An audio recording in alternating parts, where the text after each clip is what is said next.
Welcome to the Agent Program, Initiate. I'll be waiting for you inside. Follow the lights, please.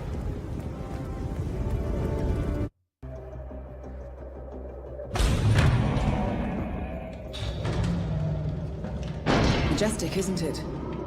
I'm Diana. I'll take you to your quarters. Someone likes to keep secrets. Secrets are our stock and trade.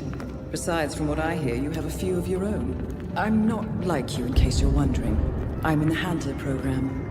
Agents and handlers work in unity. You know the expression, know your enemy? Well, that part is my job. Knowing your enemy is only half the victory. I know. You also need to know yourself. I'm working on it. I read your case file. Impressive work. Hardly textbook, but I suppose field work never is. Tell me, what did it feel like, taking lives? Random. Disordered. Is that why you came here? Why you let us test you? Maybe I'm not the only one being tested. Well, we are here. Basic training starts at 0600 hours. I should leave you to prepare.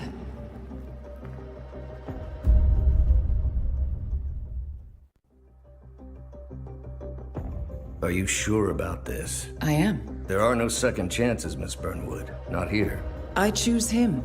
May I inquire why? A blank slate? Antisocial? Apathetic and unresponsive? No doubt the boy shows promise, but... Perhaps I see possibility where others see limitation. Isn't that what a handler does, sir? We'll see. Anyone can kill Miss Burnwood. He still remembers nothing? If he does, he's not sharing. We will check up on his story. The hospital in Romania. In the meantime, keep him under close watch.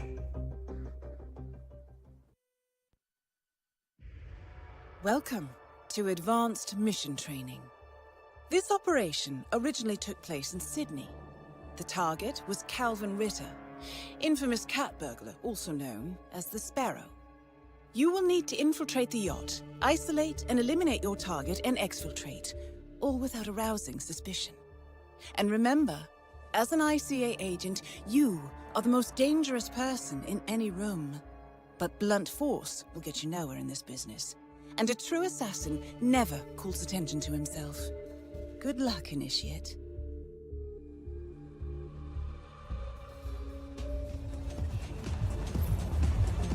As previous tests have established, you exhibit an unusual level of enhanced sensory perception.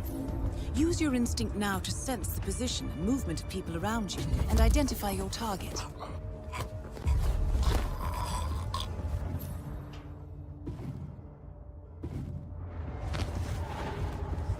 You put on his clothes. That's a first. Might just work, though. People do tend to see uniforms, not faces. Be cautious, though. Some people are more observant than others. Not bad, Initiate. Before you move on, I suggest you hide your tracks. You have a much greater chance of success if your actions go undetected. The toilet should do the trick. Right. They won't find him anytime soon.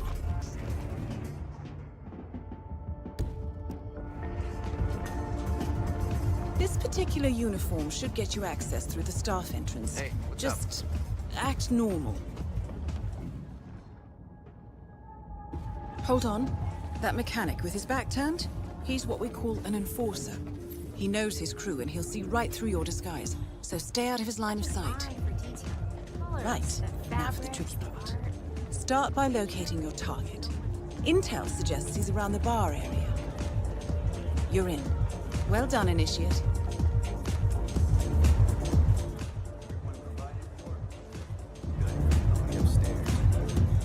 That is your target, Mr. Ritter.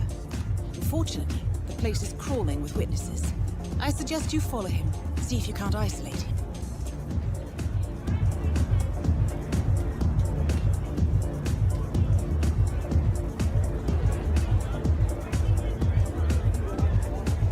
Yeah, sorry, To be man. expected. No mechanics through This here. private deck is off limits for mechanics.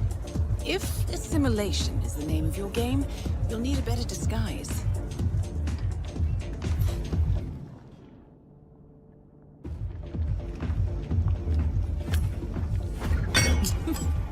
Well, that's gonna leave a mark. Good thing we have insurance. Okay.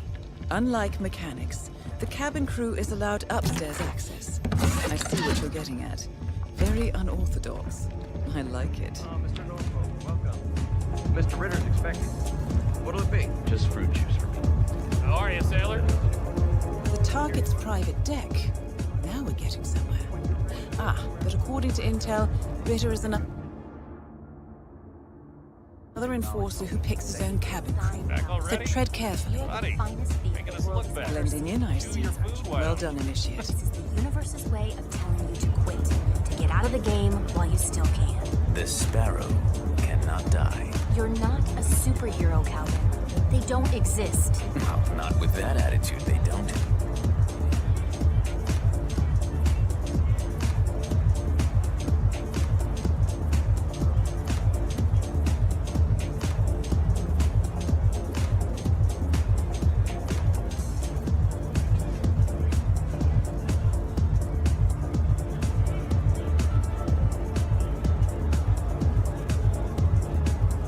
Mr. Norfolk, so good of you to fly down.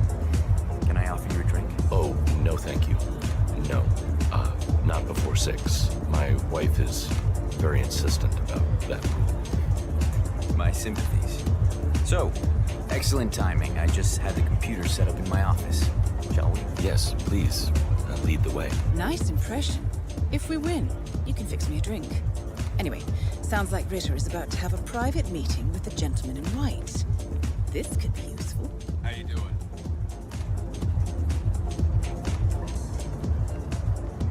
Not a man of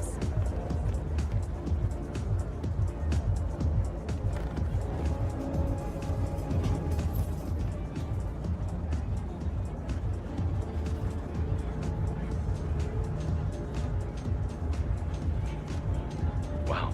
So you got the blueprints. Most impressive. People get what they pay for, Mr. Norfolk, and you paid for the best. Here, I'll pull the files for you. Not my usual scene technology. Most of my clients are art collectors. So what is it anyway? Some type of reactor? Well, not just a reactor, Mr. Ritter. It's more of Any a second revolution. now. 50 years ahead of its time, maybe even more, maybe 75 or 100.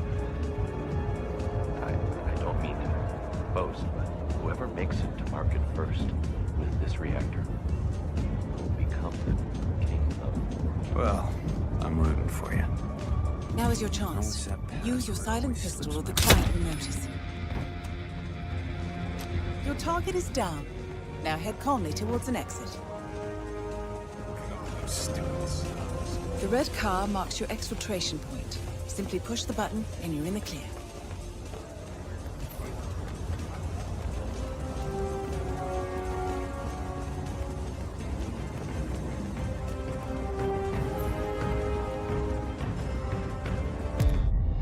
Advanced mission training complete. And may I say, elegantly done, Initiate. I guess my hunch was right about you. I look forward to the final test.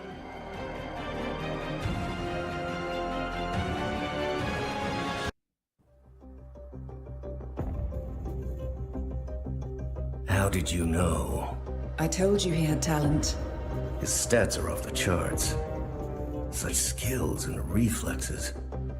They can only be the result of previous training. Power like that, with no moral restraint, he could be dangerous. I thought that was rather the point, sir. All agents have weak spots, Miss Burnwood. Pressure points, to keep them in check. But this one...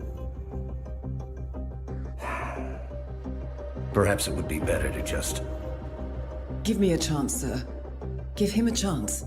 I will take full responsibility. Very well. It's your show.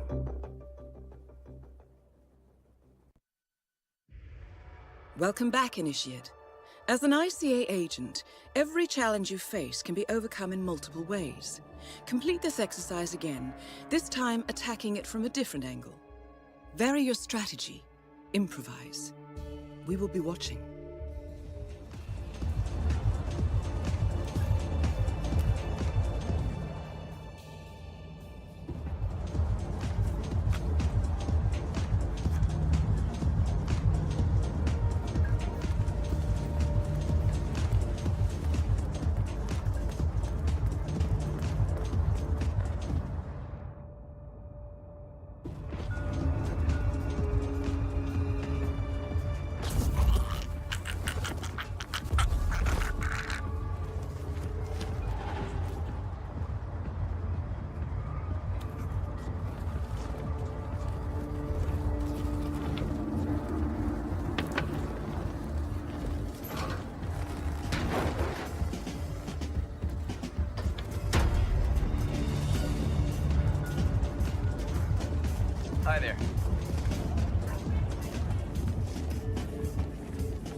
waste any time, do you?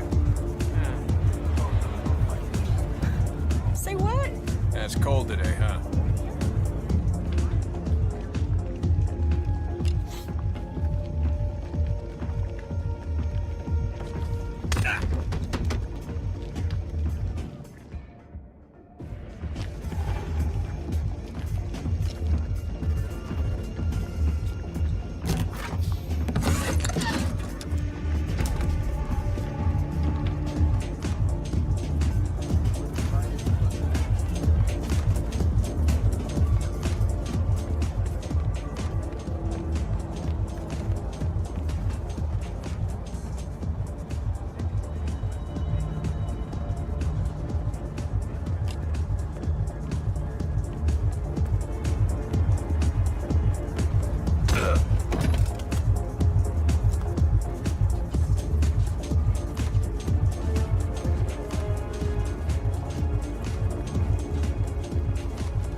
Once again, great work, Initiate.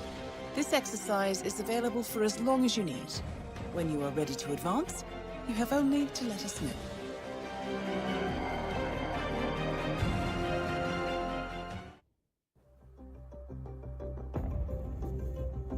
I just got word. Romania was a dead end. You're saying that he lied? Place is real enough. Deserted. But we found no trace that your man was ever there. Or anyone else for that matter. Someone erased his steps. We'll keep digging, of course. But frankly, it's as if the Earth just spat him out. Are you still determined? Does it matter? I was told there'd be no second chances. Don't believe everything you hear, Miss Burnwood. My decision stands. Very well. I'll be watching. The final test is based on an authentic 1979 mission. The high point of training Director Soda's career as an active agent. The target was Jasper Knight, a famous US chess master exposed as a Soviet spy. Soda's caught up with Knight at a military airfield in Cuba and eliminated him against all odds. This will be your objective as well. Now listen carefully. ICA exams aren't normally this difficult. Not only was the airfield a virtual fortress, but he even added additional guards. Sodas wants you to fail. He considers you a threat, and this way, your unfortunate exit from the program won't raise any eyebrows. Well, if he thinks we're bowing out, he is sorely mistaken. Good luck, Initiate. First things first, we need to gather some intel. Now, you didn't hear this from me, but I would eavesdrop on the two mechanics just beyond the fence. It's on the clipboard. Look, we really have to do this, all things considered. We're putting a pasty-faced egghead inside a Mach 3 fighter jet. Yeah, I kinda think we do. I get it. Safety first and all that. I don't care which one of you does it, it's mandatory. Just tick the box and get it done.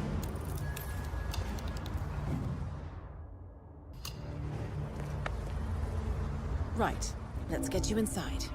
You'll need a fitting disguise. A A guard uniform should do nicely. But you'll need to draw him out and isolate him.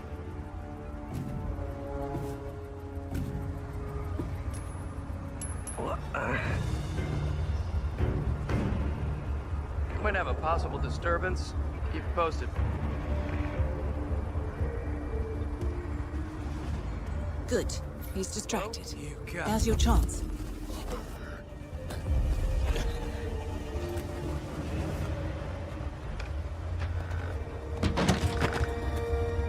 And they say cash is obsolete. So, this uniform should provide access to the hangar. Good job, Initiate.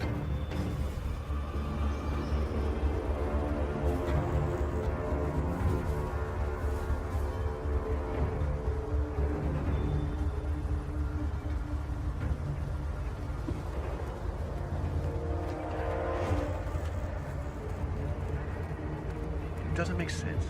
The man is like a sitting duck, staying in Cuba. It's only a matter of time before, like, okay, Good work. Are we clear to go over the safety protocol? Yeah, go ahead. I disabled the ejector. I see.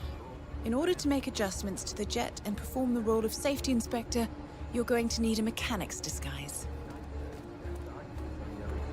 spies in the U.S. Documents that'll leak into the wrong hands in case anything happens. Perfect. Now be gentle.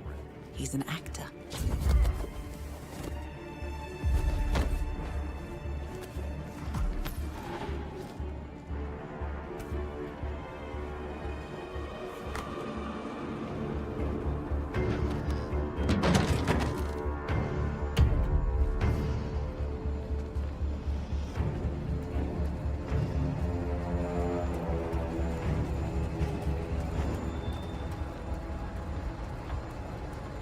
Right, now to set the trap.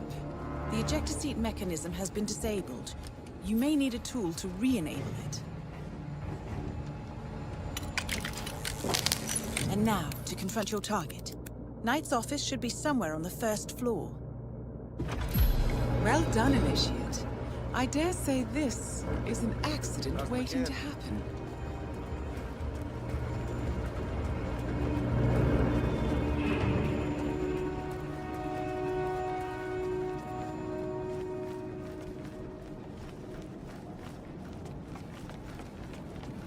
Hey, good to see you, man.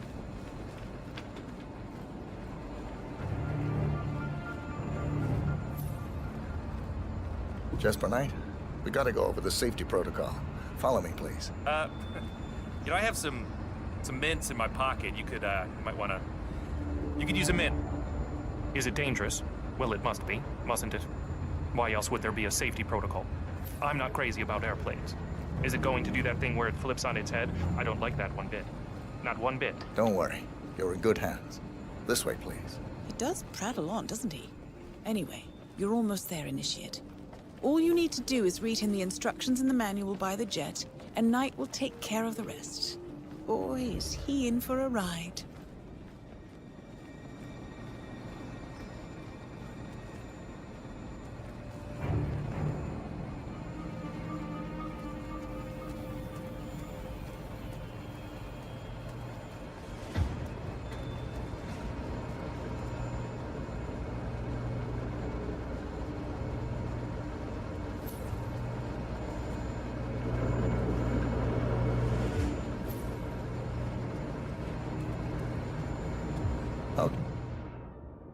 Hey, Mr. Knight. Climb in the cockpit, please.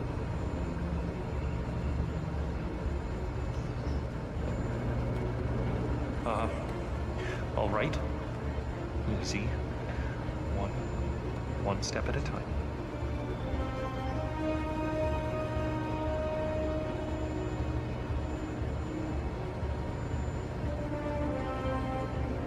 Step 1. Strap yourself in.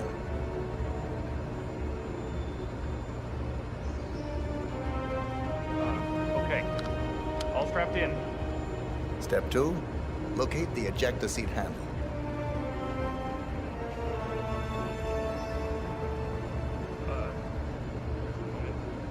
Yes, found it. Step 3. Pull the ejector seat handle. Right. Here it goes. Pull.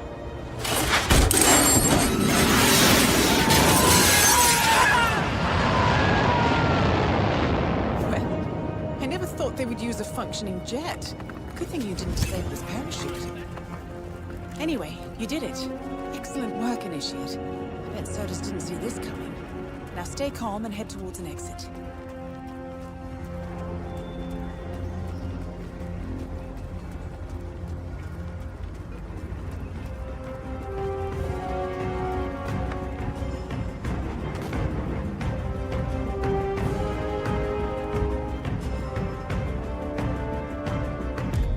Congratulations, Agent. You are cleared for field duty.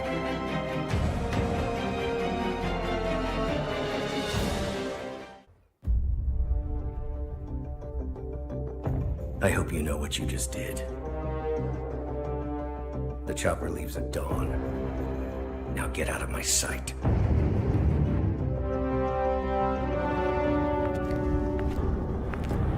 So what happens now? You go back into the world, disappear, stay on your own and on the move. When we need you, we will contact you. And Sodas? He played his hand, and he lost. He cannot touch us now. Still, I can't believe we beat him at his own game. If you know your enemy. Quite right. I should tell you, the trail went dead after Romania. Our team found no records of any kind. No name, nothing. I think they called me 47. That's not a name. So make it one. All right. Agent 47.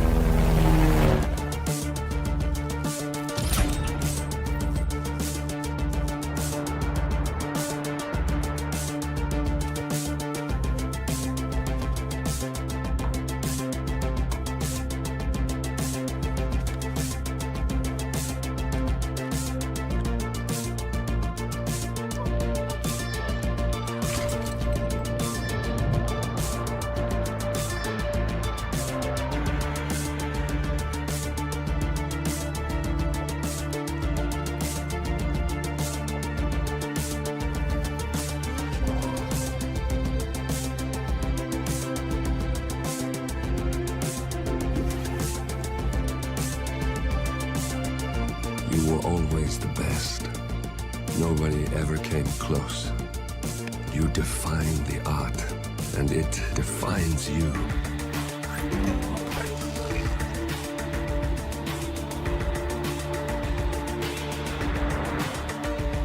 Your actions have changed the world.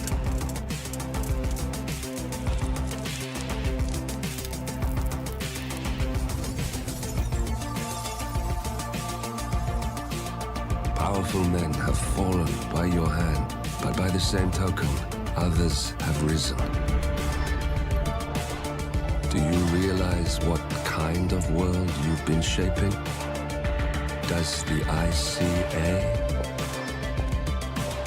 Does your handler?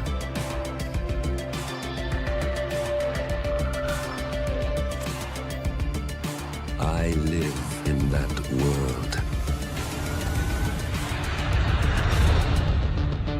I have seen the consequences. I have felt the cost. That's what defines me. Good evening, 47. Your destination is the Paris Fashion Show by Sanguine, one of Europe's leading couture brands. Your targets are Sanguine owner Viktor Novikov, a former oligarch turned fashion mogul, and his partner Dalia Margolis, a retired supermodel, an iconic power couple on the global fashion scene, and two of the most dangerous people in the world. Novikov and Margolis are in fact the ringleaders of Iago, an enigmatic spy ring that deals in the global elite's most valuable secrets. Unscrupulous and opportunistic, Iago has caused disastrous security leaks all over the globe. When Crimean separatists caused a deadly meltdown at the Odessa nuclear power plant, Iago gave them access to the plant's security network. And when the Delgado drug cartel shot down the plane of President Hernandez and his family, Iago provided the classified flight plans. Now Novikov and Margolis have obtained a knock list of British undercover agents, which they plan to sell at a secret Iago auction during the Sanguine show. So our client, MI6, need us to stop the ringleaders before the knock list ends up in the wrong hands. The Sanguine show will be swarming with security, and Viktor Novikov will be the focus of everyone's attention. But despite his posturing, he is merely the money man. The real target is Dalia Margolis. Beautiful and brilliant, she is a master manipulator and the true brains behind Iago. 2 targets, a highly public event. At first glance, an impossible task. Then again, I do know how you love a challenge. I will leave you to prepare.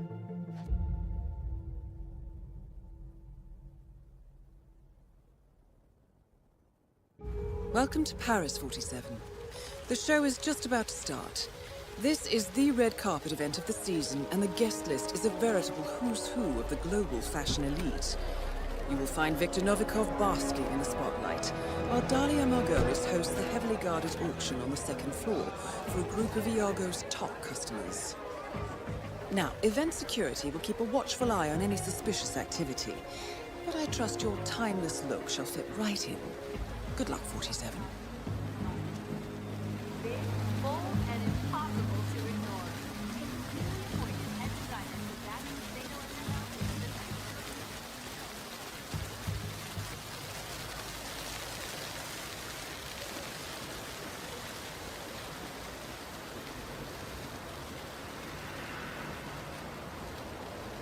Good evening, sir. Welcome to Sanguine.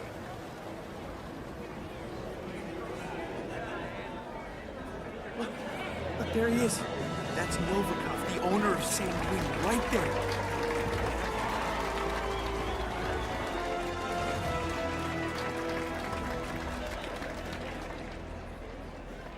Look, Daniel, she's nice. Well, I don't know. There's something I'm looking.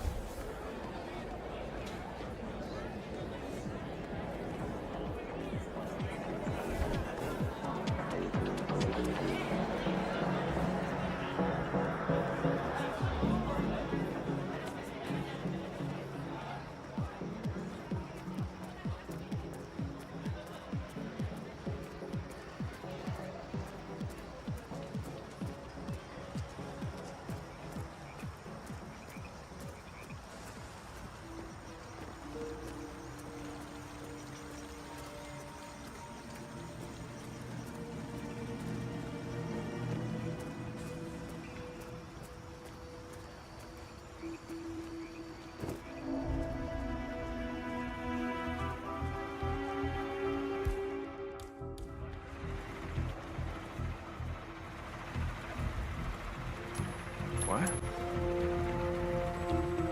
Man, just heard a strange noise. I'm gonna check it out. Please stand by.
Oh yeah, that's working. Okay, don't stop. Whatever you're doing. Oh, don't stop.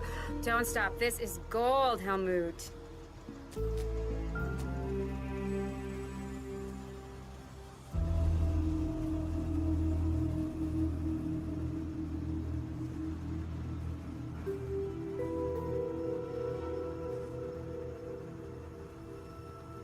Nice outfit. Have a great day.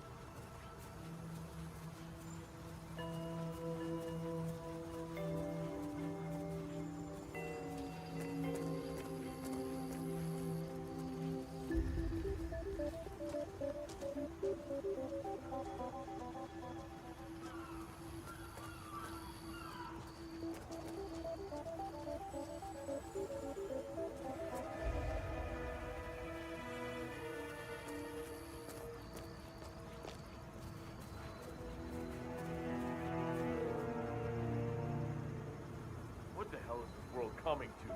Would people just leave their weapons lying around? What the hell's going on? Stay here, you understand? Oh, all right.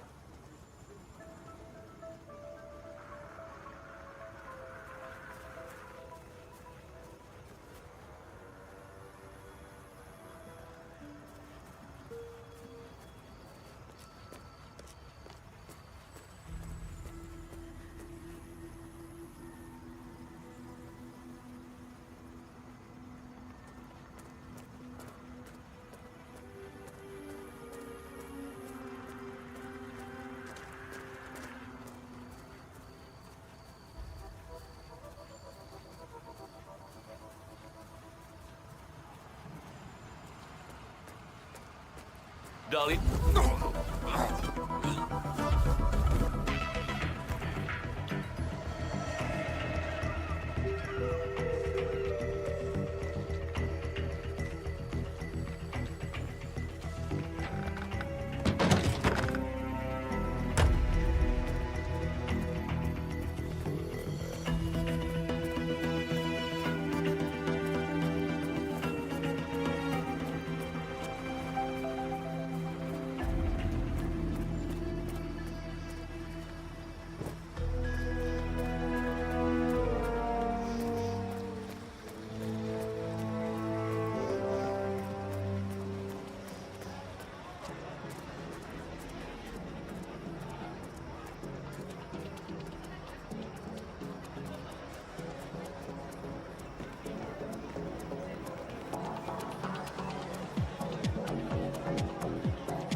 Mr. Novikov, Decker here.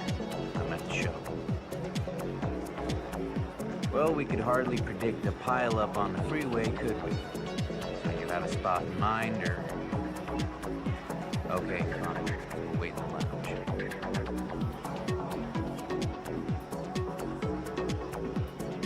Is there a problem? Novikov is busy. Told us to stay put and enjoy ourselves. One of his security staff will come fetch us. He's ready. Tell you where we're going? Pavilion, Northwest Gardens. Said it was away from prying eyes. Mr. Decker, Mr. Novikov will see you now. I will escort you to the rendezvous point. Ah, great. Thank you. Lead the way.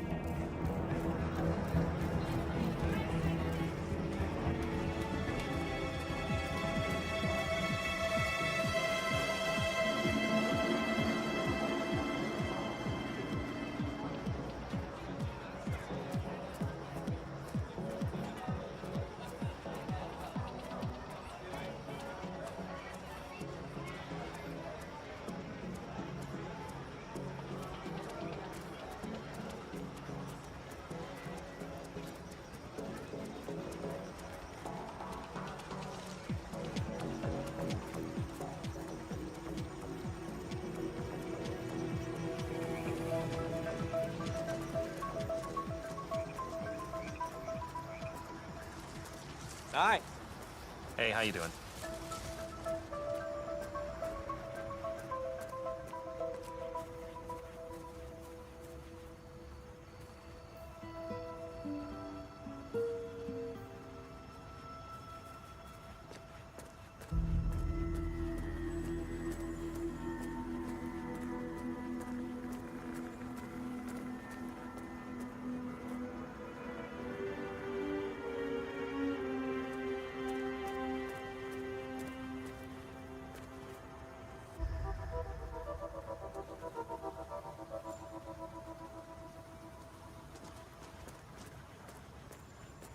Escorting Max Decker. Mr. Novikov's orders. Been expecting you. Go ahead.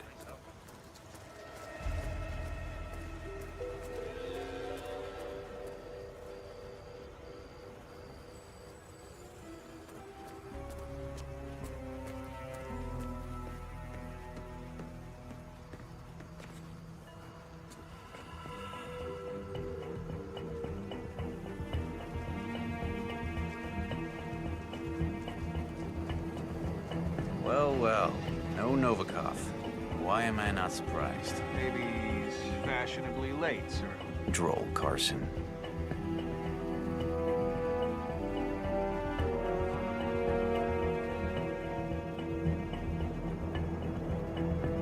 Mr. Novikov, I'm at the pavilion. We did wait. Then your guy took us to meet you here, so which is it? I don't know. A security guy. Wore a uniform. All right, fine. See you soon.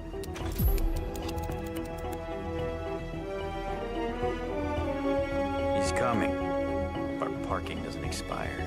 So, I gotta ask, Mr. Decker. Section Chief Comrade, is that your handiwork? Look at these hands. I'm a bureaucrat, Carson. I don't go around staging perfect suicides. No, I dare say young Kamarov got a taste of Viktor Novikov. Ask me, he had it coming anyway. Nobody likes an overachiever. And the file. Must be pretty important for Novikov to cough up 7 digits. What's in it? Every bit of dirty intel the FSB ever collected on him. Our friend Novikov wasn't always in fashion, Carson. But the public has a short memory span. Ah, and now he's tying up loose ends. Securing his legacy and our retirement plans.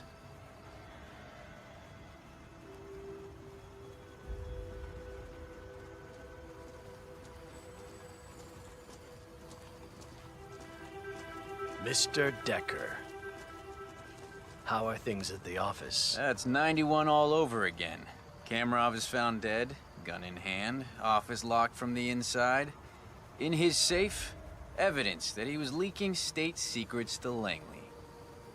An FSB section chief, Kremlin's golden boy, a CIA spy. Look, I don't know who you hired to pull this off, but I want his number. Trust me, you don't. The case file, please. Right. Of course. Last and only copy. There was an unfortunate server room fire at HQ. Misery loves company. Oh, Mr. Decker. You know, I do believe this is going to be the start of a beautiful friendship. The money's being wired to your account. Do I need to call my guy in Switzerland? Why? Haven't you heard? I am an honest businessman. Do svidaniya, Mr. Decker. Well, that's that. Take a stroll, would you, Kurt? I'd like to savor the moment. You sure that's wise, sir? I'll be fine.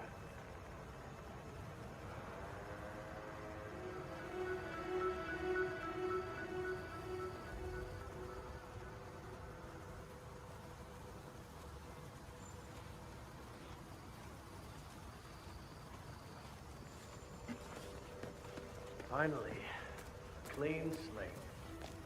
Didn't come cheap, but it was damn well worth it. Hey! Oh! Good work, Fortison. Time to find Dahlia Margolis.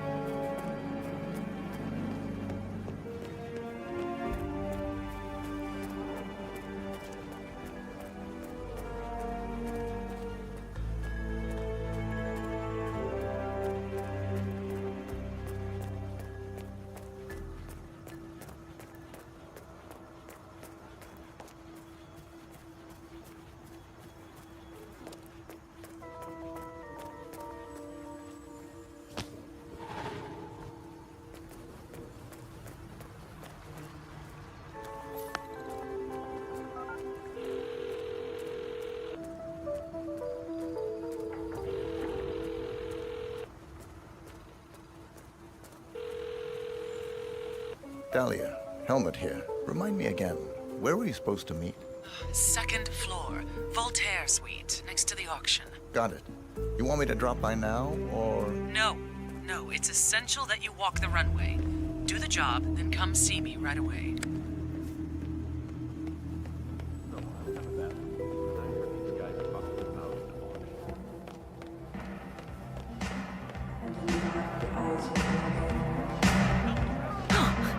Really?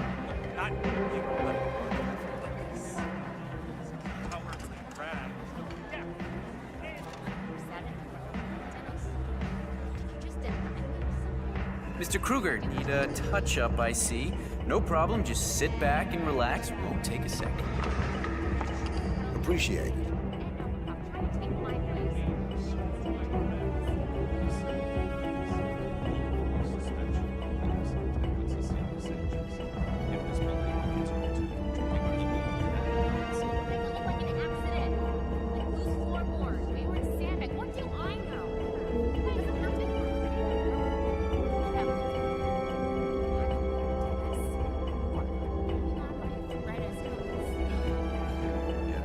Yes, Madison. There, you are all set, Mr. Kruger. Good work. Wow, thanks, Mr. Kruger. Break a leg.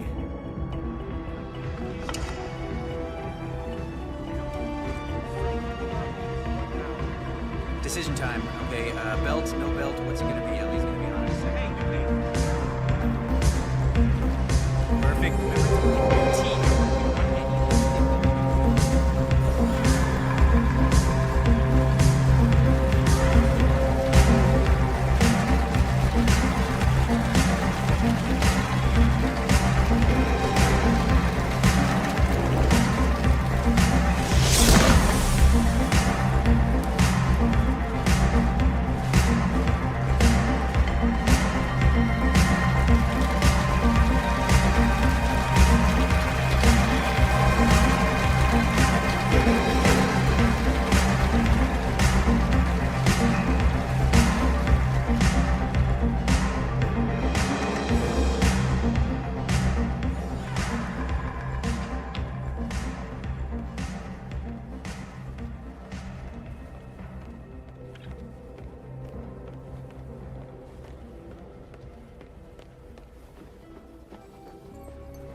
Mr. Kruger, sir.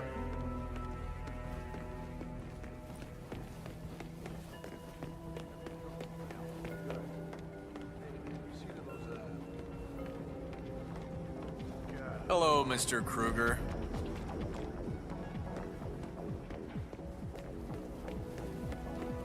Good evening, sir. Please come right through. If you need anything, please don't hesitate to ask. Helmut, my man. You don't remember me? It's Phil. Phil with the Phil? Mr. Yes. Helmut Kruger. Wow, you're handsome. Like a pretty girl. Helmut, love the outfit. Please, have a seat. So, Helmut, you accept my offer? I'm in. What's the job? Straight to the point. I like it. As it happens, I have the perfect assignment for you. Jessica Highmore. Highmore Consulting. The very same. That's why I wanted you in the show, so Jessica would notice you. Now, I want you to go to New York, seek out Jessica, and do what you do best. The girl is bright, young, beautiful. Should be right up your alley. And yet she's not the mark. My, you do catch on fast. No, that would be her father, CEO John Highmore. Jessica is your way in. Befriend him, get his trust. Highmore Consulting is planning a merger. I want to know with whom and at what price. All right. Consider it done. And that's for you. Keep it on you at all times. Last resort. Cyanide. Good choice.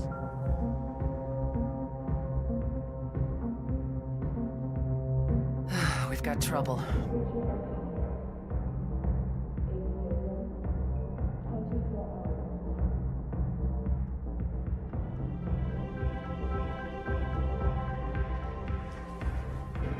Yes? Well, it's a little late now, isn't it? No, I'm gonna deal with this immediately. Selena's a big girl. She knew what she was getting into. Put a detail on her, and if she shows signs of cracking, pull her out. Fine. We'll talk later.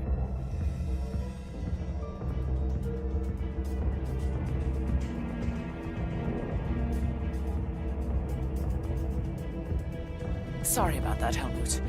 So, a toast to a fruitful collaboration. Here, here.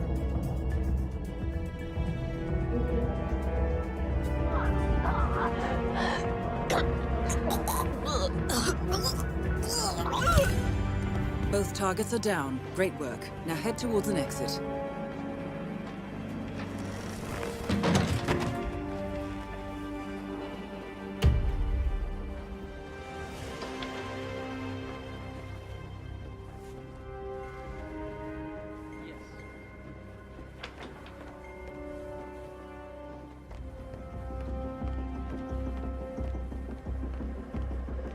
Ah, it's Mr. Kruger.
How was Moscow? Kamarov is gone. I set him up as a Langley spy. It's quite the scandal at the FSB. His death will not be investigated. Your turn. Very well. The secrets of the global elite. 5 years of work, everything we've collected. This thing makes WikiLeaks look like a gossip rag. The pen beats the sword, huh? I have found that whoever wields the sword decides who holds the pen.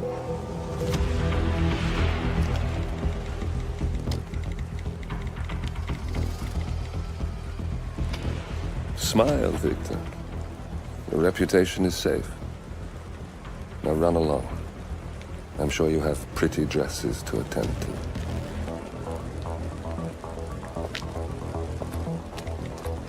Victor, good luck with the show. I have a feeling it's going to be the one you'll be remembered for.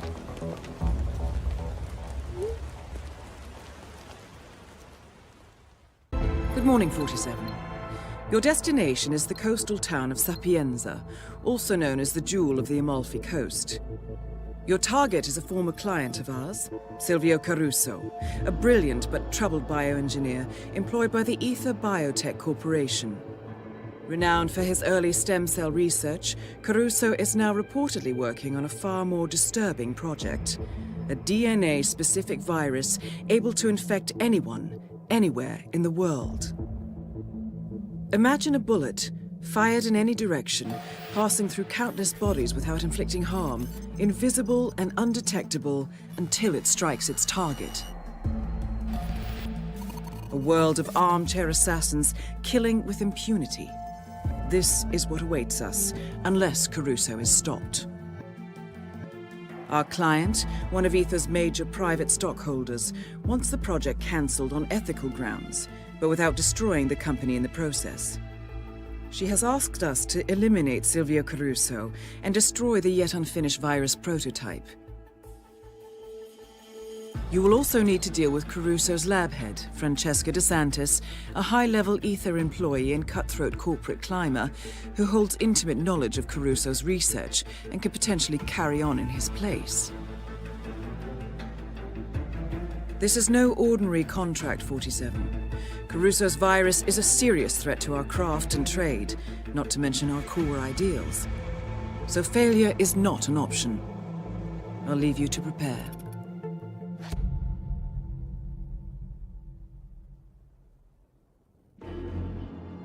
Welcome to Sapienza, 47. Silvio Caruso's family home is right across the square. The bioengineer suffers from acute travel phobia, so the Ether Corporation has installed a state-of-the-art field laboratory somewhere below ground. Expect security levels to rise as you get closer to the virus. Good luck, 47.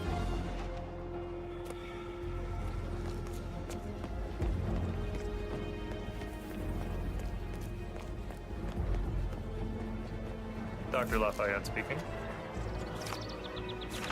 Just so. I'm outside Villa Caruso now, enjoying a coffee in the sun. Lovely town. So, anything I should know about Dr. Caruso before our first session? I was briefed on his anxiety attacks, his genophobia. Very well. Don't you worry. Caruso is not the first troubled genius I have turned around. Just look at Jordan Cross. I'll have young Silvio calm and serene in no time. And you as well. This is gonna be another one of your stories, isn't it? Yeah, no, just hear me out, okay? This is nothing like last night. The other night, I was out walking with him, and I see this convict.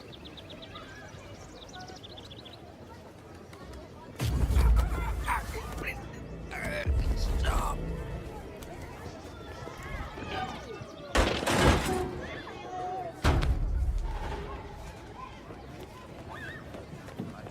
I remember from high school physics. Oh, I wonder what flavor that Might have some of that. Would you want to go back later? I don't know, but I'm gonna.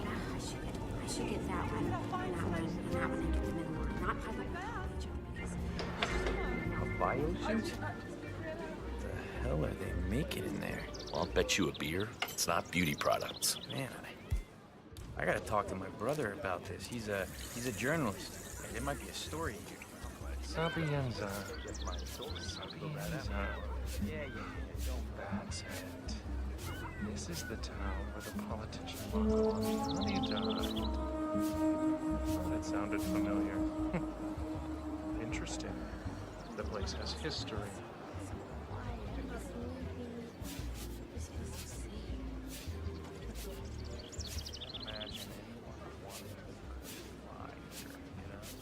Just want to soak up the sun, relax, have food drinks later. This is perfect. I know what you mean. But you do have to squeeze in some work. That's all you think about, work. Nice. Oh, you should be so lucky. I love you. Whoa. Hold on. All right, okay. Bathroom. Say what? Where's the bathroom? Are you okay? You want a glass of soda water or spritzer or something? Okay. Whatever.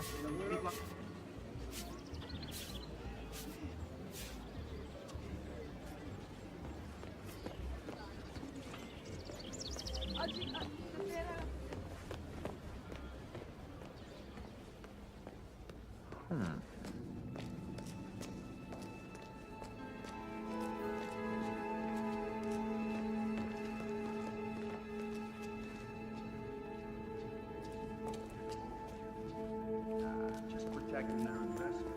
They put a lot of dough in it.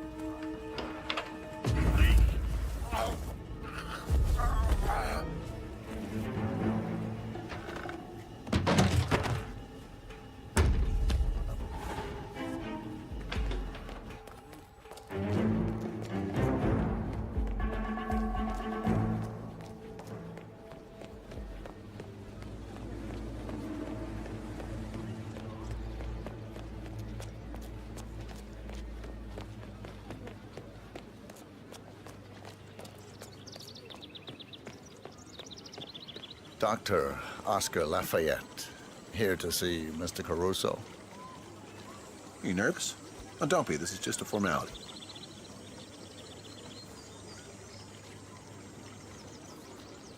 All right, good job, sir. Thank you.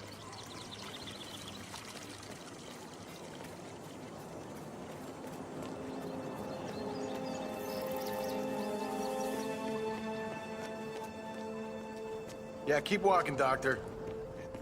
Oscar Lafayette. I have an appointment with Mr. Caruso. Ah, yes. Senor Caruso has been informed of your arrival. Please, follow me. I shall take you to his quarters.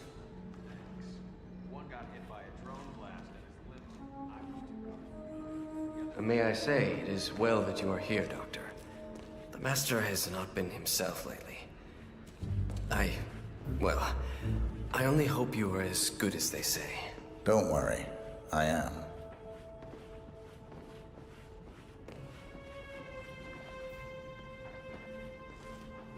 Have a nice day, Doc.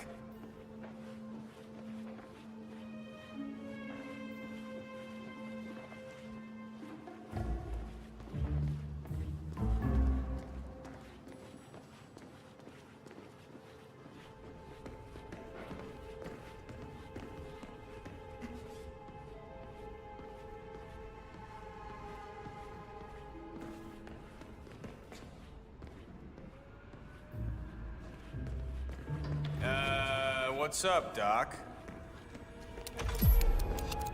Senor Caruso's private quarters. I will be downstairs if needed.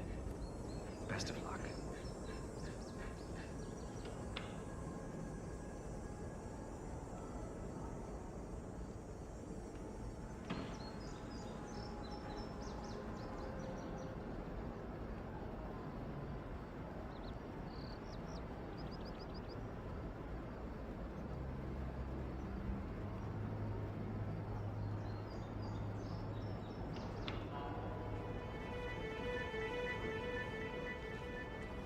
The renowned Dr. Oscar Lafayette. Mr. Caruso, shall we begin? If you insist.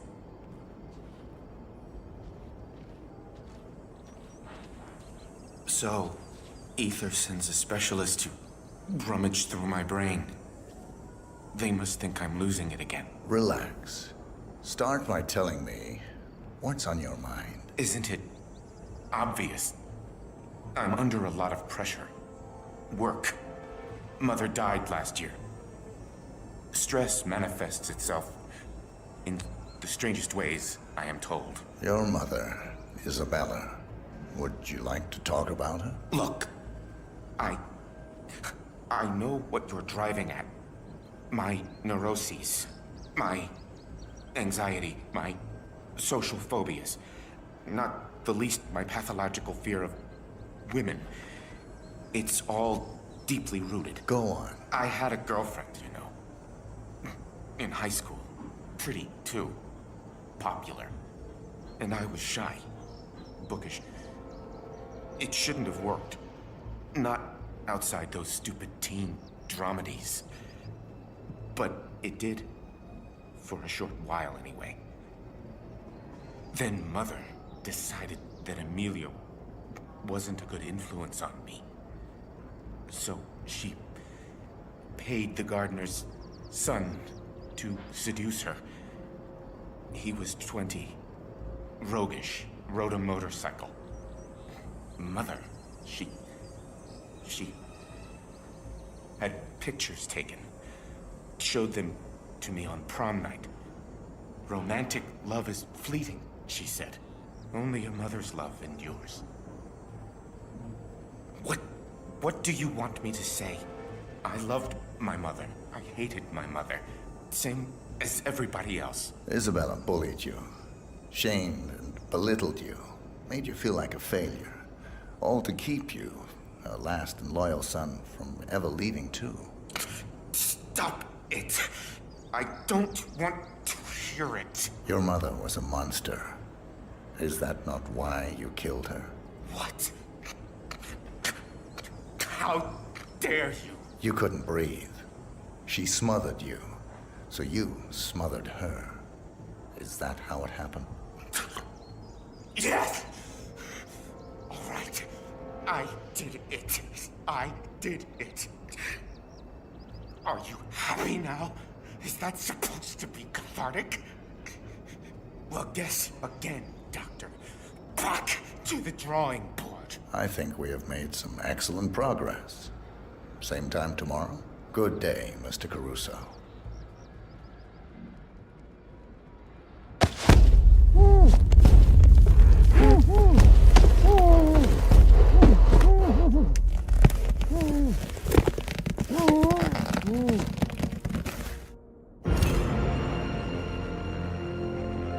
Target down. Next up, Francesca DeSantis.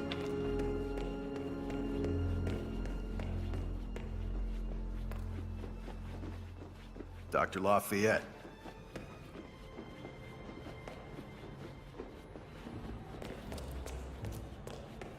Dr. Lafayette.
Lavoro di squadra eccellente. Eccellente veramente.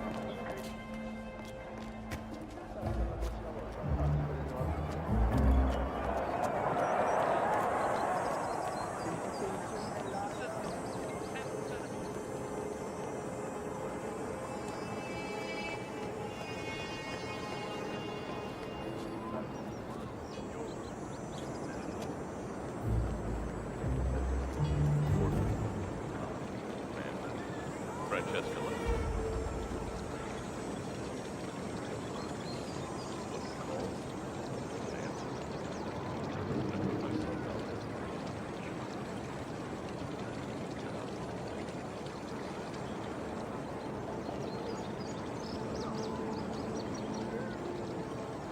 Francesca.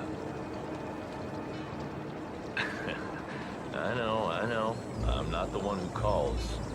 I did say that, but, hey, the guy can change. So, did you get my message? Music to my ears. We'll meet up in your room, okay? I'll call you as soon as Caruso lets me off the hook. He's unusually patient today. No, please, surprise me. Ciao, Bella.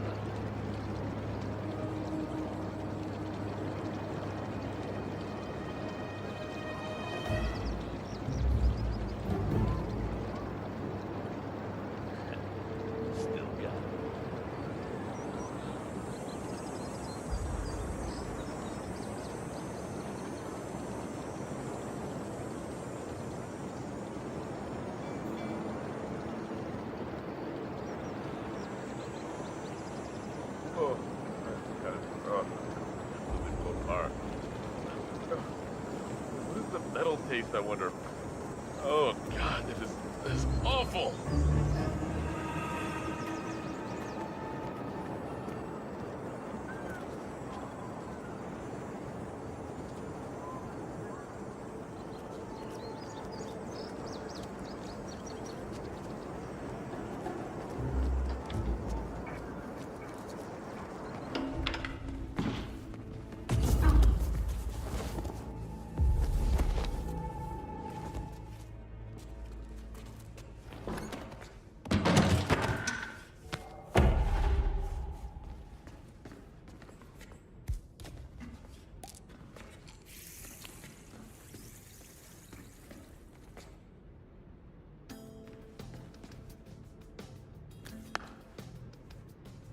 It's me. Roberto, Silvio let you off early? I want us to meet. Your room. I should say no. But you won't. See you soon.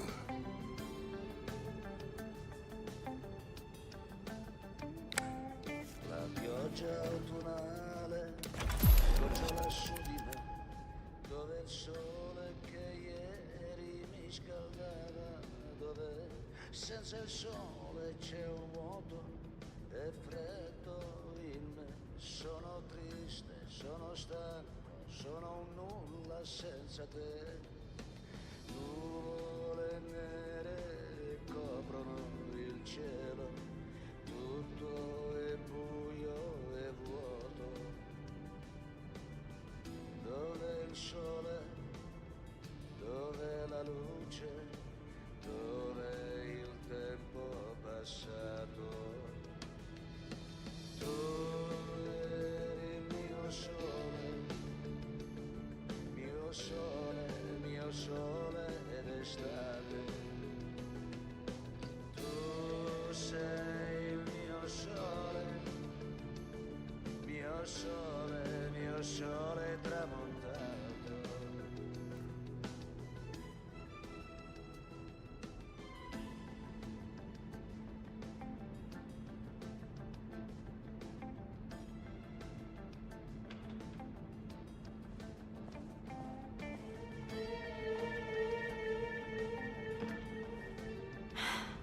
Candles, my favorite. You are impossible, Roberto. Look, don't talk. Just listen for a second. I like you, Roberto. You're a lot of fun, and I could even see this under the right circumstances.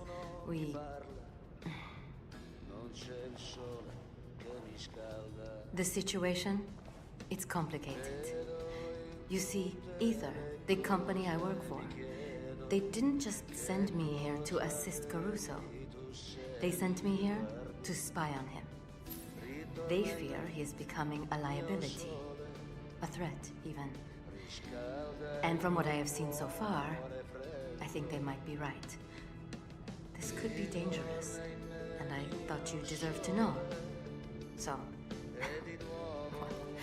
now you know.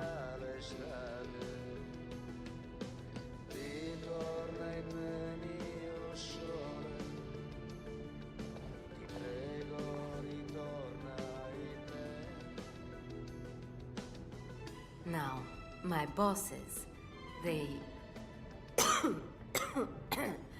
say you are a distraction, and they want me to break it off. So, oh, I don't feel so. Roberto, where did you get that bottle?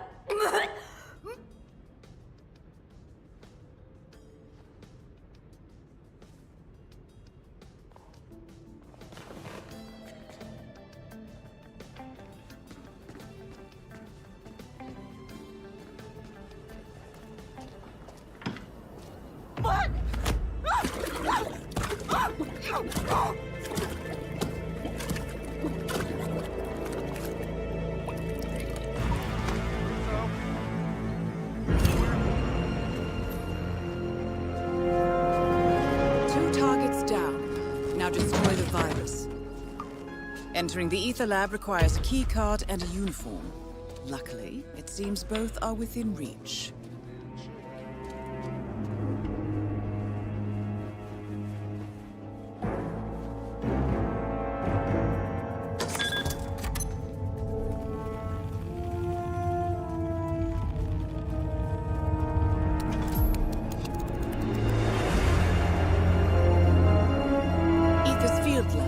You made it. The virus prototype will be close by. Look for some type of quarantine unit.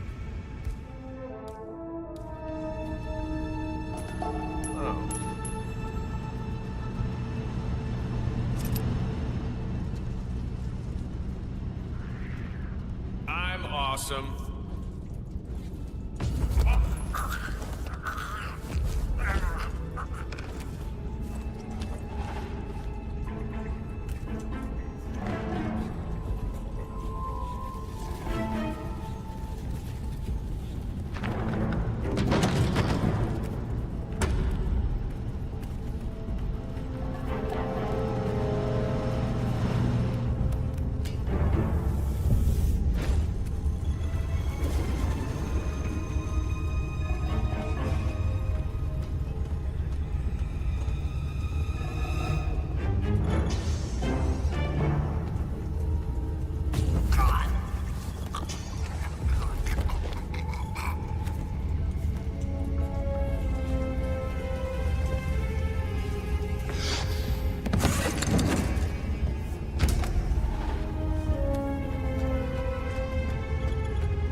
Ah, that looks promising.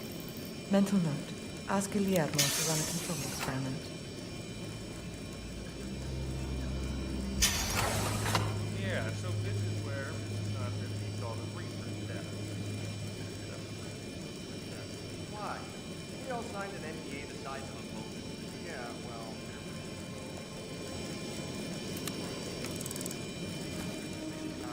hard drive, but no...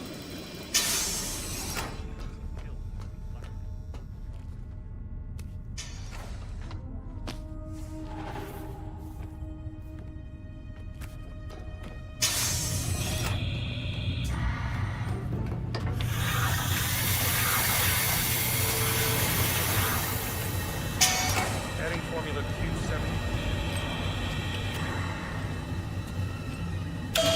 Warning, dangerous compound. Warning, dangerous compound. Processing.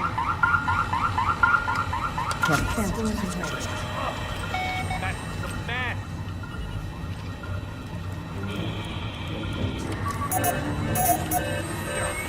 Look at this shit. Come on. Ridiculous. Who did this? God damn it. Warning, temperature rising.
Ether Security's in the dark about the incident. A few at the company knew about the virus. Not even the board.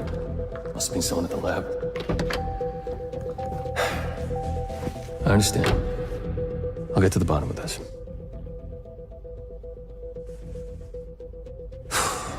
Boss is unhappy. I followed you from Italy. I guess when you're invisible, you stop looking over your shoulder. You did this. Iago exposed you. ICA did the heavy lifting. I just pulled some strings. Yeah, your mind. How do you expect... I play dirty.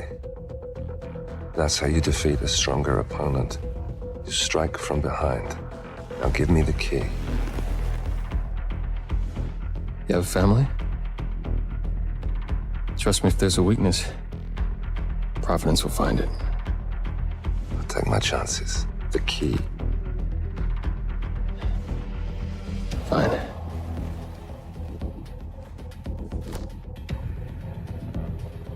Won't do you much good. It's funny. Cobb said the same thing.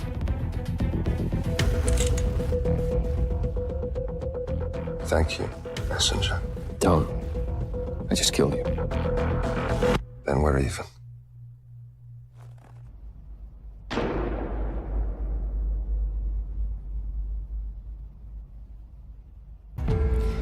Good afternoon, 47. Your destination is Marrakesh, Morocco, where civil riots are looming. Your targets are private banker Klaus Strandberg and Army General Reza Zaidan, two of the conspirators in a sinister plot to overthrow Morocco's fragile government. Strandberg, a former bank CEO who stole billions of dollars worth of savings from the Moroccan people, was facing trial for investment fraud. But early this morning, a band of heavily armed mercenaries freed Strandberg from his prison transport, resulting in the death of several police officers.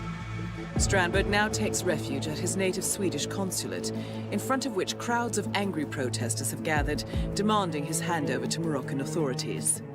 We believe General Zaidan orchestrated Strandberg's escape to infuriate the public and spark nationwide riots, allowing Zaidan to impose martial law. Operating out of a field HQ at a nearby abandoned school, he will no doubt use the riots to depict the Rabat government as weak and inept, and persuade the general staff to support a fully fledged military coup in the name of national security. Our client, building contractor Hamilton Lowe, who stands to lose a fortune in government contracts, has hired us to prevent the coup d'etat. To do so, you need to paralyze Zaidan's rebel forces and prevent the riots from escalating further, hence the double contract. This is quite the political powder keg, 47, so be careful. The fate of a nation is at stake. I will leave you to prepare.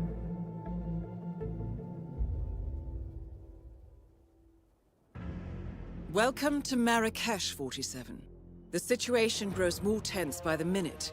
The consulate is under lockdown, but the protests are only a stone throw away from full-blown riots, and Zaidan won't hesitate to unleash his troops. So whatever you're planning, time is of the essence. Good luck, 47.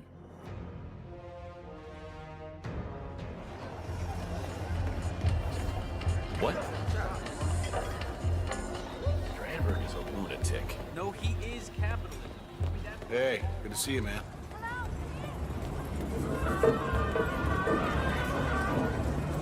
What should we do? If Crystal don't get information? Matters of national security, but... Sorry, sir. Can't pass through here.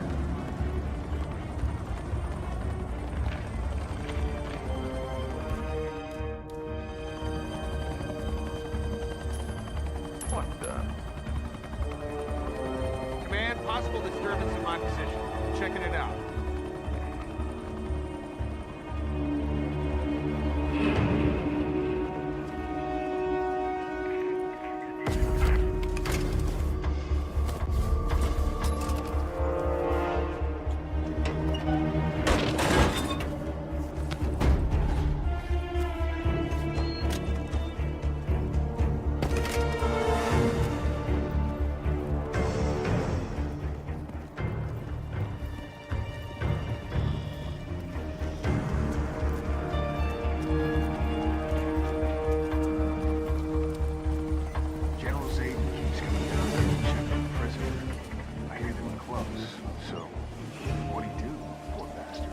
heard it?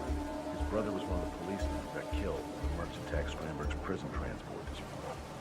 So he got cold feet. Tried to blow the lid on the whole operation. Not smart. But pretty young.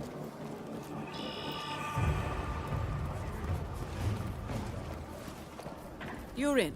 Good work, 47. Now to locate General Zaydan.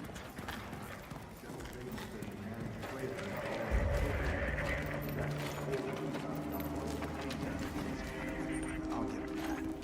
And they sure seem to flock around him with his chiseled Omar Sharif chop. See that model?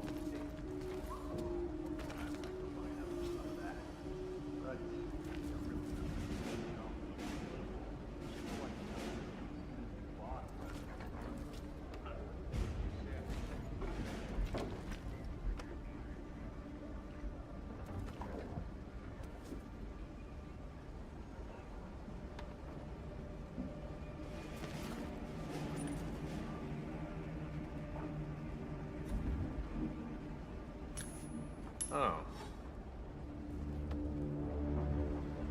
Looking into some noises. Please hold on. I'm sure Zaydan doesn't think. They sure seem to flock around.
Still on guard duty, huh?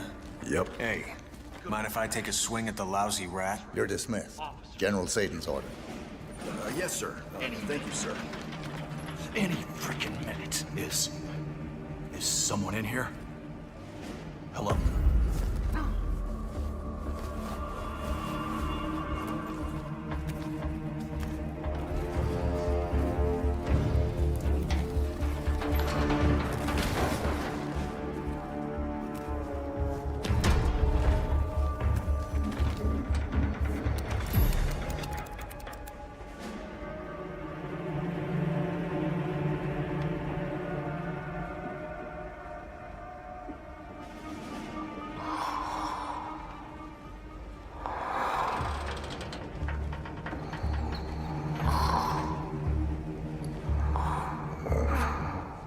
Time to decide. What should I do?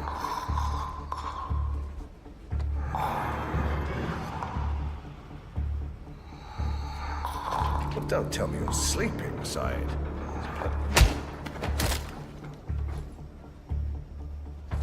Target down.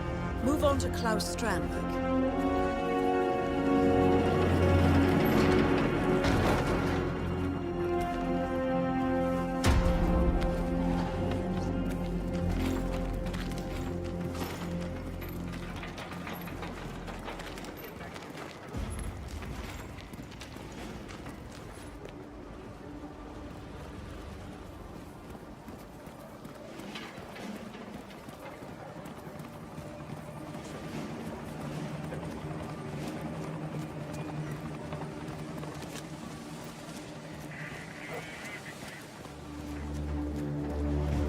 How's your father? Doing well. Thanks for asking.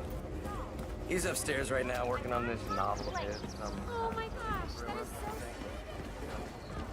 sweet. Hello, come in. Come in. Soft and warm and well cooked. Snail soup. Snail soup.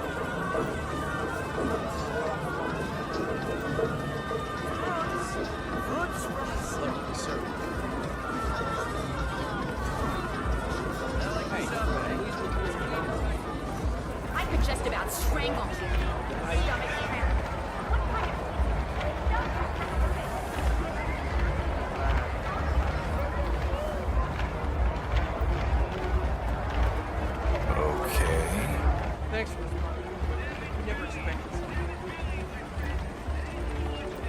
You made it. Most impressive, 47. Now to locate Klaus Strandberg.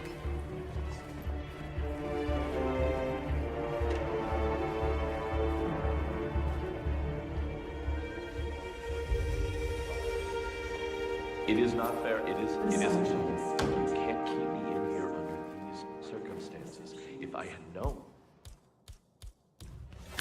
Well. What? What the hell? Stop!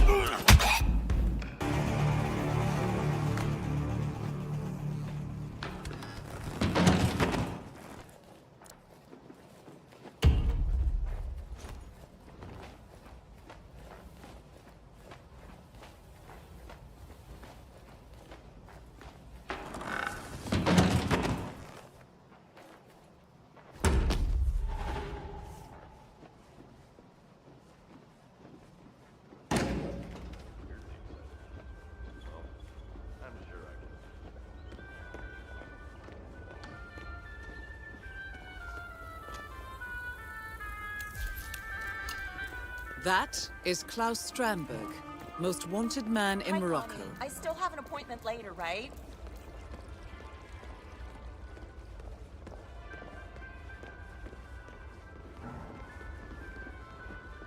Just a second. Assume the position, please, sir. Arms to the side, legs apart. Great. We have to do this to everybody.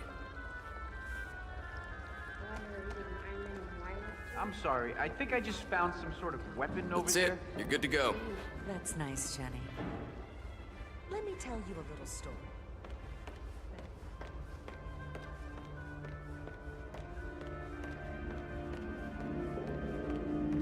Hello, sir.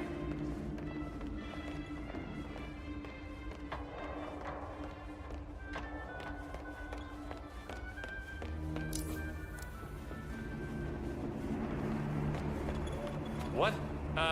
No, I can't let you through here, man. Not without real shoes. So I can book this hotel.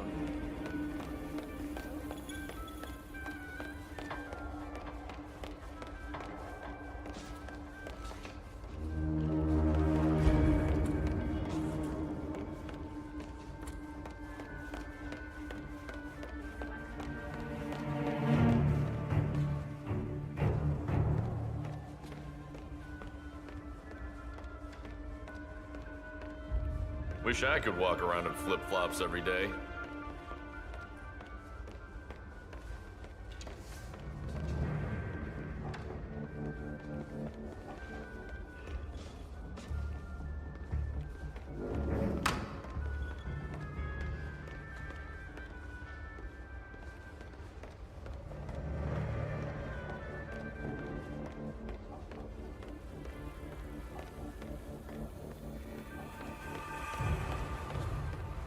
Excuse me, sir, but you're not on my list, so I will have to ask you to kindly leave.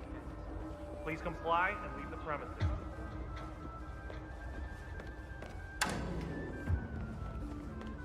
Grandma? Okay. Massage expert Connie Engstrom. Report at the reception desk. That was Connie Engstrom. Please go to the reception desk.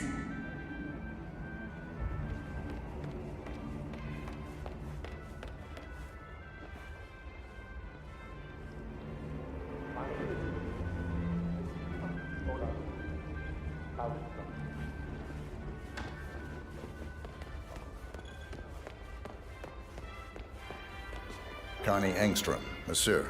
Here for an appointment with Klaus Strandberg. Ah, Mr. Engstrom. Please proceed to the massage room. It's upstairs on the right. I'll inform Mr. Strandberg. Hi, Mr. Engstrom.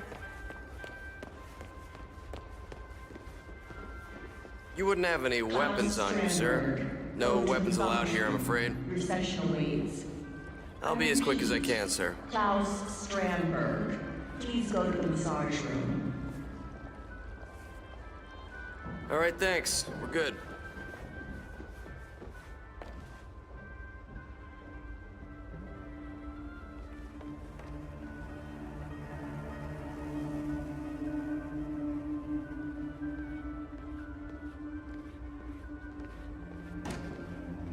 Oh, good. There you are. Klaus Strandberg. Call me Klaus. So, to the massage room, shall we? This muscle tension is killing me, and I don't have a lot of time. Lead the way.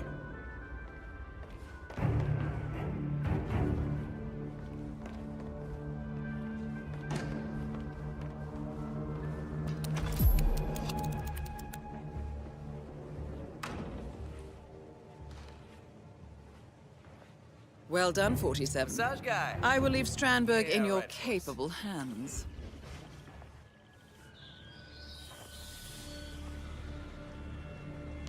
Ah, that's the ticket. I tell you, nothing makes you tense like thousands of people wanting to kill you. Hell.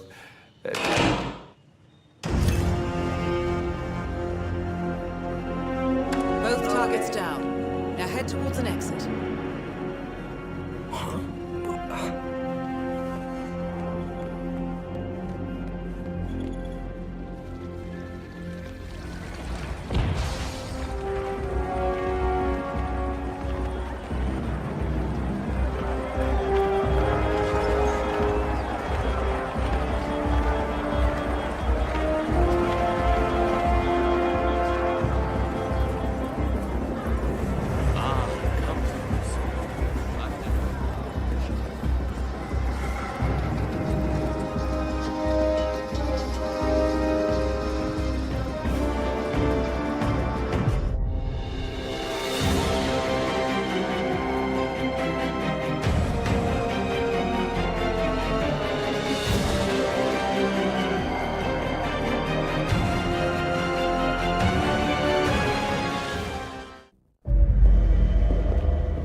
Compromised, but I don't understand. There is no sign of forced entry, no alarms, nothing.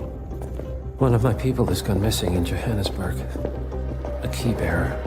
I wish I'd been informed. Still, the system demands 2 keys, and the rest are all accounted for. Except for your late predecessors. Comp? But his plane went down over the Pacific. It was an accident. Such was the conclusion at the time. Yes.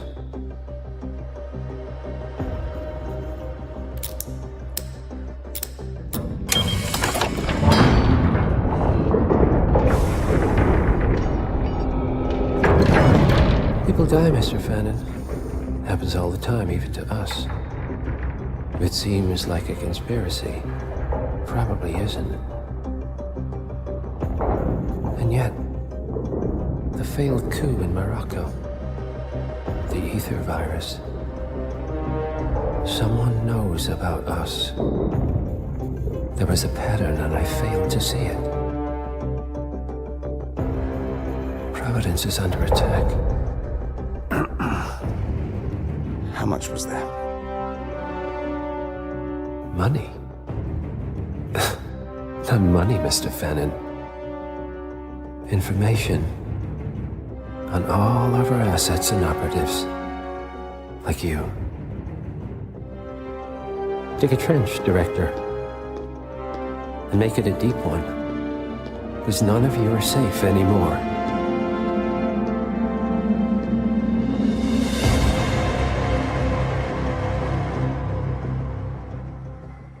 Good morning, 47. Your destination is the HITMAN luxury hotel resort on the Chao Phraya River, just outside Bangkok. Your main target is Jordan Cross, the lead singer of The Class, a renowned indie rock outfit recording their highly anticipated sophomore album. But this millennial poster boy harbors a dark secret. 1 year ago, promising young actress Hannah Highmore fell to her death from Cross's penthouse loft in Dumbo, New York.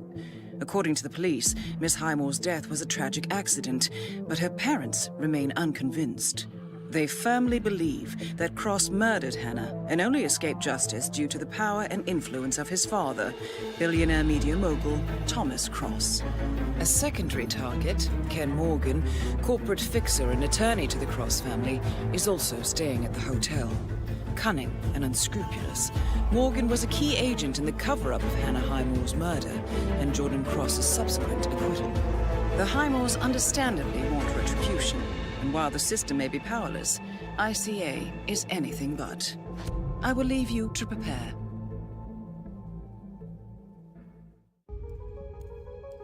Welcome to Bangkok, 47.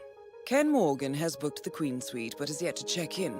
You will find him in and around the restaurant. Oddly enough, Jordan Cross seems completely unaware of his presence. Cross and the class have set up a recording studio in the Emperor's Suite on the 3rd floor. Private security around Cross and his entourage is highly capable. Still, I'm sure you can find your way into his inner circle. After all, today is Jordan Cross's 27th birthday. The age when rock stars die. Good luck, 47.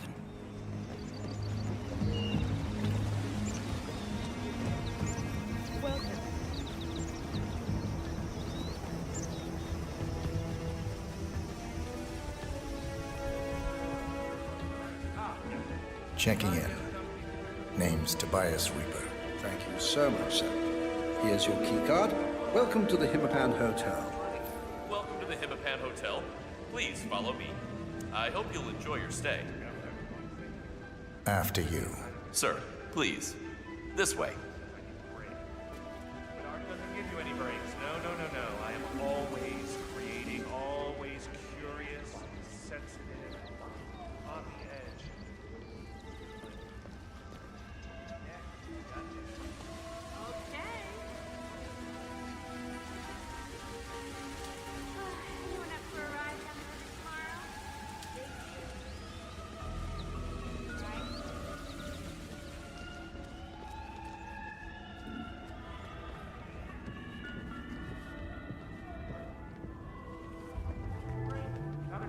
Please, sir, follow me. I'll take you to your room.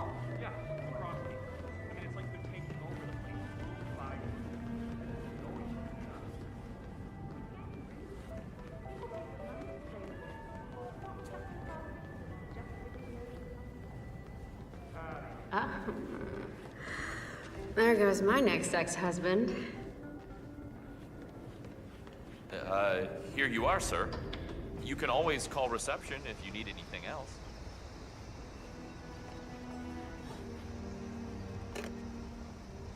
The minibar has not been replenished. Please see to it at once.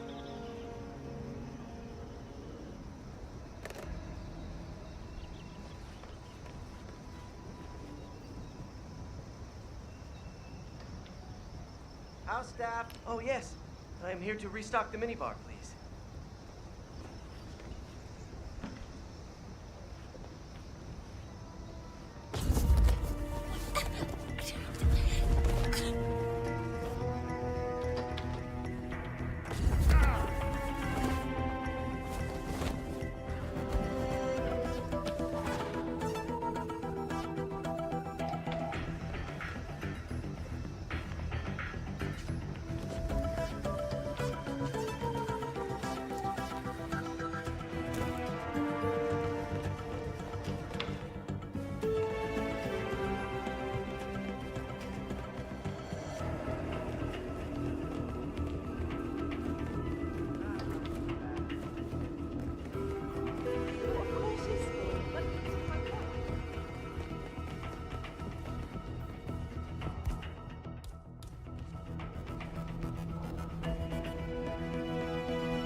Well, you're no quitter.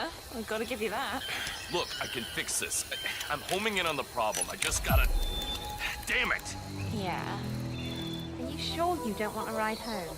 It's not about that. There's a guest, big shot lawyer fella up in the Queen Suite. Offered to buy this piece of crap for like an obscene amount of money. I just gotta get the engine running. A guest wants to buy your crummy old tuk-tuk. Tourists, right? They just love authenticity. I don't know, the guy wants to use it as a golf cart at his Hampton Country Club or whatever. Be my guest, man. His folly is my game. No kidding. Well, I guess I can stick around for a bit. You know, for moral support. Thanks.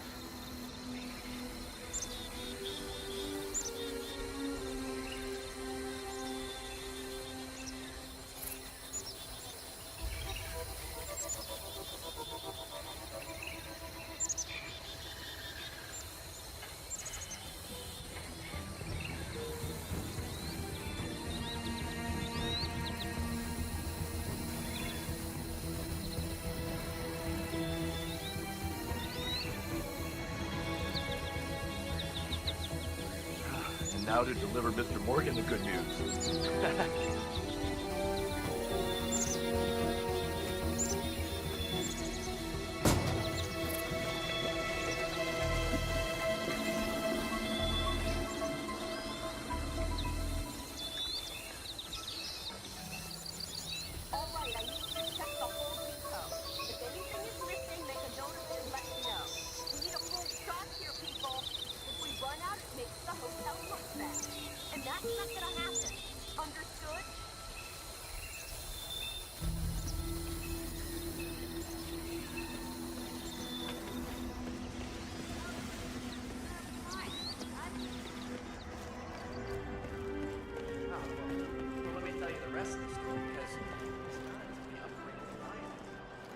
Hi.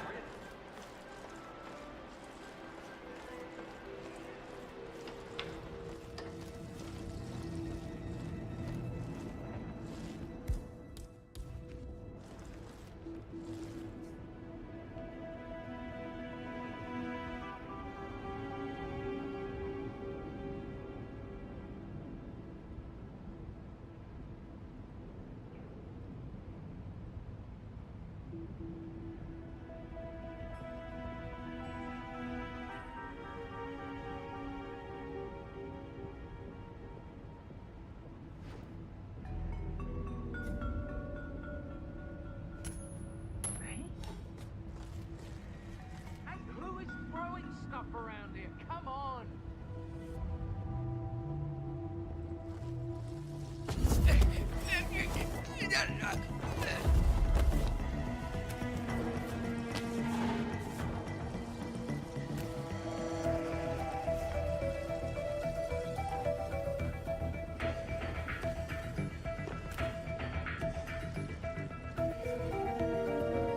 What the real problem is in Silicon Valley? We kill each other against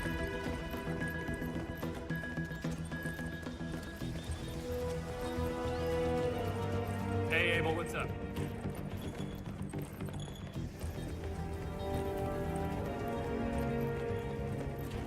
I'll give you the short version. Nobody gets in or out except for VIPs and crew. No hotel staff, security, What's up, or Abel? guests, no matter how chilly the band here. Oh, hey, Mr. De Silva. Taxi Barrett was supposed to pick you up at 11 p.m. Performance in Barcelona.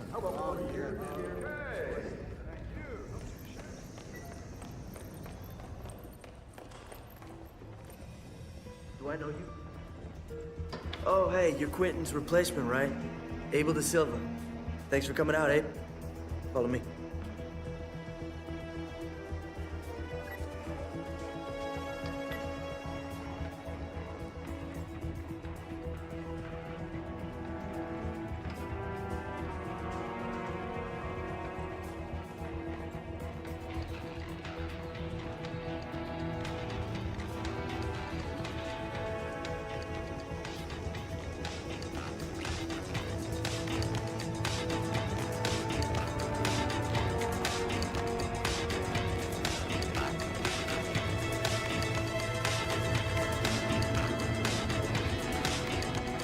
Everyone, this is Abel De Silva. He's here to take over for Quentin. Drums all set up, Wes? Good to go. Cool. So, what do you say, man? Get behind the kid, show us what you're made of?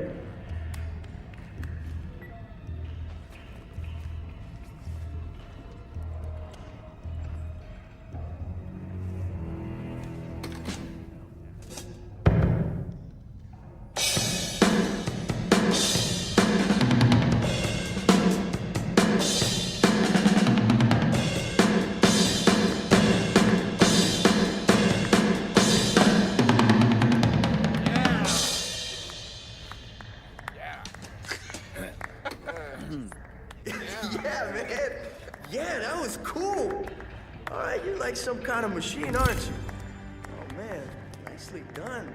Target down. Now on to Jordan Cross. After you.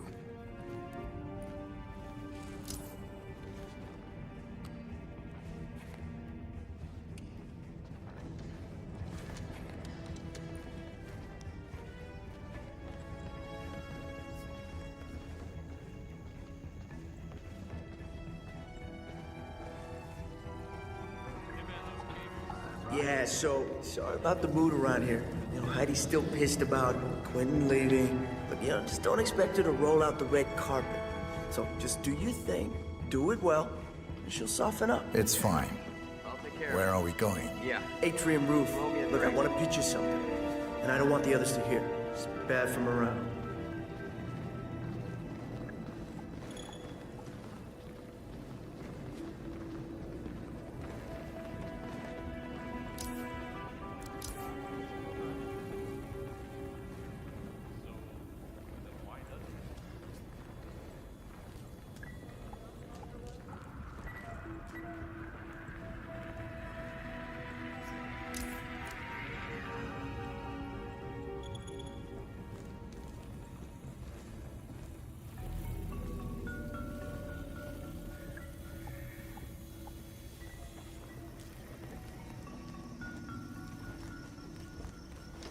Hey, what's up, De Silva?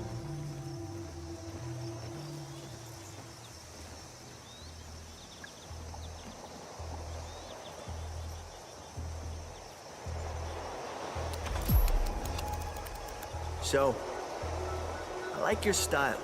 It's very tight, very new wave. You should talk to Dexy when we get back to New York. Who's repping you? Small agency. Very low profile. You wouldn't have heard of them. Old buddies from school, huh? Don't have the heart to let them go? Yeah, I thought so. But believe me, man, you gotta aim higher. Anyway, so I have this project coming up, and I think it's right up your alley. Going solo? Yeah, that's the plan. I could use a solid drummer.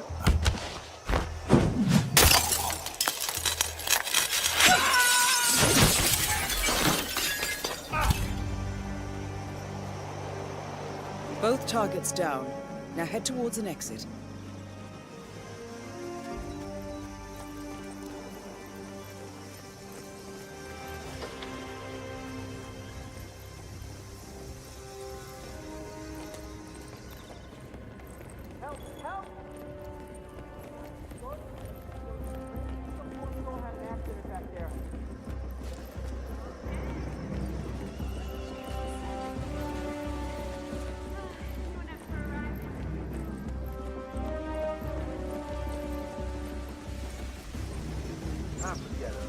Yeah, I got it all under control.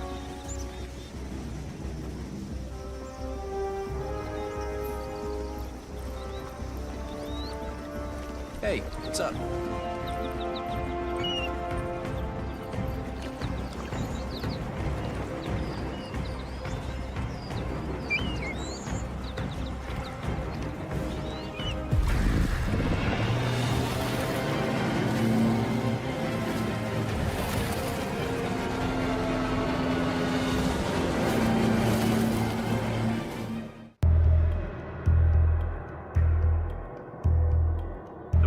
Billionaire media mogul Thomas Cross was discovered earlier this evening, slain by multiple gunshot wounds.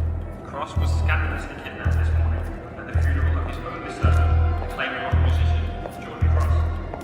The notorious recluse Thomas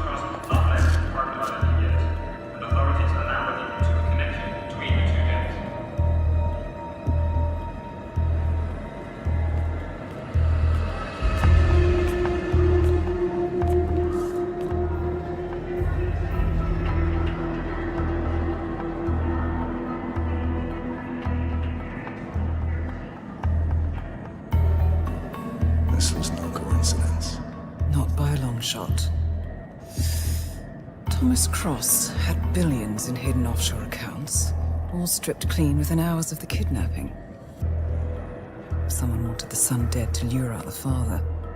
Someone smart enough to stay in the shadows while we did the wet work, and the Highmoors picked up the check. A shadow client. Someone got rich. The contract was just. That was a sound problem. I know you don't care about politics, 47. But ICA is neutral, always has been. Can't allow ourselves to be manipulated. Besides... It's happened before. Italy. Morocco. Paris. All our clients got their intel the same way. Anonymous tips from a hidden source. Each contract perfectly legit, yet part of a grander design. I don't see the pattern. Somebody does. The board has asked us to chase down this shadow client, and our analysts are closing in as we speak. I know that tone.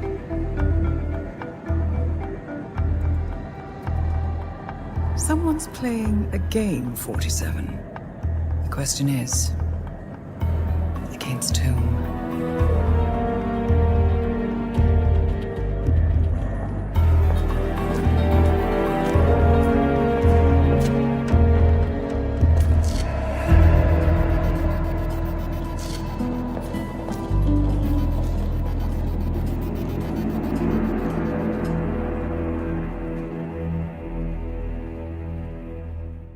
Good morning, 47. We have a lead on the shadow client. ICA White Hats have traced the anonymous data received by our clients to one Olivia Hall, brilliant young hacktivist and suspect in a dozen cases of cyber vandalism. Using onion routing with state-of-the-art encryption, Hall went to a lot of trouble to stay untraceable. She is good, but we are better. Her digital trail has led us to a remote farm in Colorado, where satellite footage has revealed what appears to be the training camp for a private militia, led by an already registered target, Sean Rose, Australian environmental terrorist and explosives expert wanted for a series of public bombings. Rose was spotted near the scene of Thomas Cross's kidnapping, which makes him our prime suspect for the shadow client. Spurred by Eric Soders, the ICA Board of Directors has asked us to infiltrate the farm and eliminate Sean Rose, along with 3 other prominent militia members. Ezra Berg, retired Mossad interrogator, Penelope Graves, former Interpol anti-terror analyst, and finally Maya Parvati, former assassin and gunrunner for the Tamil Tigers. I'll be honest with you, 47. I consider Eric Soda's reasoning hasty and ill-advised. Now, we cannot go against the wishes of the board, but we can conduct our own investigation. Whether a direct threat to the ICA or not, we need to know the shadow client's true agenda. I will leave you to prepare. Welcome to Colorado, 47. The militia has taken up HQ at an old apricot farm and appear to be training for a series of coordinated strikes, ranging from cyber attacks to full-blown guerrilla warfare. The shadow client appears to unite specialists and radicals from all over the map. Mercenaries and terrorists, hackers and spies joined by an unknown common cause. Satellite scans indicate that the command room is below ground inside an old tornado shelter. Only Rose appears to have access, however, so to get inside, you will need to get creative. This environment is hostile and highly alert, so tread carefully. Good luck, 47.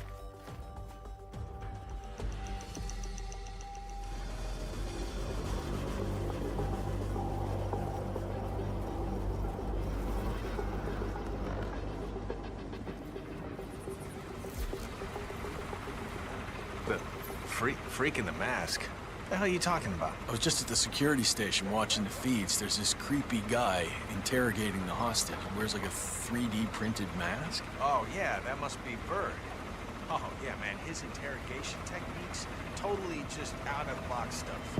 Like truth serums, drugs, that kind of thing. But none of the rough stuff. No, they don't like to mark up their patience, so to speak. Those Mossad boys like things clean and efficient. Bird. Ezra Bird? Yeah. Yeah, man, I've heard of him. Chemical interrogation expert. I guess it's his makeshift lab they've set up. Word is he can make anyone crack. Ezra Berg, legendary Mossad operative who specializes in chemical interrogation techniques, is here at the compound to interrogate a prisoner. My notes indicate he's set up a makeshift drug lab in a garage, and it looks like he's spending a lot of his time in the basement. Could be an opportunity there, 47. You don't know what happened. No.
So this test that Rose has planned seems kind of cruel, doesn't it? I mean, I'm no softie or anything, but it feels excessive. She's got it coming. But nobody can switch sides like Graves and just expect to be accepted. Tests are in order, man. Yeah, sure, I get that. But playing on her past with Interpol like that? I don't know, man. I just hope the technician knows how to act. She used to be the enemy. I don't have any sympathy for that. I'm sure he'll be fine. He's got the badge, right? Yeah, he showed it to me over by the tent. Rehearsed his lines, too. He's taking this pretty seriously. Should be in the clear. Hey, it'll be interesting to see if she takes the hook. Penelope Graves is still new to this outfit, and it looks like Rose is going to test her dedication to the cause. He's arranged for one of the communications technicians to act as an outside agent. The tech is supposed to show her an Interpol badge and escort her to the slurry pit, asking her to betray the militia. Might I suggest a last-minute recasting, 47? Mention how far she'll go. You think she'll order us to be...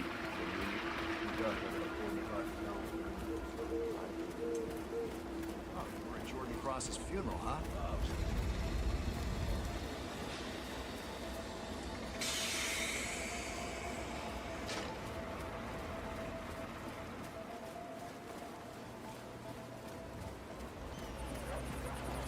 Good. The damn satellite fell out of orbit or something. Sure. Huh?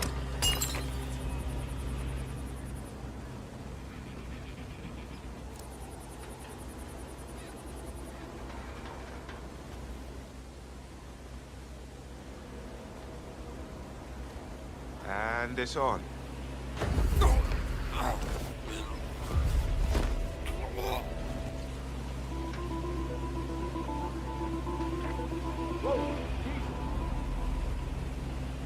C2, we got a casualty in my 20. Proceeding with caution. Out.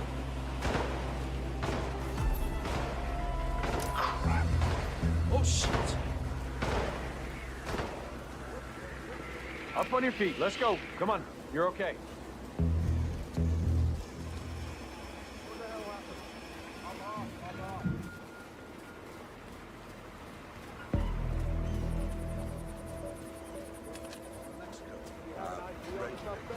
I don't have that information. Let the real soldiers do their job. Mike 1. I have a positive ID on Tango.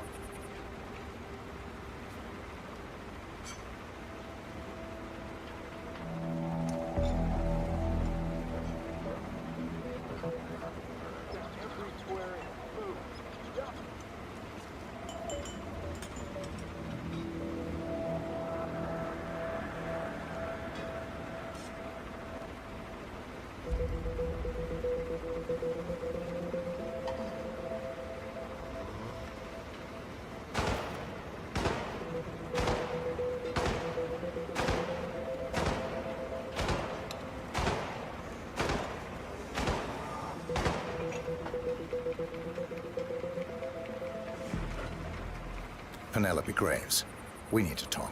You're... what is this? I'll explain everything at the slurry pit. It will be in your best interest to do as I say. I understand. I'll see you there. It's funny, thinking about it. A weapon shows you.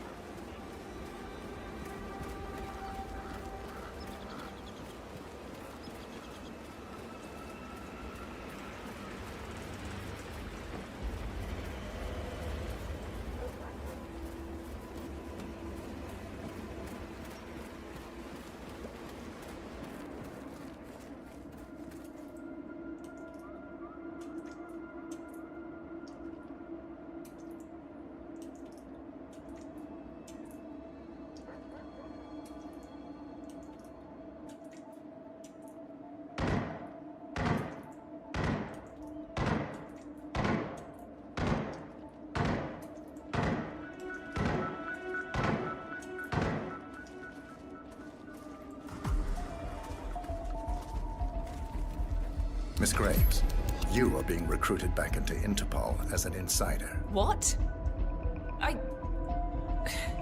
Who are you anyway? How did you find me? That is not important. Think about this carefully. You can provide us with valuable intel. If you cooperate, the agency will overlook your unfortunate transgression. Is the perimeter safe? And what if I refuse, huh? If I scream and get the guards here? I wouldn't do that if I were you. Might prove unhealthy. I'll give you a few moments to think about it. Good work, 47.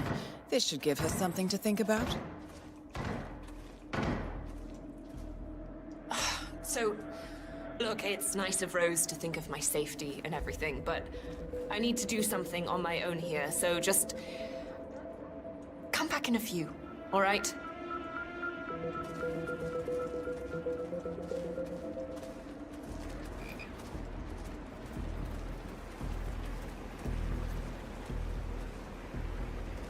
Think, Graves. How did they get to you? Flight out of Lyon under assumed name. Passport provided through Delgado and that Vanisher guy.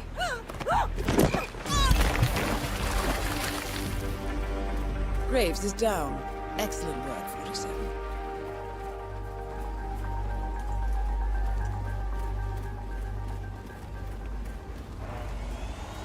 What's this I hear about a training accident? That would be Burgess, the sharpshooter. He's point man in the Mexico operation. Huh. Got clipped by a ram or something? The team trains with a battering ram to simulate the attack on Secretary Torres' motorcade. I don't know, I guess old Burgess had his head up his ass. 9 out of 10 accidents happen in the home. They do say that. Anyway, the guy was lucky. Sprained his ankle, that's all. He'll be back in a couple. So does Rose still supervise the training? Sure, why? Well, if we ever want... A battering ram has injured one of the strike team, point man by the name of Burgess, and according to those militiamen, Maya Parvati oversees training. Sounds promising. I suggest you infiltrate the strike team, 47. Perhaps you can relieve the hapless point man of his duties. Get rid of Rose without the boss knowing. I guess Burgess just taught us how. Huh.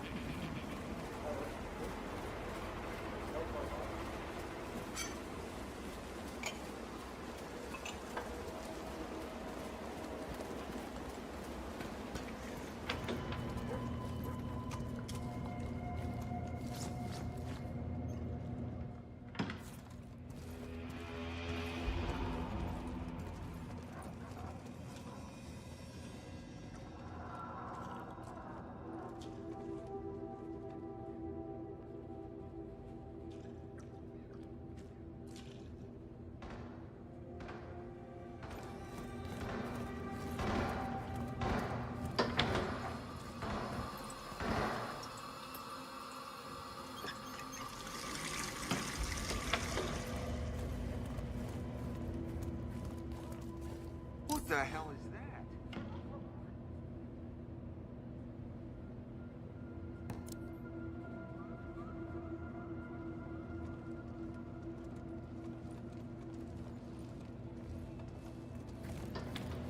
Don't you dare mess up this goddamn day more than it already...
right, looks pretty decent. Torres won't know what hit him. Carry on.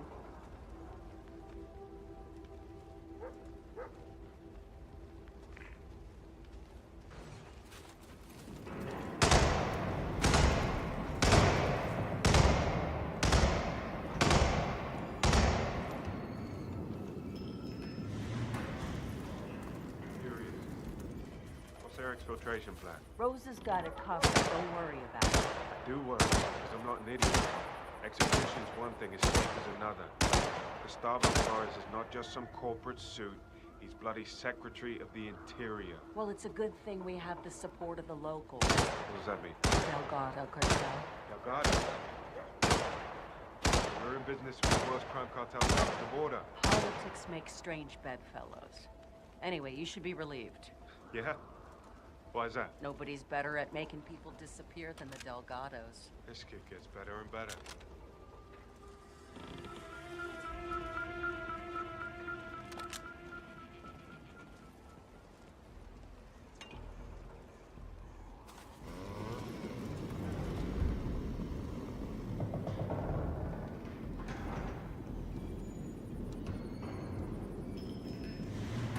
All right, let's go again. On your marks. Ready, set, execute. Don't save your ammo on this guy!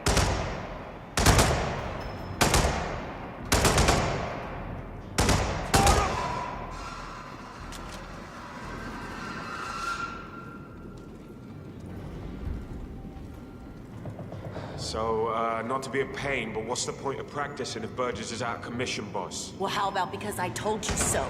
That good enough for you? Well, yeah, sure. It's just that we're only around 60% capacity here. Burgess got his ass creamed because he screwed up. All right? I don't need you tools to experience the same thing, so we're practicing until you can do this in your sleep. Any more questions? No, that's all, boss.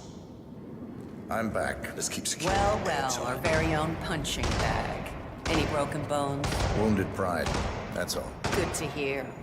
All right, head over to the briefing area. We'll resume in a moment.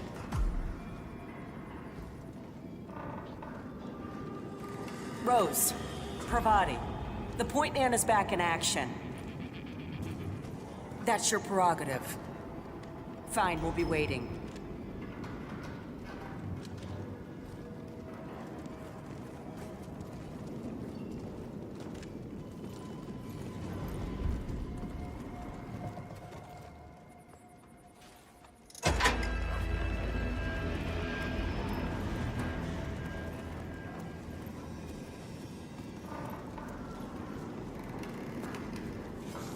People, let's get to it.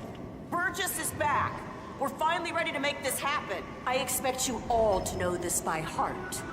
But in case amnesia has set in, here's the sequence. Advance to the car with haste. Eliminate the passengers. Retrieve the briefcase. Extract. Got that? And remember, speed and accuracy is the name of the game. All right. Now go pick up your weapons and get in position. Move out!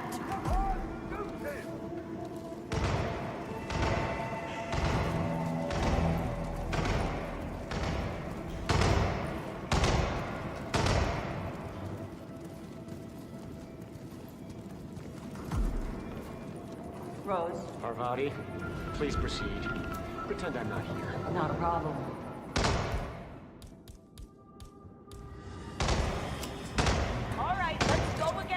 On your marks, ready, set, execute. Read the documents and extract. Go for a headshot.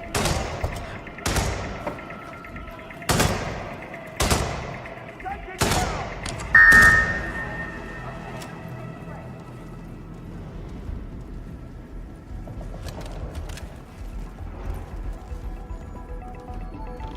Team's overall performance was passable. Good speed and accuracy, but coordination needs to improve. The point is to build up muscle memory. A perfect sequence of synchronized motion. You need to be able to pull this off sleeping. Passable. Your point man was spectacular. I don't like party won't know what hit her. Nicely done, 47. 2 flies with 1 swat. Maya Parvati is down. Good work.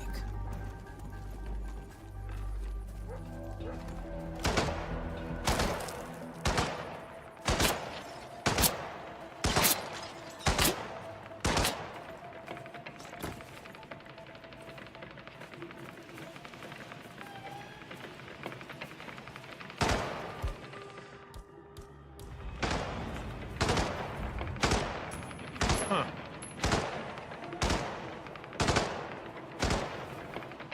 Yeah, you the man.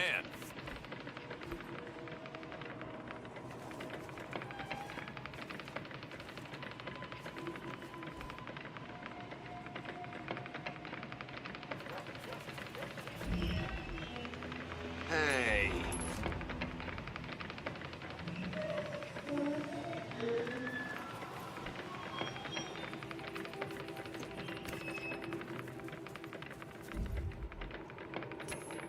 Oh.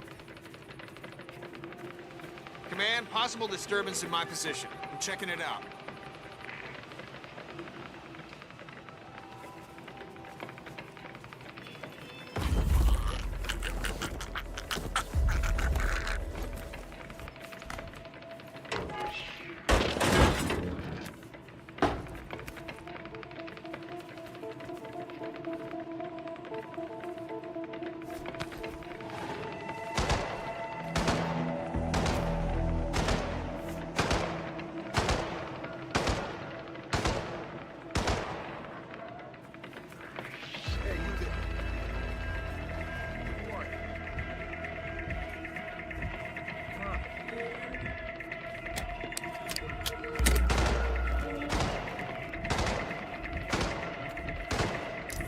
No way.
Hi there.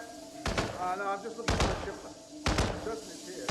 Quite unfortunate that it got mixed up with the tobacco. Or anything like that. It's really quite a potent solution. Afraid not, Mr. Berg. I don't know where it might be.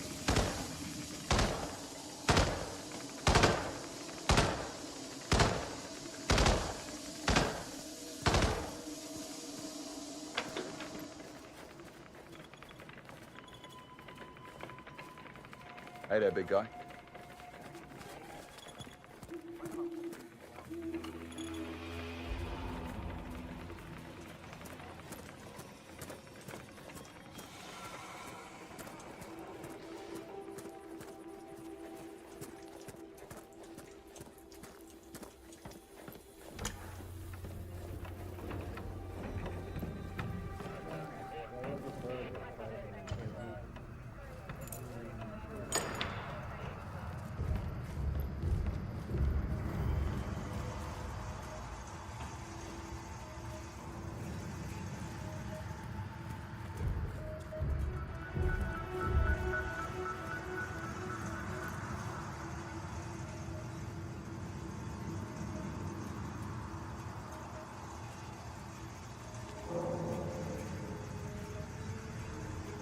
So, young friend, let's try again. You're wasting your time. We heralds are only messengers. I have nothing to offer that you don't already know. So you keep saying. Well, what about your superior? The leader of the heralds? The one you call Constant? Sure, he knows more. Such as the identity of the paths. It's possible that I never asked. What does he look like? Like a bookkeeper. Like the guy you sit next to on the bus, plain as vanilla. That's the idea. You'll never find him. But he will find you. Give me another dose, Doctor. Break my mind. Won't do you any good. We'll see. Well, clearly so. Let's up the dosage.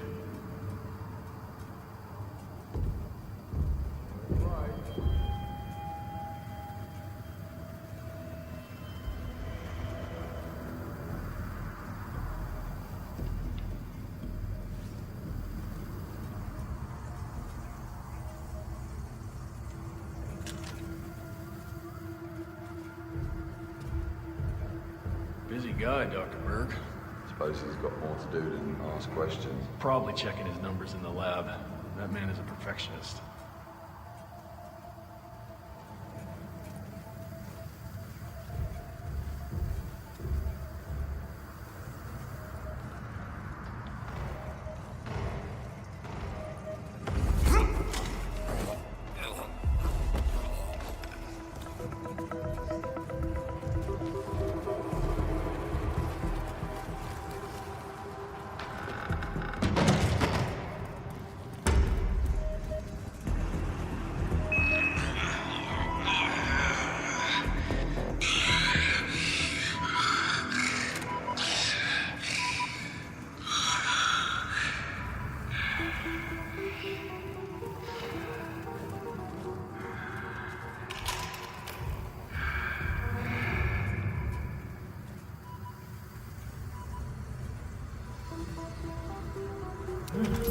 Unconscious.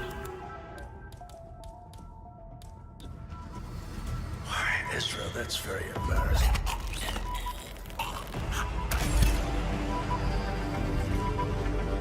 Ezra Berg has been eliminated. Good work, 47.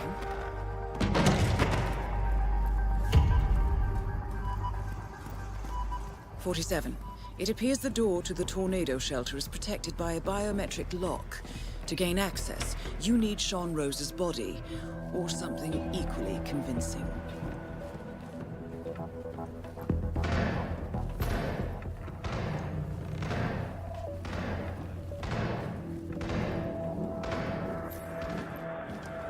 Okay, so you know how Rose keeps his desk tidy like a Japanese garden, right? What?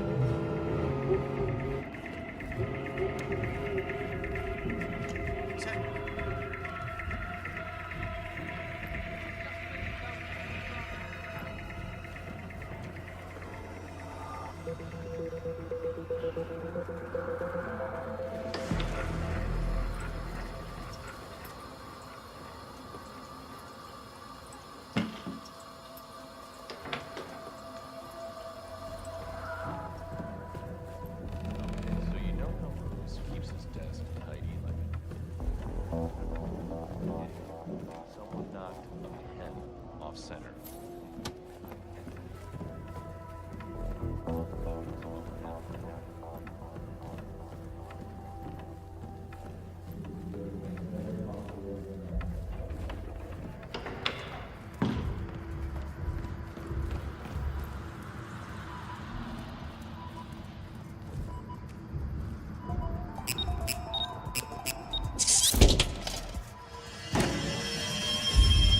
The plot thickens. Someone left in a hurry. Sean Rose was not the Shadow Client.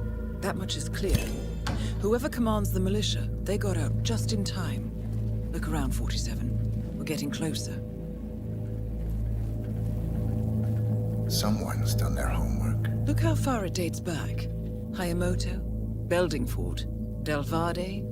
The Shadow Client has been tracking you for decades. Now, how is that possible? It isn't. Every one of those missions were branded as unsolved or accidents. He must have been looking for a pattern, a certain MO, which would mean He knows me. Well, at least this shortens the list.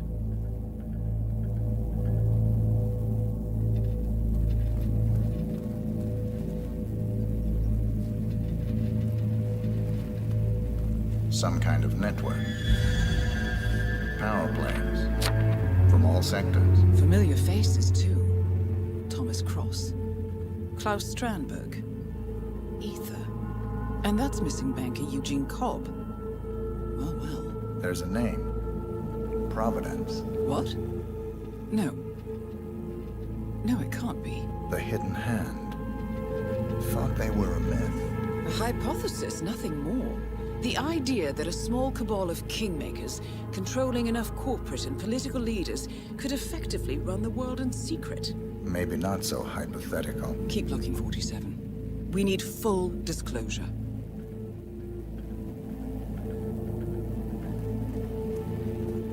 Found something. Sodas? But that would mean... Providence has infiltrated ICA. And Eric Sodas is their operative. Bastard! It all fits. He was the one who persuaded the rest of the ICA board to greenlight this operation. This changes everything. Get out, 47. We got what we came for. What about the Shadow Clan? He is no longer our primary concern. ICA has been compromised. I always wondered if Providence was real, but I never actually... I will need to confer with the board, but mark my words, 47. This will have consequences.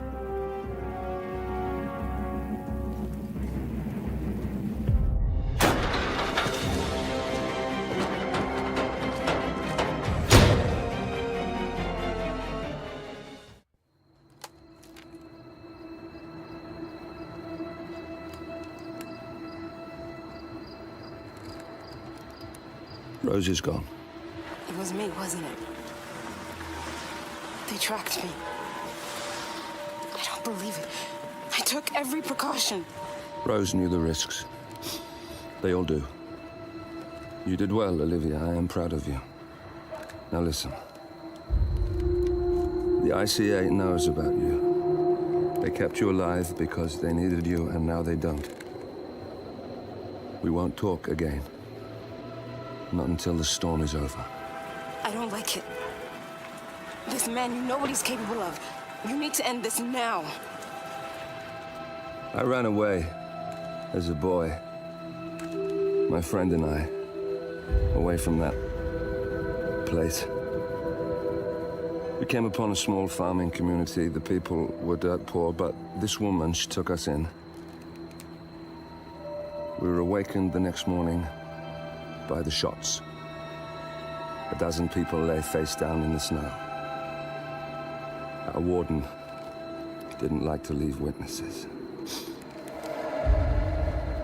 They shot the woman and her family last. They made sure that we watched the whole thing. This is your gift, the warden told us. Your gift and your curse. Touching lives only by ending them. You know him.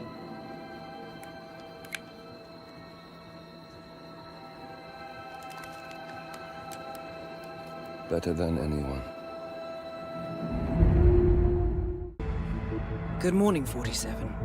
The board has sanctioned Eric Sodas for termination. After Colorado, we did some digging into Soda's private affairs and discovered that he has been fast-tracked for critical heart surgery at the hyper-exclusive Gama Private Hospital in Hokkaido, Japan. Such a display of power has Providence written all over it.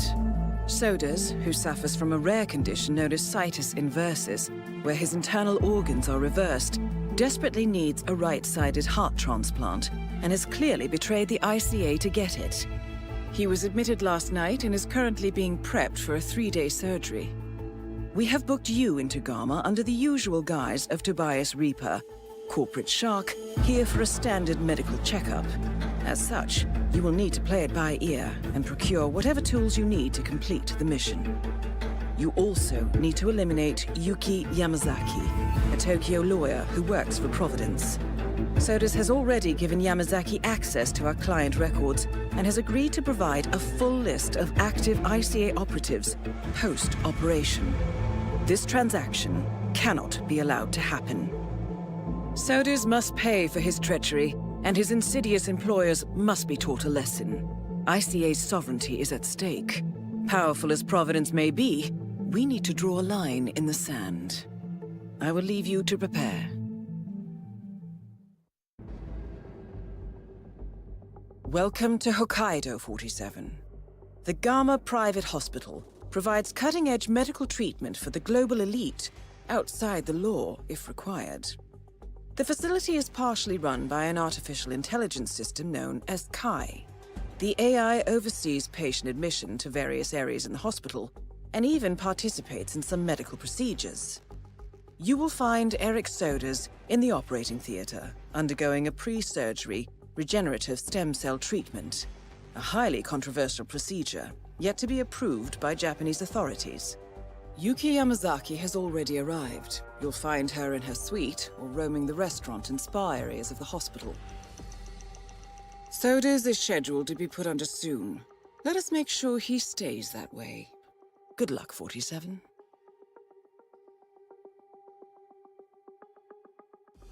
Hello, Mr. Reaper.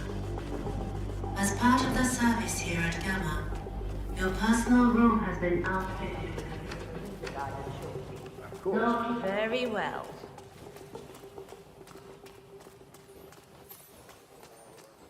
Yes, I mean, if I was a painter, I would totally... I can't believe they're still not ready. Hope you have everything you need.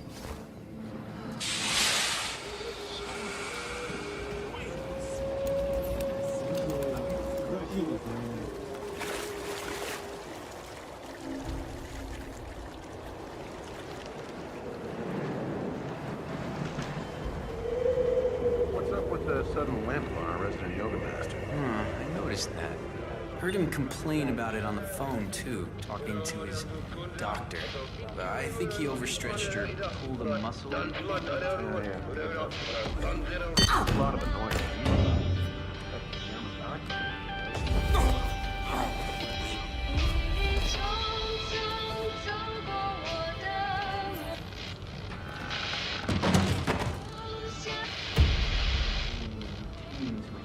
Guests.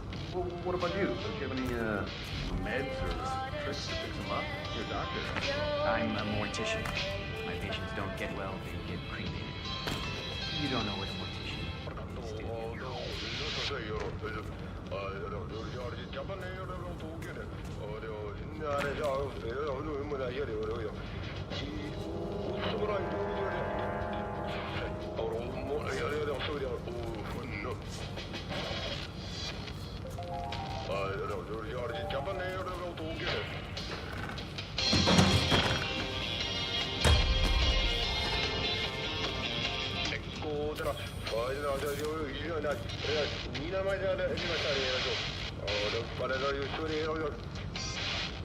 双迷人的眼，让我不禁想念，仿佛近在眼前。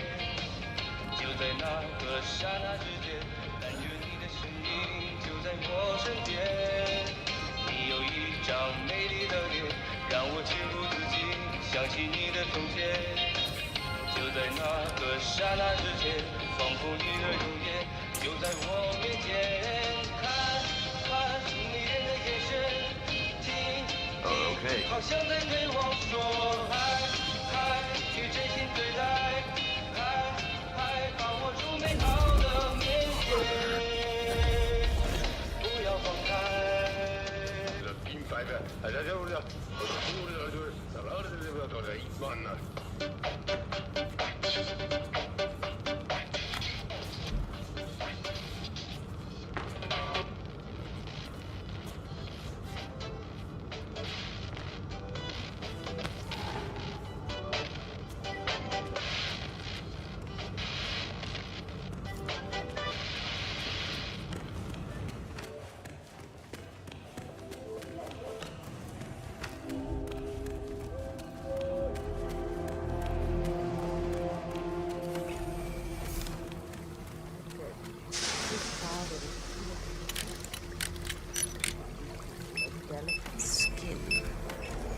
pass. Maybe later.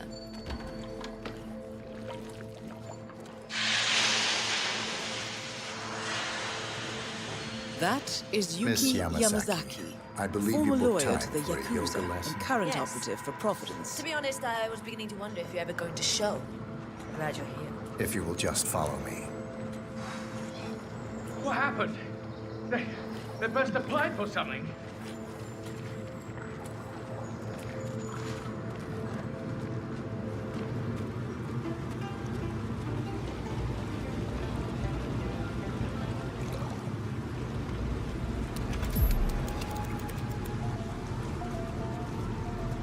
I'm ready to begin. Miss Yamazaki. Very well. Let's begin. Let us begin with upward-facing dog when you're ready.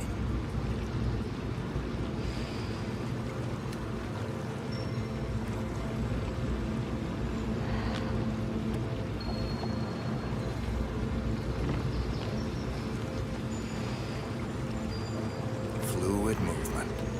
Very good. Now, transition into Lord of the Dance. Remember to breathe throughout.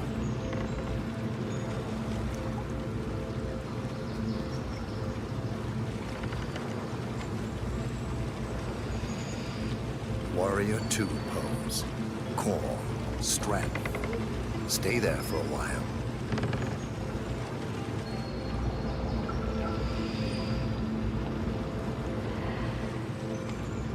Changing sides. Be strong.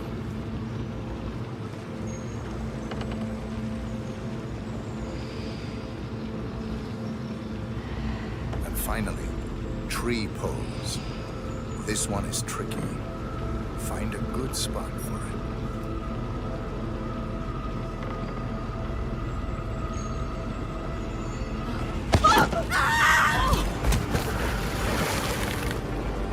Target down. Now it's time for sodas to retire.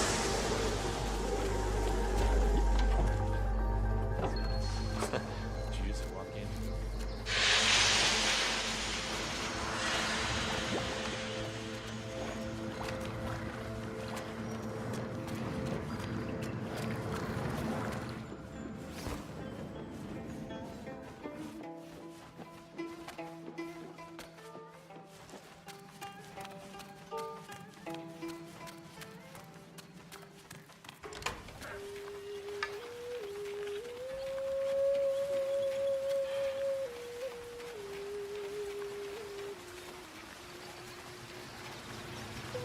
Mr. Jason Portman, please come to the hospital entrance. Yeah, the gig's alright. Food's decent. Most of the people here are just lazy rich people. It's not like Mogadishu, that's for Jason sure. Portman. A doctor will escort Hey, you to your you'll never guess who I'm out here with. That former Please cicada proceed to pilot, the hospital Daniels. entrance. Remember him from Shanghai? That's the one. He's still dealing, too. Yeah, I shit you not. I think he's making a decent bonus on supplying the VIPs here with under-the-counter merchandise. Flew in some important doctor. Pretty sure he's supplying him as well. Well, let's just say the doctor's been in a few consultations already, and he walks away looking very mellow. I know. Yeah, good thing I'm not the one having heart surgery.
What are you doing? 47, I have You've gotta intel leave regarding right the now, pilot. Okay, please?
Nails, Hello, sir. need another bill. Sir, if The you want to effect get is through, I'm waning. going to have to This pat you way, down. Doc. I'll show you where my stash is. Hey, I get it. You're not an errand boy. Lead the way.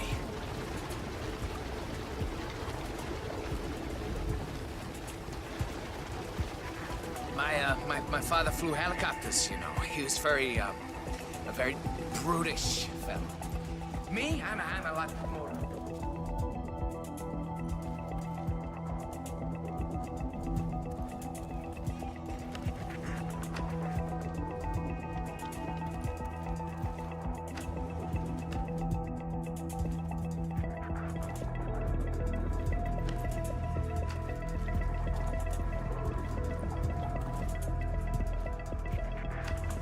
Here we are. Help yourself. Thanks, Nails. You're a champion.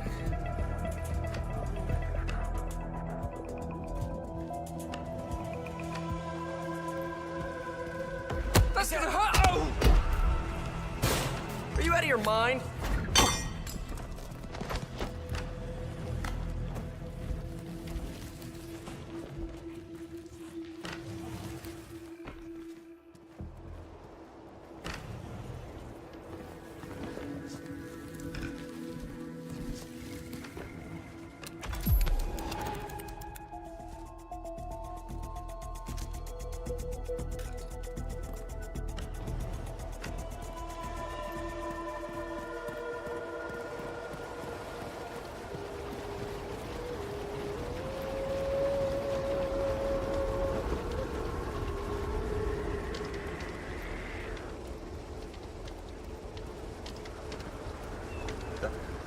Doctor, how are you?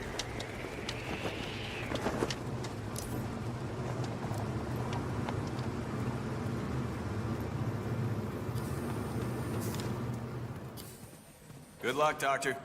Steps seem to be in order. What about here?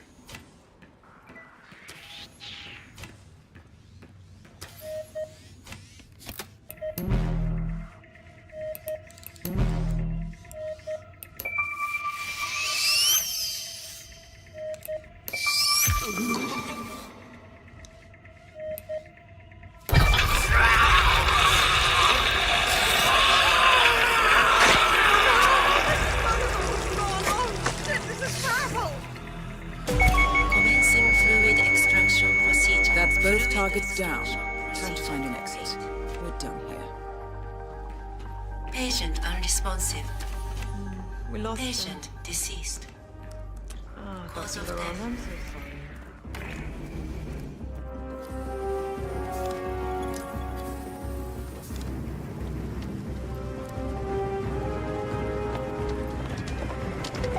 Paging. Hospital director Nakamura.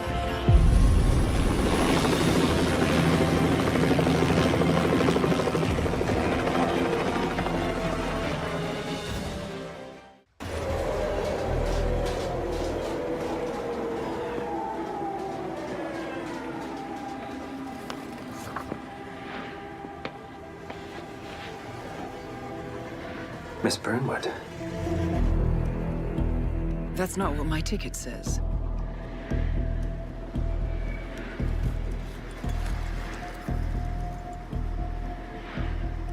We received your message. Loud and clear, I might add. Honestly, you could have just sacked the poor guy.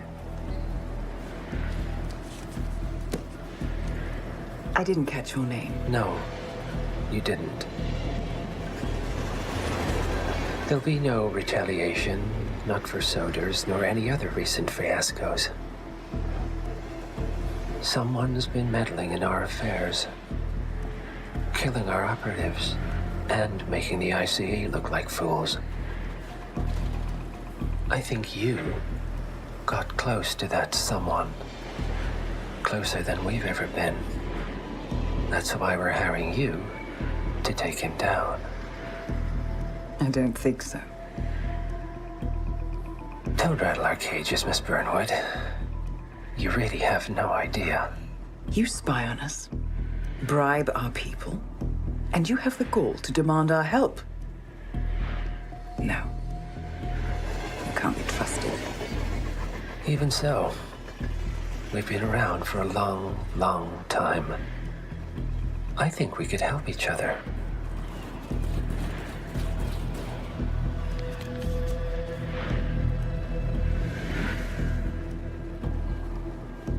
Some 20 years ago, your agency took in a young man with no past and extraordinary skills.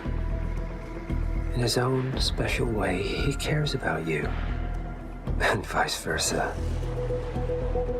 And ever since that time, you've never stopped wondering where he came from and who made him what he is. There was a doctor. Some depraved experiment.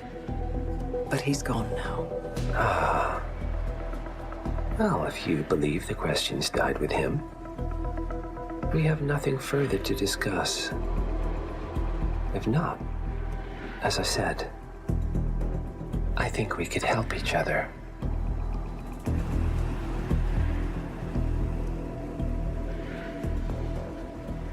Partners, then. Cheer up, Miss Burnwood. We are the lesser evil. This terrorist. He wants nothing but chaos. He's only a terrorist if you win. Miss Burnwood, we won a long time ago. This is maintenance.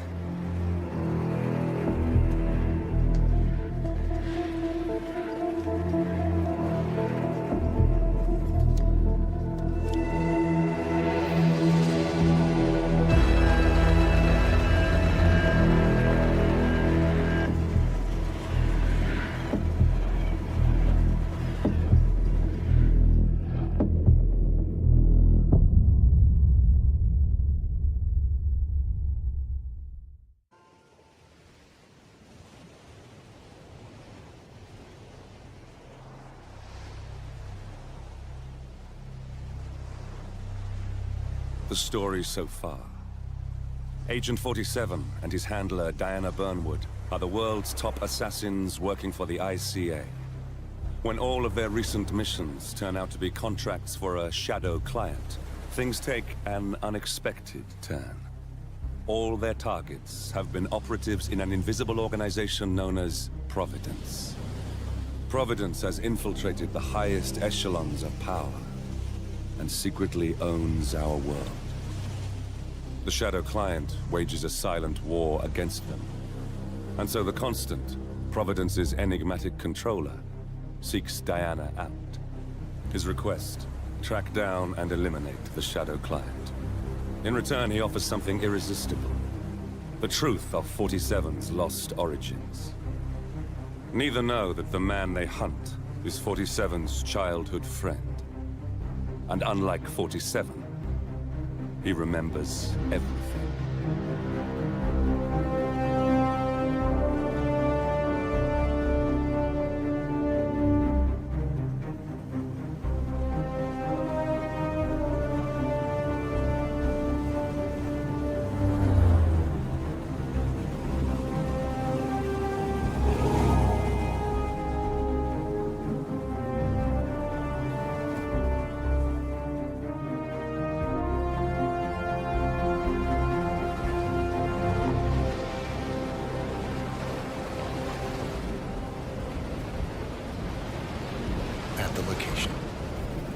hostile presence. Understood. Alma Reynard's house is just up the beach.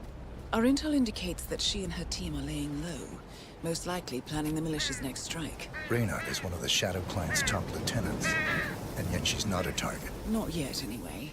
She's no doubt high on our client's list, but for now, it's information we seek. Infiltrate the house and get us a lead on the Shadow Client. Up for some B&E, 47. On my way.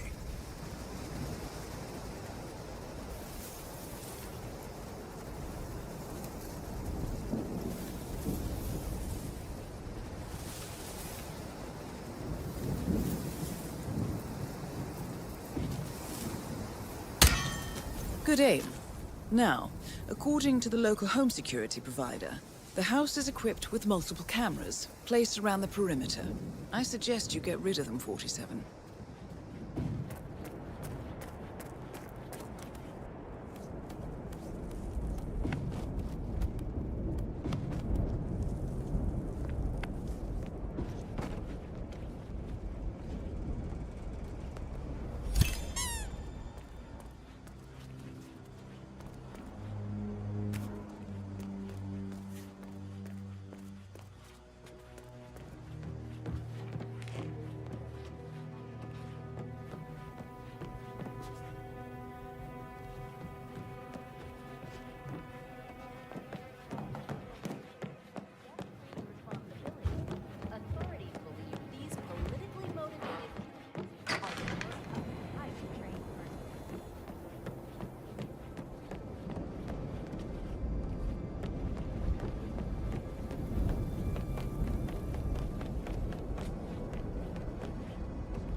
Bodies.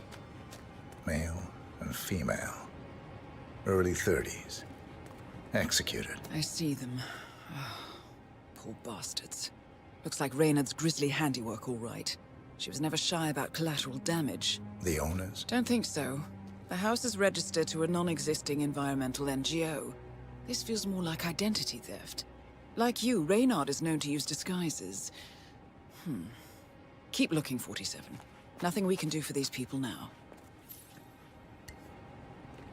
Masks. Rope. Chloroform. Looks like another kidnapping. I wouldn't put it past them. The Shadow Client is nothing if not industrious. Why is he doing this? Clearly, he has an axe to grind with Providence. Big enough to surround himself with murderers and terrorists. Big enough not to care who gets hurt in the process. He believes he's doing the right thing, I suppose. Just like everyone else.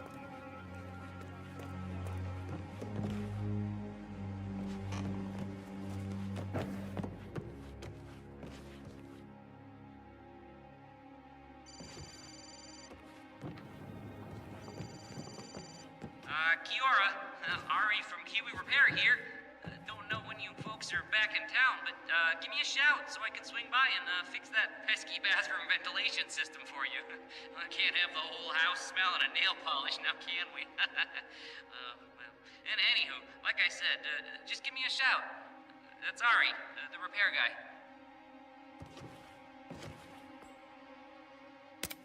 Kiora, Ari from Kiwi Repair here. Don't know when you folks are back in town, but give me a shout so I can swing by and fix that pesky bathroom ventilation system for you.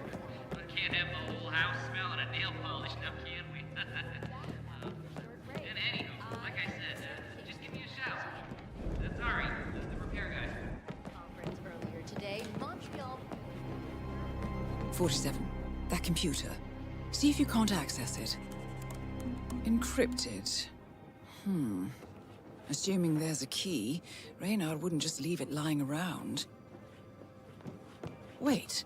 According to the floor plan, the room you're in should be a lot bigger. There might be a concealed space behind the wall. Check for hidden panels, 47. Appears Reynard's cell is launching another strike. Those are sewer maps of a residential area in Wellington. Well, there's nothing we can do about it now. Our priority is the Shadow Client.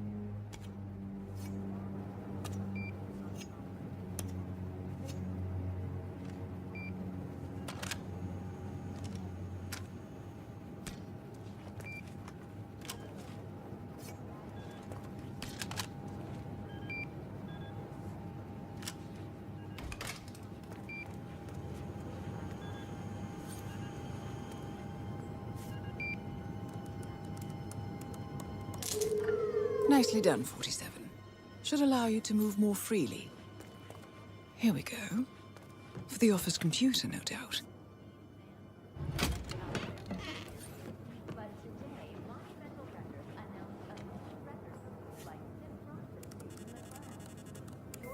I'm in. Hurry. I'm detecting movement up the road. A motorcade, possibly Reynard's. Uploading the data. Hold on. Receiving it now. Nothing on the Shadow Client or the other cells.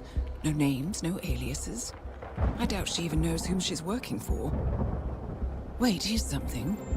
A message from Robert Knox of Kronstadt Industries. And by the sound of it, he's a Providence operative. A defector. Well, well, well.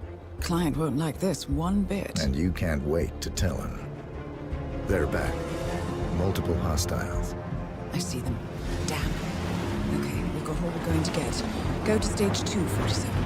Eliminate Reynard, and preferably without raising suspicion. One step ahead of the Shadow Client for once. Let's keep it that way.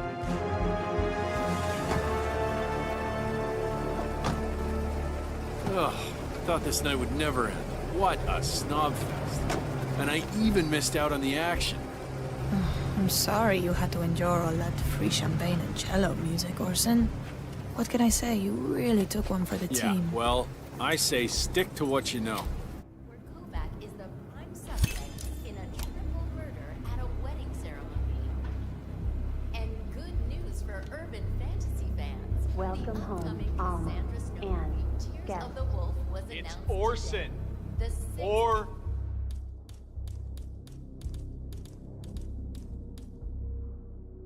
Sen. in the record-breaking teen fantasy franchise, which will be filmed exclusively in New Zealand, finds the eponymous Snow in a perilous parallel dimension where she must destroy the mystical. Max, you in here? Max?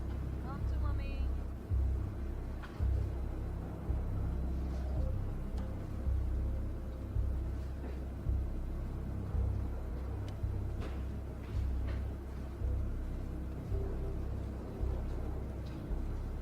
Jared, terrace all clear. Copy that. Do a sweep of the upstairs while you're at it. I knew you were gonna say that. So, you gonna tell me who it was we just kidnapped? House guests of the PM. The wife and 2 daughters of one Lance Donovan, the VP of Dynasty Global. The online retailer? Uh-huh. Donovan is back in London, working. He should receive the pictures as we speak. Ah, blackmail. Donovan's boss, Dynasty's CEO Rupert Pierce, is a top Providence operative. But we can't get near him, so I decided to, well, do a bit of outsourcing. Oh, could you fix me a cup of tea? Sure thing. You want sugar? Honey? Sugar. No problemo.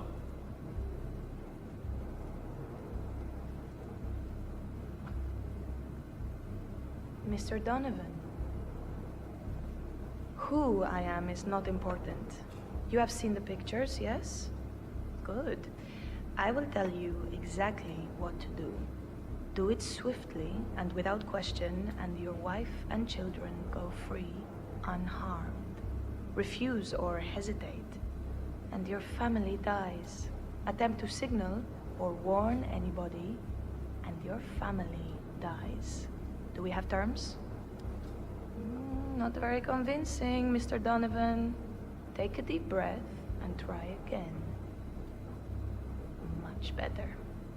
Now, you will take the stairs up to the rooftop helipad where your boss, Rupert Pierce, is taking his morning jog. You will inform his guards that you are delivering an urgent message. You will approach Mr. Pierce, lure him close to the edge, and toss him off the building. Hey, you want green tea or mango? What do you think? You heard me, Mr. Donovan. The life of your boss for the life of your wife and daughters. Shouldn't be much of a choice, even for a workaholic. Do you understand me? Very good. Now, go.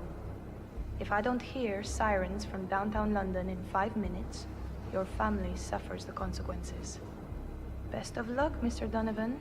We thank you for your sacrifice.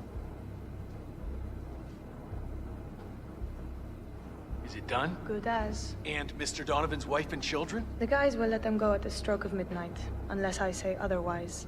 Boss's orders. You know how squeamish he gets about collateral damage.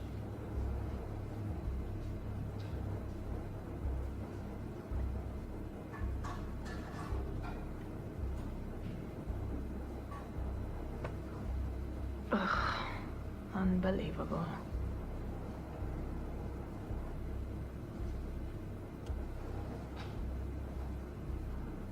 I'm gonna turn in. You coming or what? Yeah, I'm coming.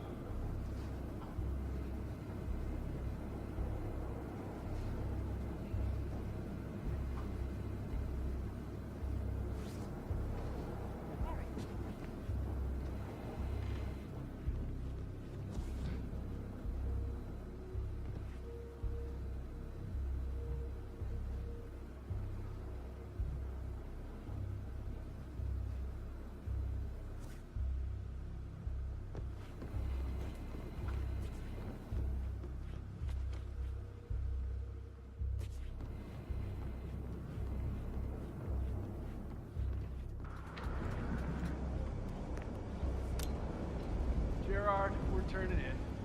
Right outside the door. Oh, and tell the guys to keep a lookout for Max. Body attachment. Damn thing must have run off again. There goes the needle of intense. Yeah, heads up, everyone. Max is on the prowl again. If you find a trail of blood, just make it taking its course. Over.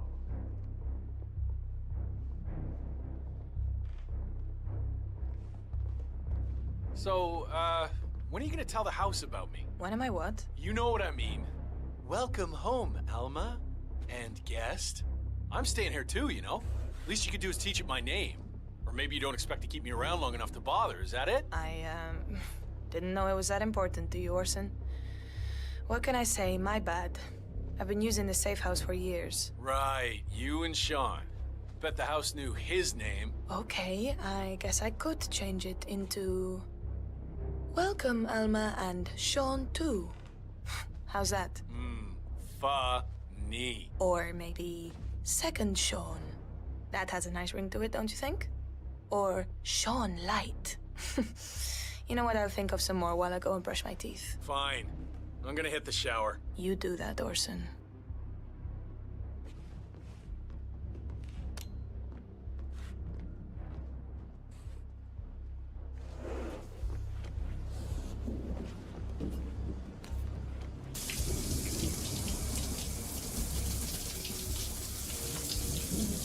When are you shipping out again? Say what?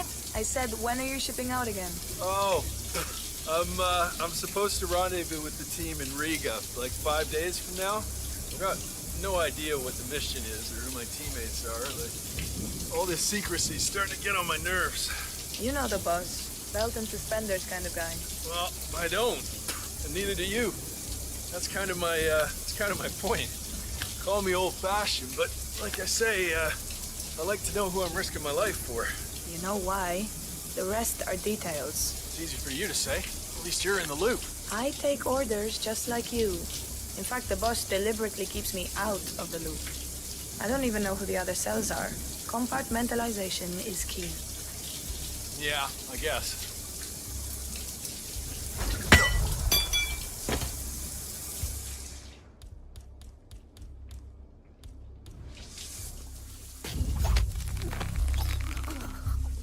it down. Well done, 47. Now get off the property.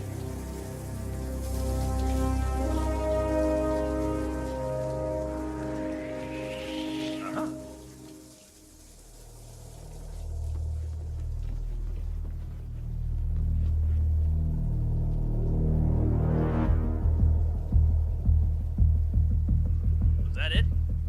Nah.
The Mercs have discovered your boat, 47. They're on high alert, combing the beach for intruders. Proceed with caution.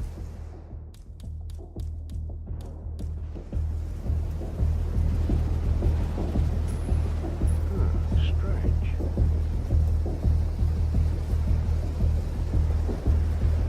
Great.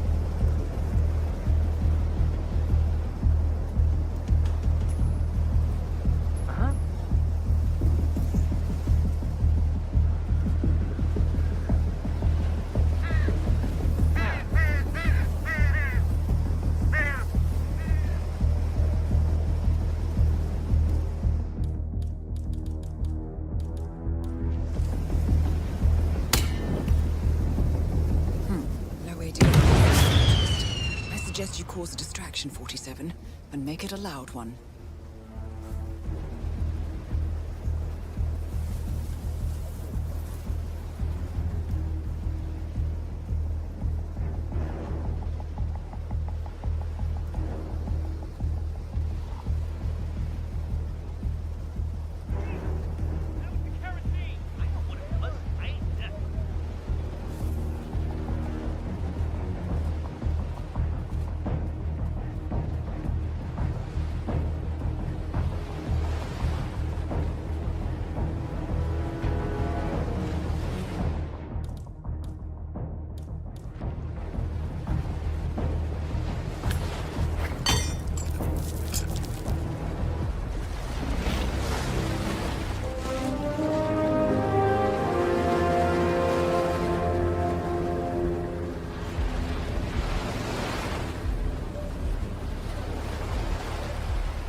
Well, it's official. New Zealand paid off. The client has given us carte blanche. Hunt down the militia by any means necessary. A week ago, Providence was a threat. How did you swing the board? The board are practical people, 47. A blank check is hard to turn down. Besides, The Shadow Client's war on Providence is causing a global panic. Someone will need to stop the militia. Might as well be us. And the man on the train?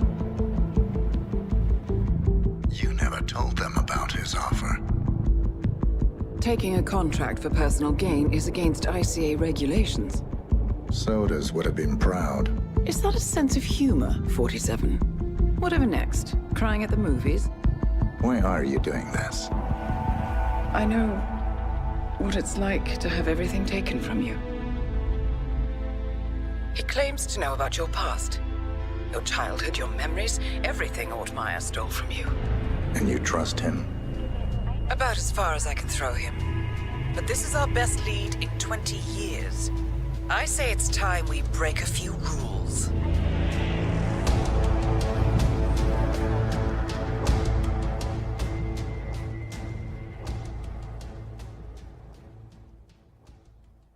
Good afternoon, 47. Your destination is the annual Global Innovation Motor Race in Miami, Florida. After analyzing the data from Reynard's computer, the case is clear. The Providence defectors are Robert and Sierra Knox, head of robotics developer Kronstadt Industries. A visionary inventor and technological innovator, Robert Knox has spearheaded Kronstadt Industries to the bleeding edge of technological development. His equally brilliant daughter, Sierra, is not only a financial wizard, but also a fiercely competitive race car driver, with a fiery temper to match.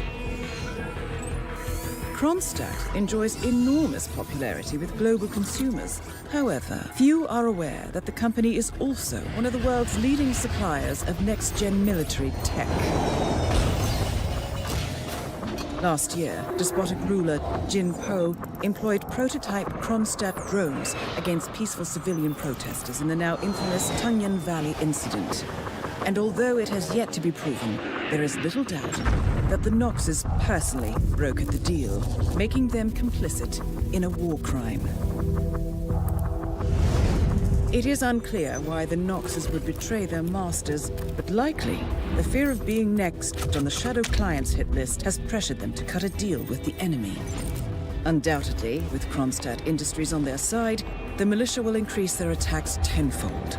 And so our contract obligates us to retire Robert and Sierra Knox and contain the damage they may inflict on Providence. I will leave you to prepare.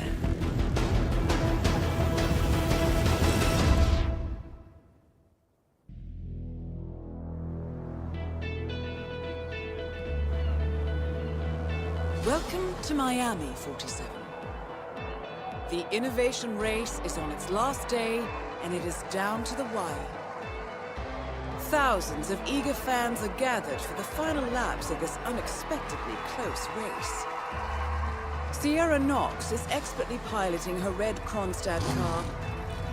Her father, Robert Knox, roams the nearby expo building where Kronstadt is showcasing its new prototype car. The Kronstadt RK Mark III has seen fierce competition from the Chinese Kowloon Heavy Industries' new racer. Moses Lee, CEO of Kowloon, has taken a dominant lead and looks invincible.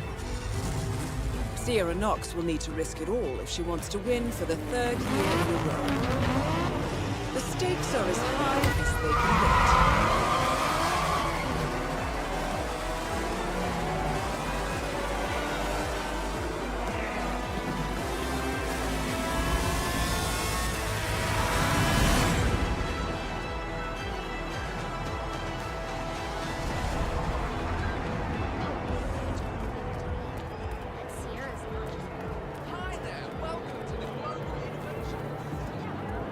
Listen, sir, there's no drama. Just need to check your pockets if you want to pass.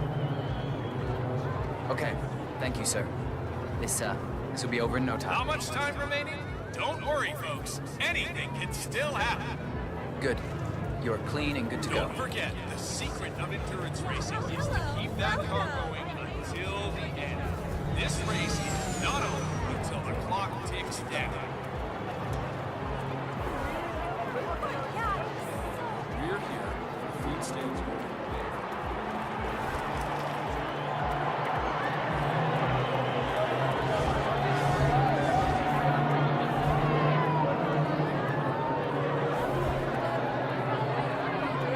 at these beautiful cars. These cars are the future of motorsports. You see the grip on these babies? It's just so strong. I mean, you could drive straight up the wall.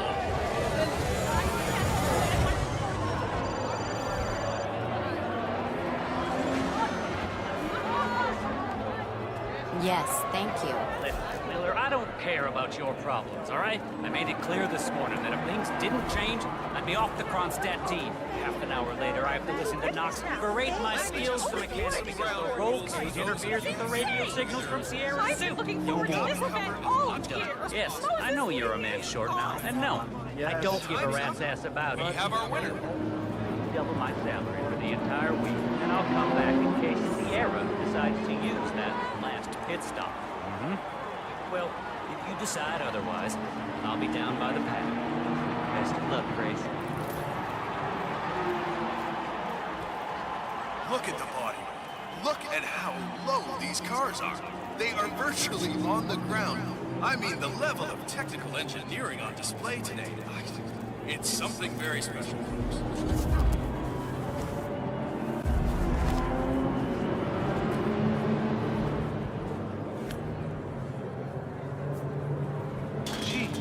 There is still plenty of time left, folks, and anything can happen. Don't forget, the secret of endurance racing is to keep that car going until the end. This race is not over until the clock ticks down. But I still can't believe it.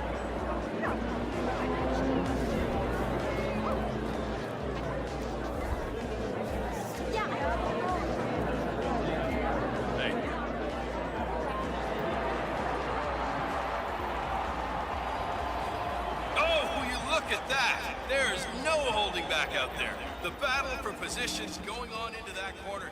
Boy, oh boy, that's some great racing out there. Moses Lee is tearing. Did you hear anything about Thierry? How's he doing? No. But judging by the state of the car when they brought it back in, I'd say he's doing great.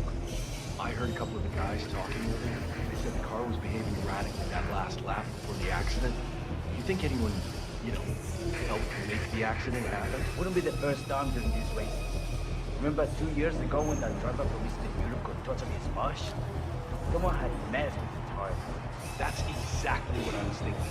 Even with the added security, I'm seeing people wander around here that I've never seen before. Who knows what they might be up to? Especially Moses Lee and his crew. Cars are also more fragile than ever. Did you know that Sierra Knox herself requested that they all trade spools in their cars to make them lighter and faster? That woman is tough. Grace told me over beers last night. Also told me how Sierra had blown a fuse when Grace refused to comply. Apparently they reached some sort of a compromise. I would not want to drive that car. Any major crash, you're not walking away from that. I couldn't agree more.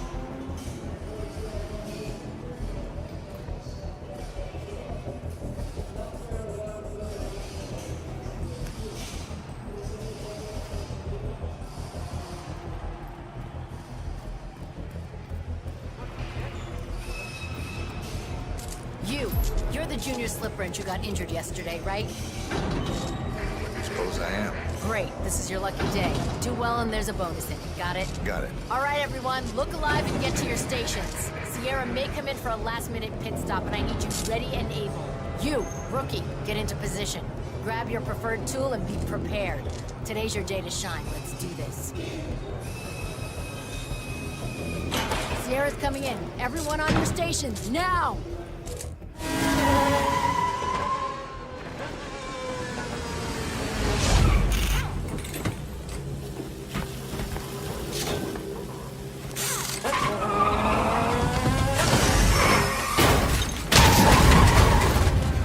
Target down. Next up, Robert Knox. What the hell just happened? Sierra! What's happening? Oh, I just hope the marshals and the paramedics can get there fast. Can you believe the nerve of that ticket? Anybody got it? Yeah. Thanks. Doctor gave me some sort of vitamin hydration normally reserved for the driver. Fixed me right up. What, like doping? No, it's for after the racing's done. Although it did kind of look like you. It's me.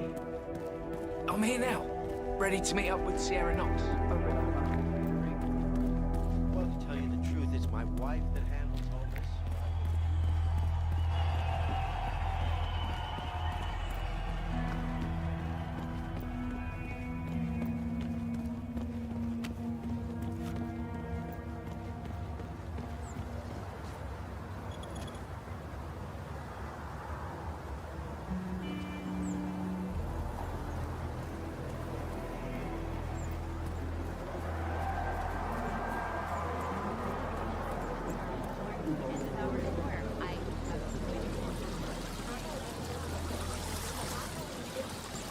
That is Ted Mendez, one of the country's most influential military-grade moneymen.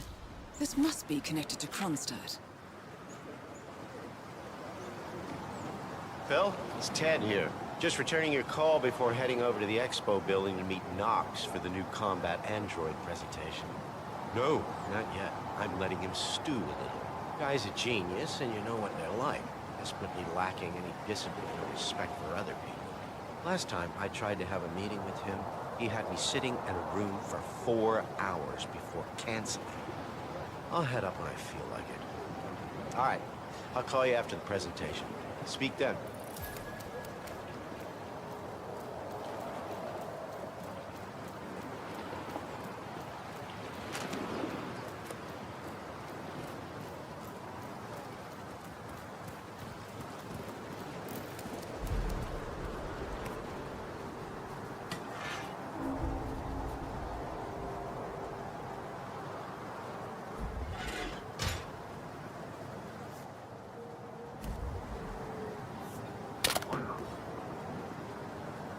What was that?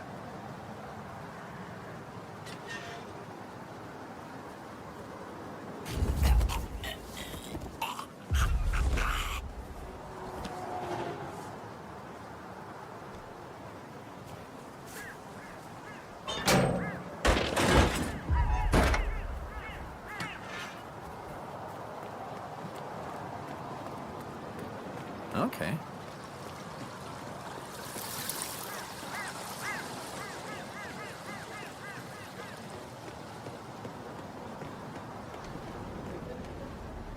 Mr. Mendez, good to see you, sir. The demonstration is scheduled to take place on the upper floors. Please feel free to use the stairs right over there. Greetings, sir. Hello there, sir.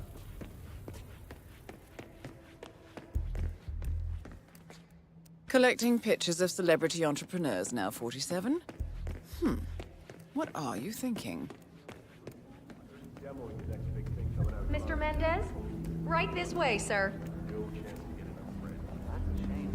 Would have been nice to be able to break a story like that on my first run. Dream on, pal.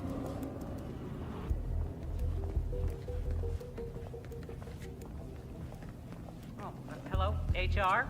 Yes, it's Finn Wheeler down at the Bayside Center. Listen, I realize this may sound trivial, but the Fountain View soda dispenser has been on the fritz since we moved in. I can't work without my energy drinks, and I have been forced to bring my own. What? Yes, that's right. But here's the problem. It's right in here, Mr. Mendez. Ah, Ted, good to finally Hello, see sir. you. Have a This lovely day. traffic was rough.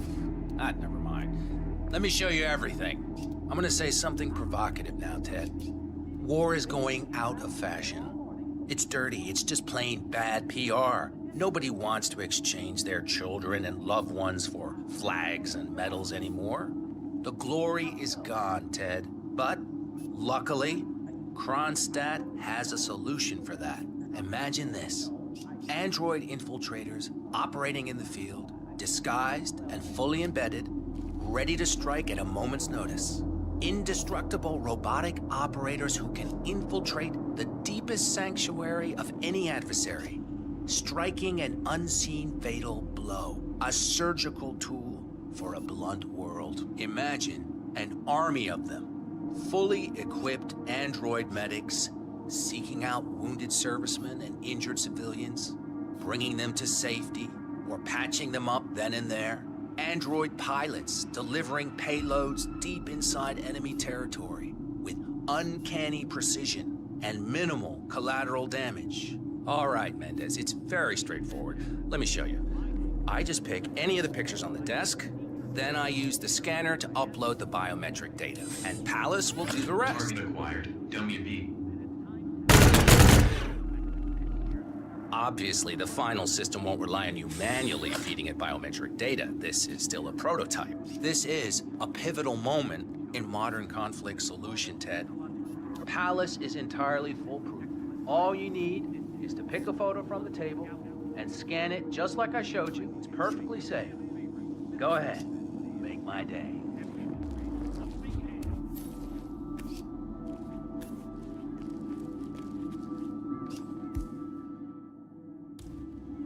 Just scan one of the images. Target acquired. Robert Knox. Damn it. Both targets down. Well done, 47.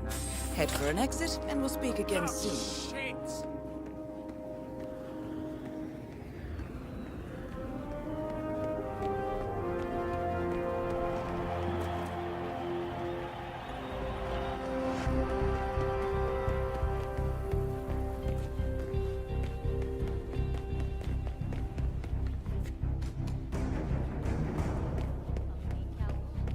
Two fierce power players whose tense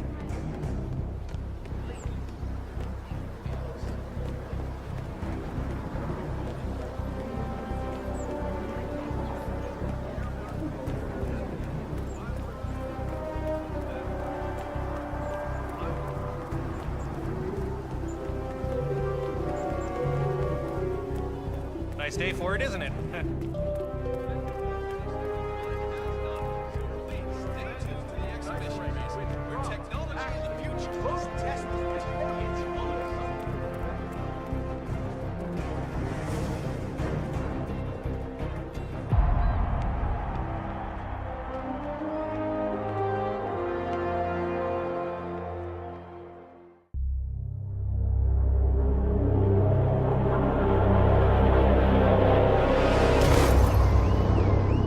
Berlin, Shanghai, Montreal. We're bleeding operatives. Panic is spreading, and now we are axing our own? Knox was a traitor. He would have caused incalculable damage. And he won't be the last. This is exactly what the enemy wants. We need to fight the sickness, not the symptom. And I have just the tool for the job. Right. The Burnwood woman. Eric Soders warned you about her, didn't he? The Crusader. I can handle Miss Burnwood. Everyone hates power until you offer them some. And you ought to know. ICA speaks the enemy's language. We need them. And once we don't? We'll cross that bridge when we get there. Fact remains, we are shadowboxing. We need to know who we are up against. I was getting to that. His name is Lucas Gray, the late Mr. Cobb's head of security. Cobb was ground zero, first of our operatives to die. It had to be one of his staff, someone with military training and access to the plane. Grasping at straws. Gray is a mercenary, a veteran of every backwater tragedy you've ever ignored on the 5 o'clock news. Chechnya, Sierra Leone, the list goes on, but before '89, nothing. No records of any kind. Now, come on. CIA, KGB, plenty of spies went dark. After the curtain was lifted, I cast a very wide net. Lucas Gray simply does not exist. If you're all quite done wetting yourselves with excitement, I couldn't give two shits where he came from. I only want to know one thing. How does he know about us?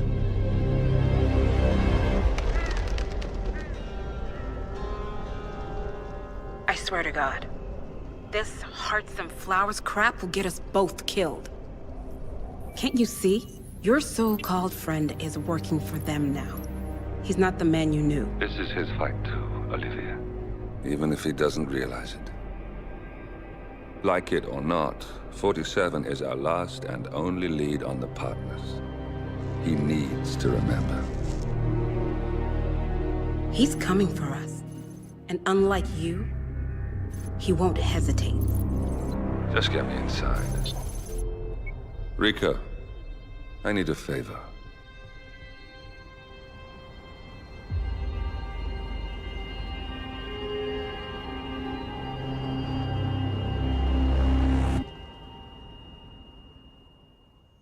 Good morning, 47. Our Providence contact has shared the identity of the Shadow Client, a former mercenary and bodyguard by the name of Lucas Gray. His past is a black void, but our analysts are digging deep. Meanwhile, we've had a breakthrough of our own. Comparing the militia's attack patterns with global shipping and transportation routes, we've figured out how Mr. Gray and his paramilitaries move around the world undetected. They're using the distribution network of the Delgado cartel, Colombia's biggest drug manufacturer. Clearly, Gray must have struck a deal with the Delgados. Consequently, if we can cripple the cartel, we can severely limit the militia's strike range. But to do so, we need to slay a three-headed serpent. Sociopathic cartel head Rico Delgado and his two closest lieutenants, PR guru Andrea Martinez and savant chemist Jorge Franco.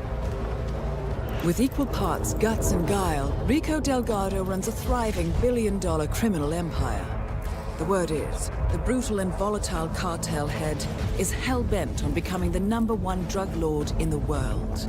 To achieve this, Martinez, a childhood friend of Delgado's, has been buttering up state leaders and decision-makers, paving the way for an expansion of the Delgado logistics network, while the brilliant but aloof and antisocial Franco has been hard at work developing a new type of super cocaine. So, three of Colombia's most infamous crime lords inhabiting a decidedly hostile environment. I will leave you to prepare.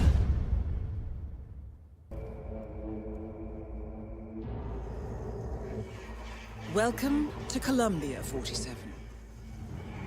The remote village of Santa Fortuna awaits you deep inside the Colombian rainforest. An iron-fisted Delgado cartel rules over the village and its surroundings. Security around Santa Fortuna and the closed-off cartel compound is extremely tight. Armed sicarios patrol the streets of the village, ready to enforce harsh punishments to those who do not comply. Rumors persist of hidden transportation cave systems connecting the village, the cartel compound, and the hidden coca fields beyond. It is a rare occurrence to have all three cartel leaders present in the village at the same time. Expect that all targets are protected by scrupulous killers, armed with automatic weapons. Rico Delgado inhabits his fortified mansion on the outskirts of the village, while Andrea Martinez can be found in her village office or around Santa Fortuna itself.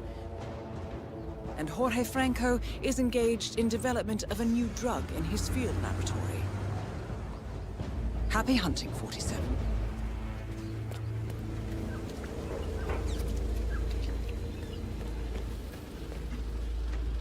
Someone kill you.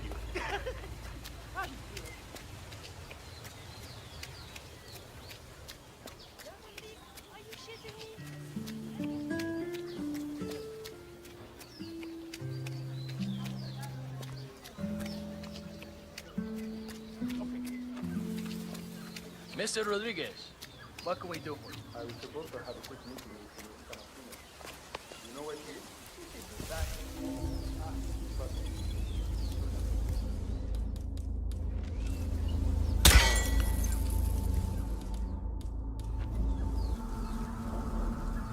What?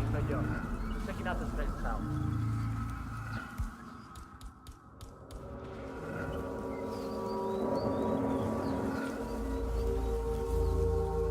Mr.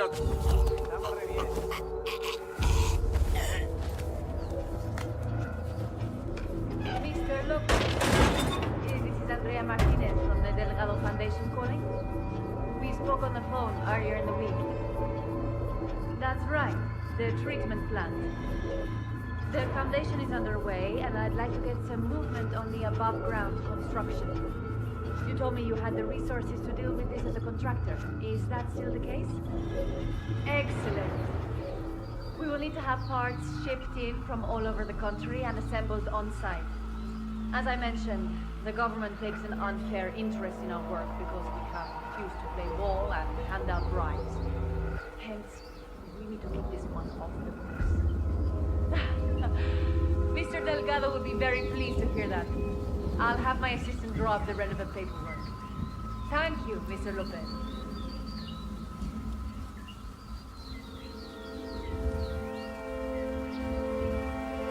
Paula, I'm heading down to the village to check on the statue. I'll be back later.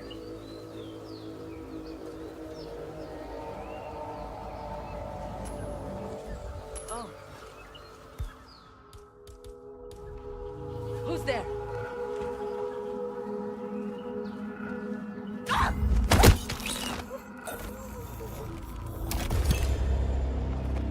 Martinez is down. Good work.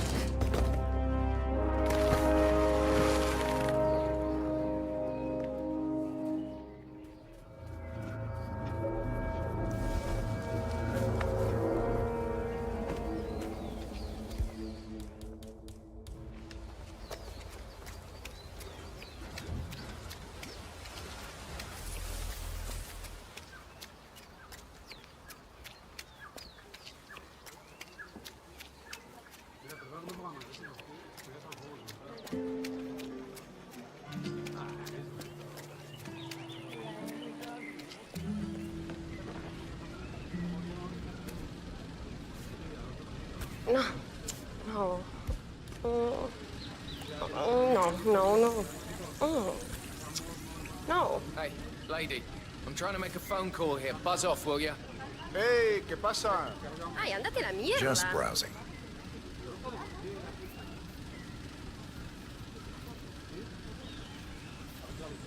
You have to get me the hell out of here. I'm stuck in some tequila bar in the middle of nowhere. I can't get out. Dexy, send help.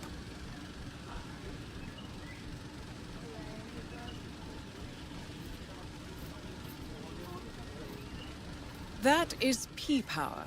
Real name, Paul Powers.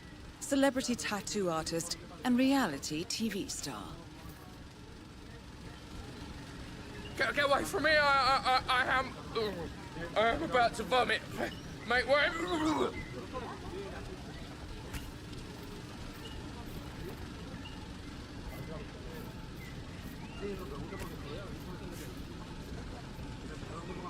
Huh? Okay? Hey, ¿qué pasa?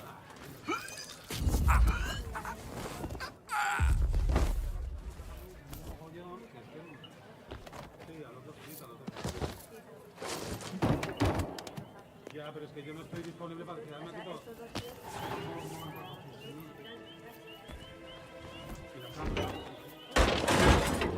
Es que ahora vamos a intentar. No podemos ir así.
See that power guy? Hang on, man. I hope you don't mind, but we need to frisk him. Man, if you wanna pass, I need to look through your pockets.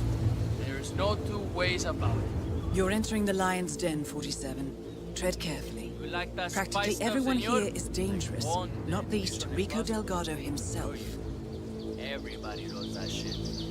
All right, Okay, Mr. green light, Power. todo está bien. Follow me Go to the ahead. house. Mrs. Delgado wanted to meet you. She's a big fan. She'll take you to Rico afterwards. The celebrity tattoo guy is here. So famous tattoo artist, huh? I put some ink on skin as well in my time. Of course, most of that was in prison and not always on people who appreciated the work.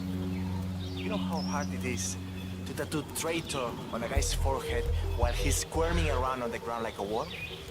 Not easy, let me tell you. Can't say that ever happened to me. You bet. That is Catalina Delgado, wife to Rico Delgado for the past 11 years. Really, you, P-Power. It's such an honor to meet you. I just love your show. That episode where you tattoo the heart on the arm of the dead-dying policeman while they're administrating CPR. It's the most beautiful thing I've ever seen. A great moment. I cherish the memory to this day. Ah, see. So, Rico has this tattoo on his neck, and he insists it's supposed to be based on a photo of me. I'm not a fool, Mr. Powers. My nose never looked like that, not even before the operation. And sure, I've had a few ticks done here and there, but nothing as drastic as that. I want you to make it look like me, not some young skank. I'll do my very best, Mrs. Delgado. Ah, Chico, let me just grab a quick selfie with you, all right? Sure, why not? Yay! Just look this way. Oh, que sí! Wow, we look so good together. This is great.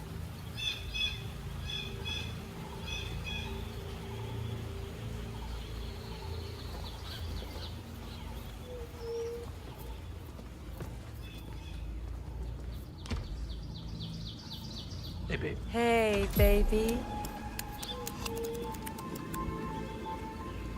So, this is the famous P. Power, tattoo artist to the stars. Huh. You don't exactly look like you do on TV, do you? There's something different about you. Cariño, don't insult our guest. He's obviously not been sitting in a stylish chair for days, but this is P-Power. Who else would it be? Well, what about those cheekbones? The guy on TV didn't have cheekbones like that. Hey, Rico, enough. You know they fix all that in post-production. Just let the man work. Okay, fine. Whatever you say.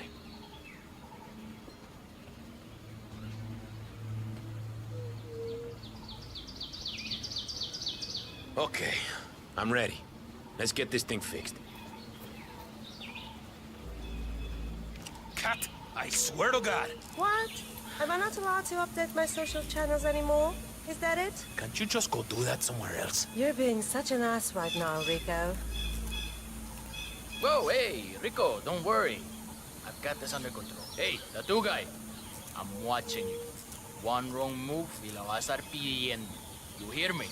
Hey, listen, you're taking this new bodyguard job a little too seriously, Jose. Better safe than sorry, boss. Put the gun away, I'm fine. I'm sorry, but I'm just doing my job, patron.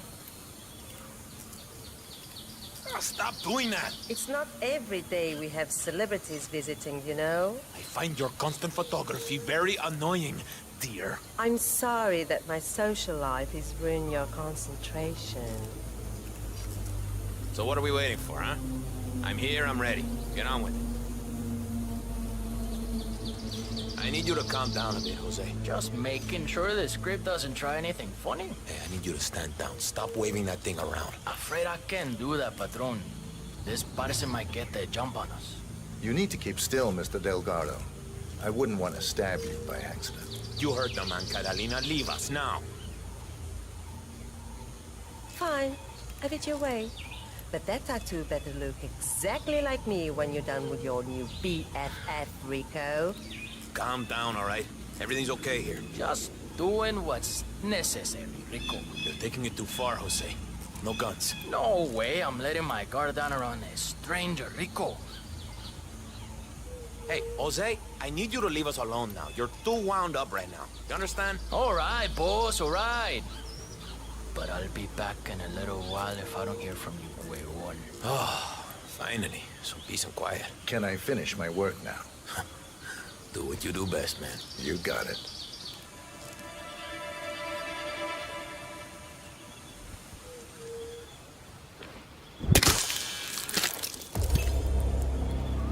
Rico Delgado has been eliminated. Nicely done.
Ah.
I heard from my anchor who lives in Copenhagen.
That is Jorge Franco, the Delgado cartel's chief chemist.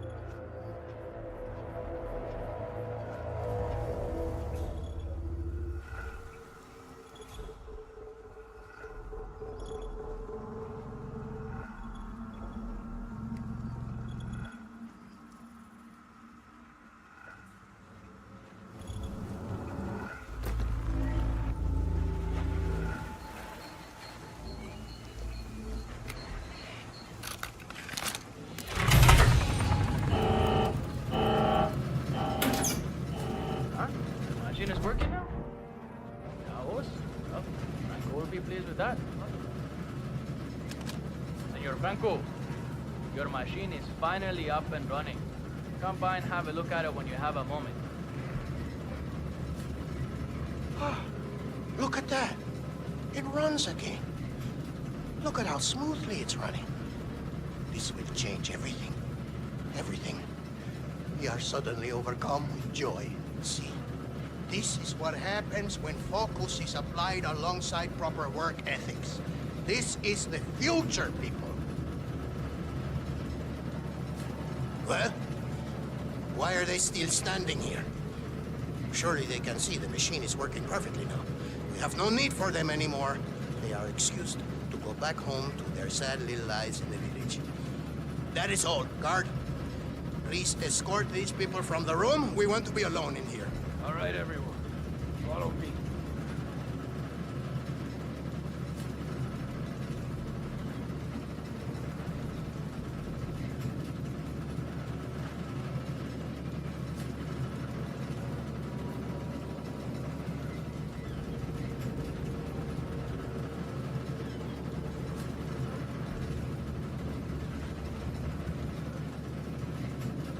All right, Mr. Franco.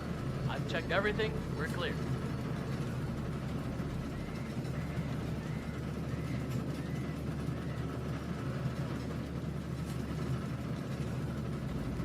Dios mío. It's perfect.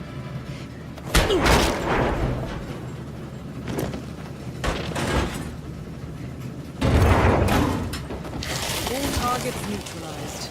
This should paralyze the cartel. Excellent work, 47. Now head for an exit.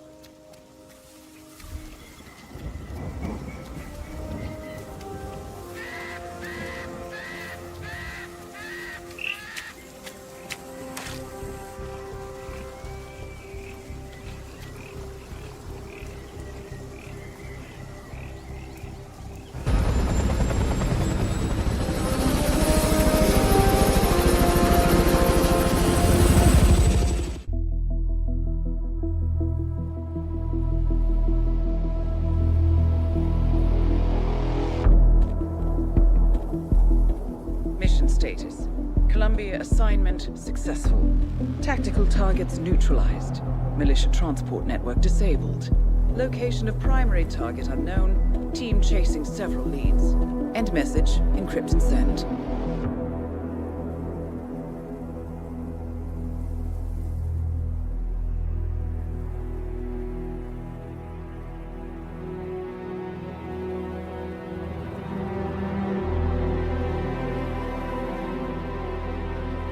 As strong as you. They have to pay for what they did. It needs to stop. You need to stop. If my source checks out, we can prove the board knew about the chemical leaks. We'll have grounds for a retrial. It won't make a difference. They're too powerful. They're not the devil, Nancy. Just a company.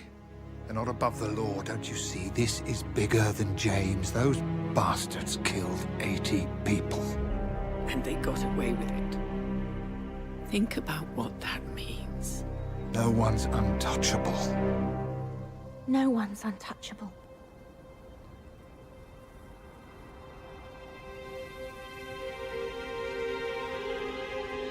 Diana! Coming!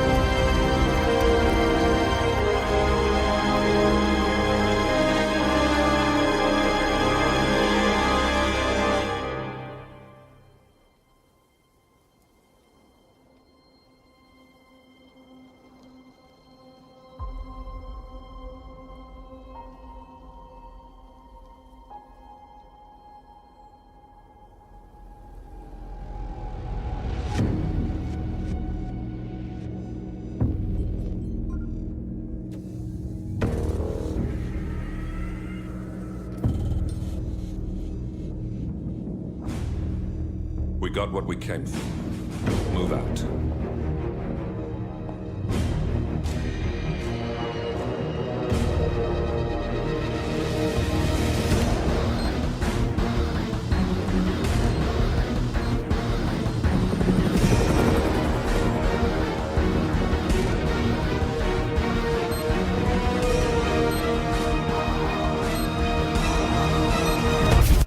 Good evening, 47.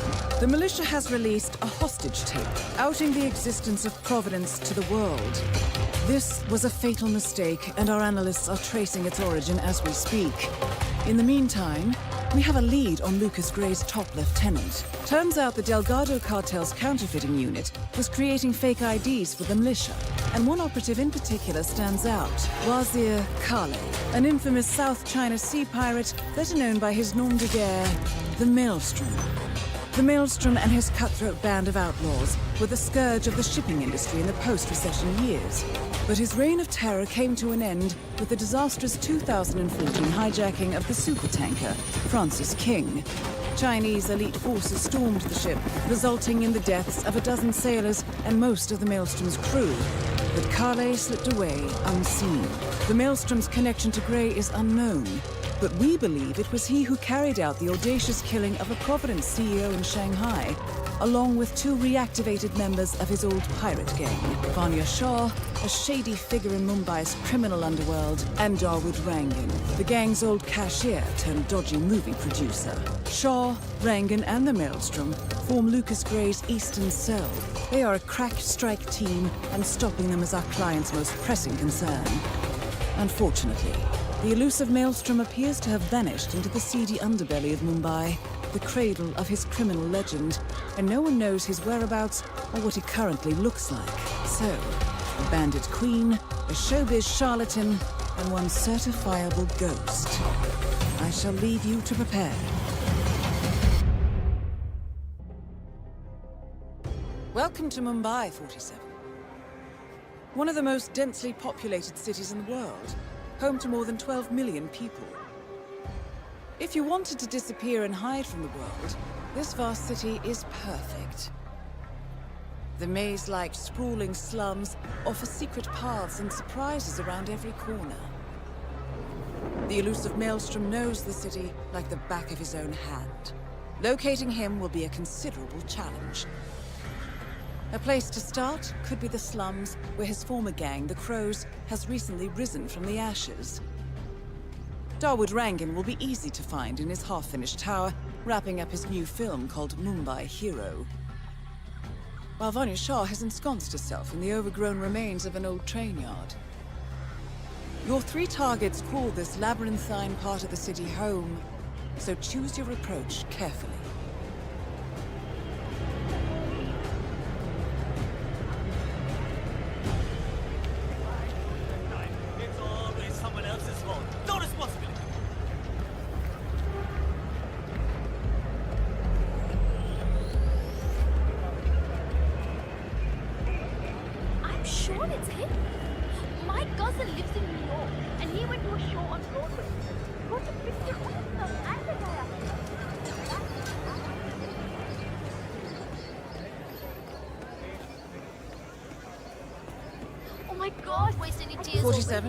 Our intel suggests the Maelstrom is hiding somewhere in the city slums.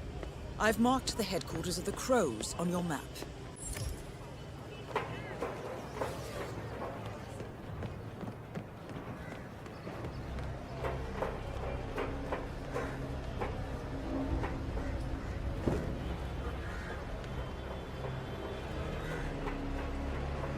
All I know is that I could have lived in one of those big houses with papers and an indoor pool and a shitload of servants if I'd been serious about cricket.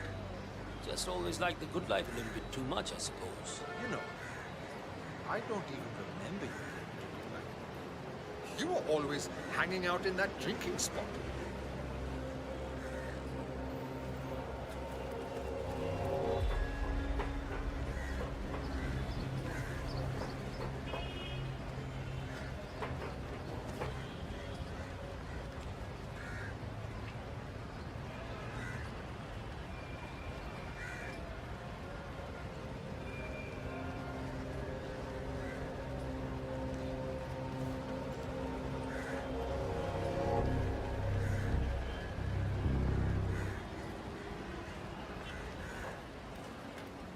Have you showed that picture to the barber?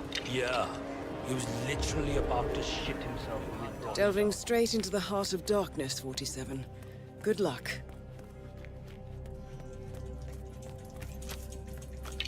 So, the powder's in his room, and all we do is what? Hey, do you see what I'm seeing? Huh? Go see what it is. Go, go, go, go. Yeah, no worries.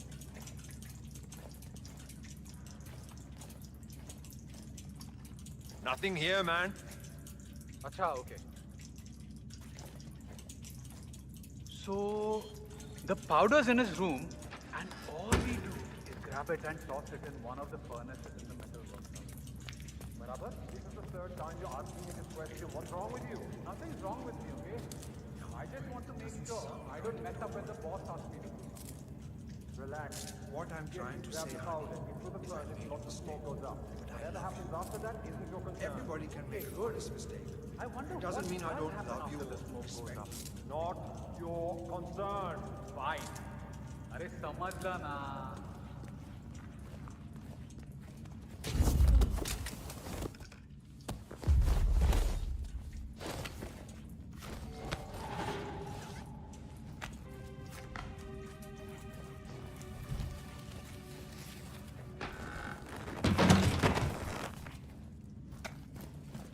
A photograph and a note addressed to Sagar the barber. This looks like a very recent picture of the Maelstrom. With this in hand, picking him out in a crowd should be possible.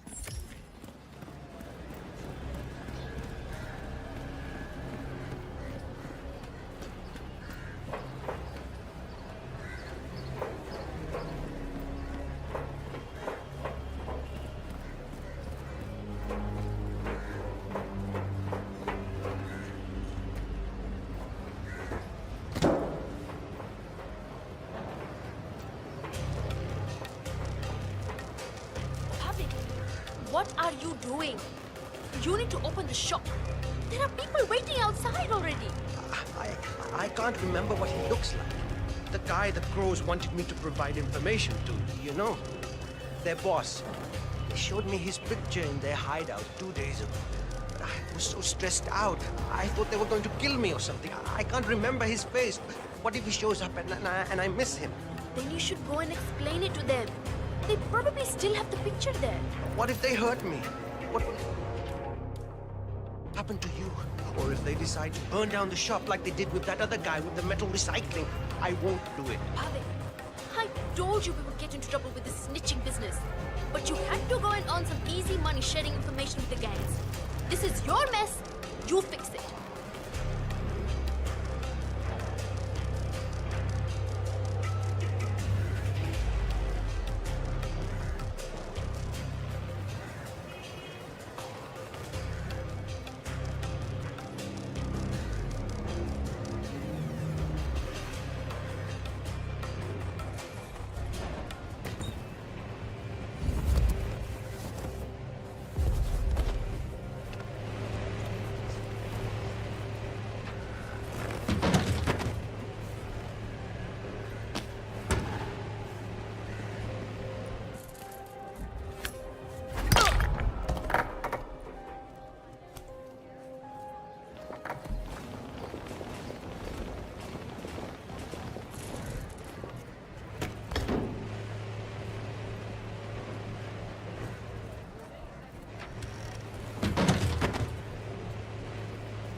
Baba! 47? Yes, that man finally. there. You have no He idea resembles how the important Maelstrom. this shave is to me. Try to get close to him for a visual ID.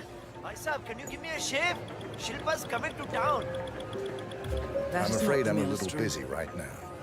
Chalo, bhai. Maybe next time then. Not at this moment, sir. Abbe, kya? Damn it! I really needed a shave. 47? That man by the counter. That's the Maelstrom. Hey! Well, looks like our patience Hi, paid I off. really need a shave. How about you invite him in for a close shave? I'm ready for you. That wasn't him. No.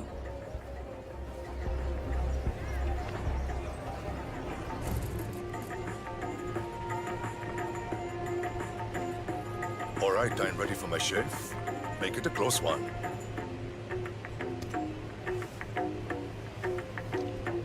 The tides are changing, my friend. Can you feel it in the air? My bones are creaking with joy at the prospect of what is about to happen. I don't feel anything, I'm afraid. You will, friend. You have an important task ahead of you, have you not? I sense that about you. Together, we will all release the shackles that have bound us far too long and rise up against those who seek to keep us down. Whether those are our friends or foes. A day of reckoning is coming, is it not? It does seem unavoidable. Indeed. The question you must ask yourself when the time comes is what...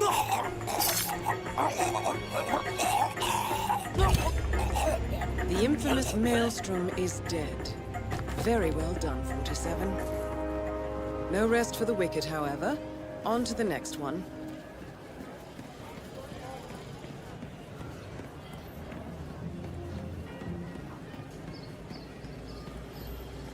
Vanya Shah will hear of this. Mark my words.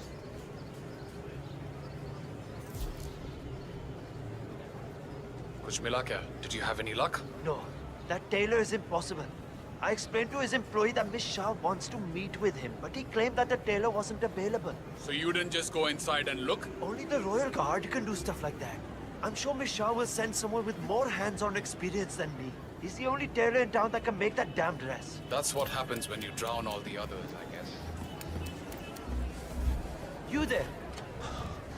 Oh, Vikram. What are you going to do? Listen, I have to go out for a while. If anyone asks for me, just tell them I'm not here.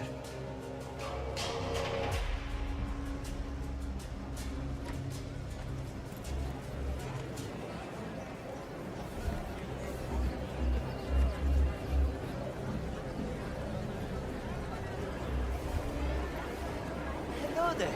Are you interested in clothing? Finest colors and fabrics anywhere.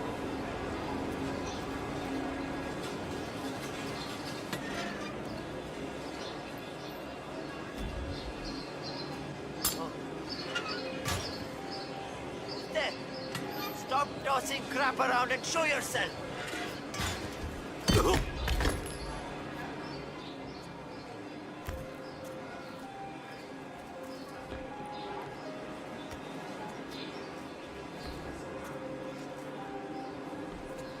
Excellent. Let's find out what kind of dress a woman like Vanya Shah wants.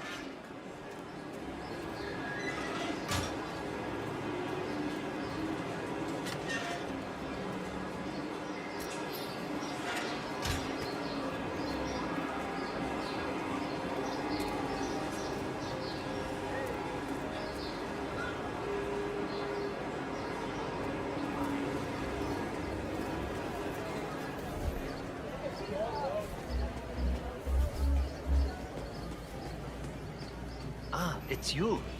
Did you bring the cloth from Miss Shah?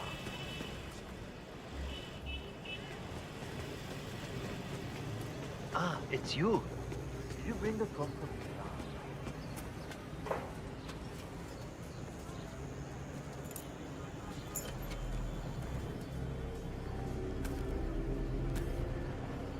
Shah wants a cerulean dress, 47. Perhaps you will be able to source a roll of the right fabric at the local cloth market.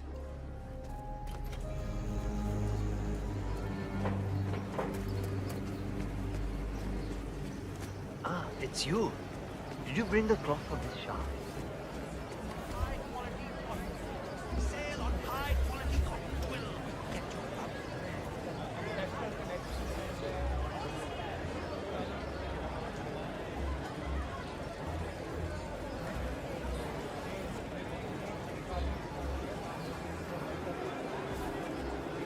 Taylor, buddy!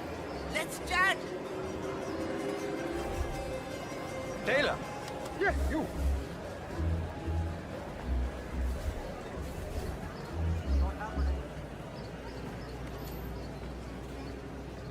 it's you.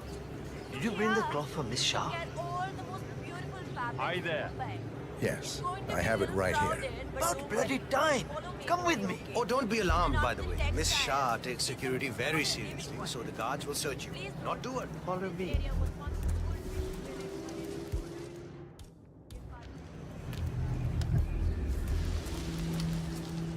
Oh, don't be alarmed, by the way. Miss I'm Shah afraid your takes honest security look very isn't going to cut it seriously, so here. the guards will I'm search gonna you. have to Not face do you, it. pretty boy.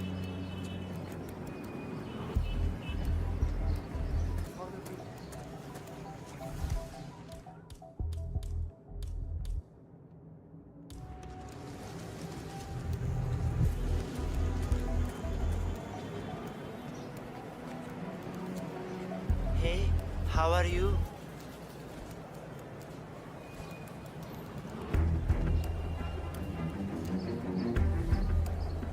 Go on ahead.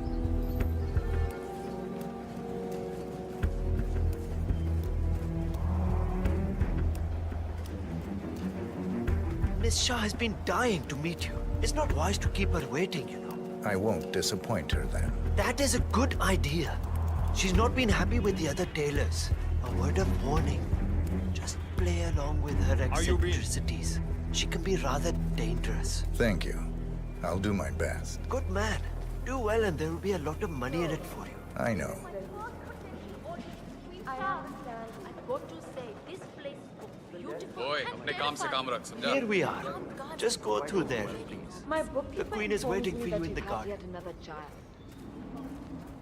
I feel perhaps that is not the wisest decision to make when in a financial That situation. is Vanya Shah, self-appointed queen of the course, Mumbai eventually you'll have slums. extra hands to assist you with your income, provided the child lives so long. That is the problem. Little Raji is not well. 5 years, Mr. Hussain. 5 years, my queen. Yes. 5 additional years of servitude to your queen. For you and your wife. In exchange, I will take care of the bills for your new one until she is old enough to work the spinning months. That is my offer, Mr. Hussain. Talk it over with your wife. I expect your acceptance tonight. Good day.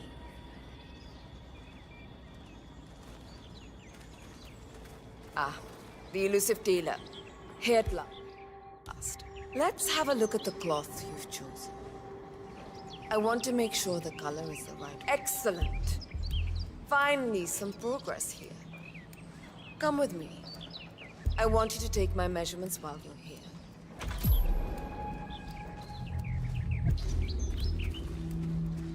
Get out my face.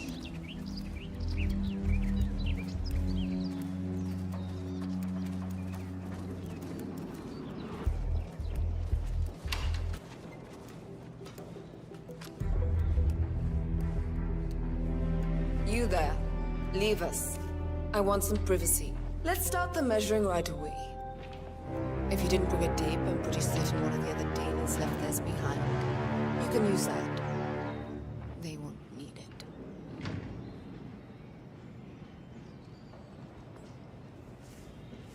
Relax your back, please, Miss Shah.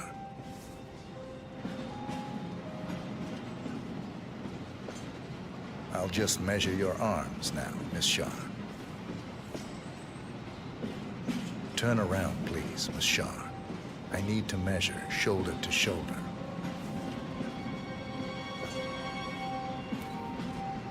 You've probably heard about the other tailors. How some of them ended up in the gutters because they didn't please me. This dress is important to me. Well, not the dress itself, but what it represents.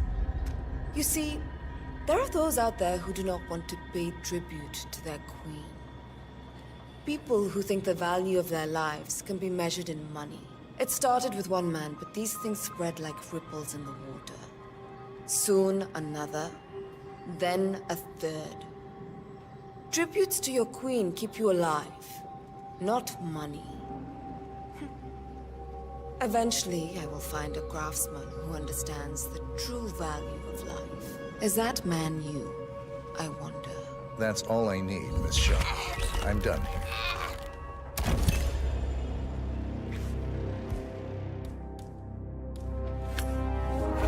Confirmed kill on Vanya Shah. Excellent work, 47. Just one target left. Let's bring this one home.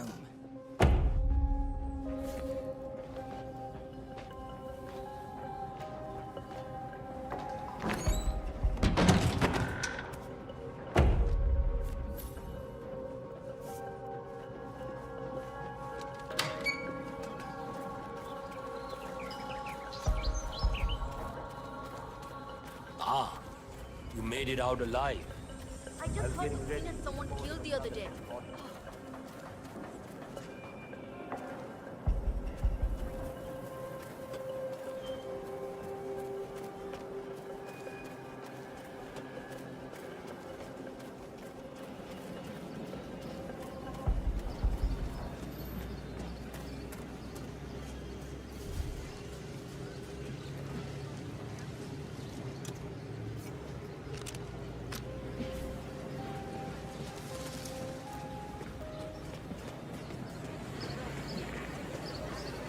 Greetings, sir. Can I interest you in my fine wares? Cheap, durable cloth in many special colors.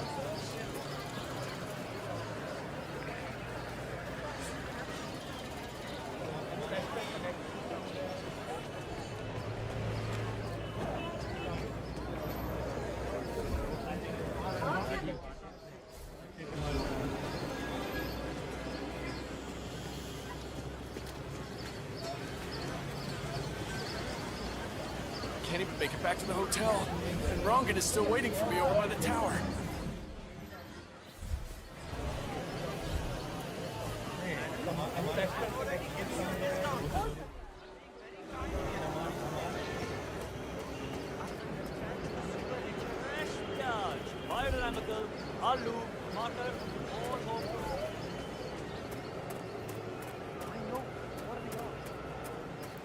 Where are we heading today?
Yes, I'm lost.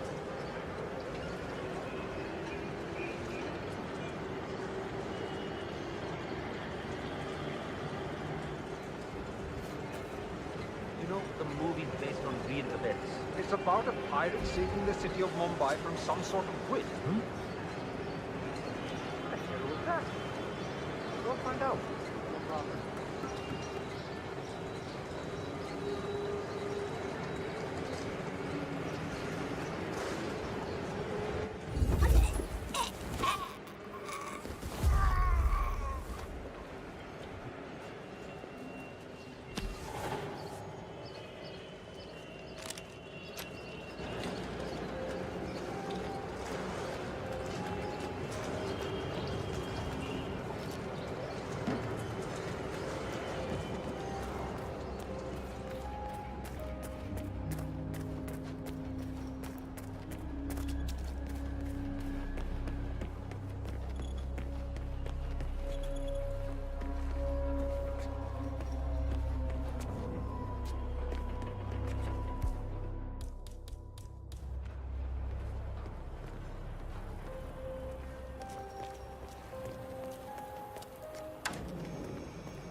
The more security, the better.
Okay. So we meet up. I'm finally coming down to you. He saved me. He saved everyone. Lean in and dance. No. You there? I found this. The script? You found it? Thank you so much. Not a problem. Listen, the scene needs the fan to be running. Run over and man it, will you? Right before the scene starts, I'll signal to you to turn it on. Just make sure the safety is on and you don't go above the indicated power. I'll round up everyone. You got it.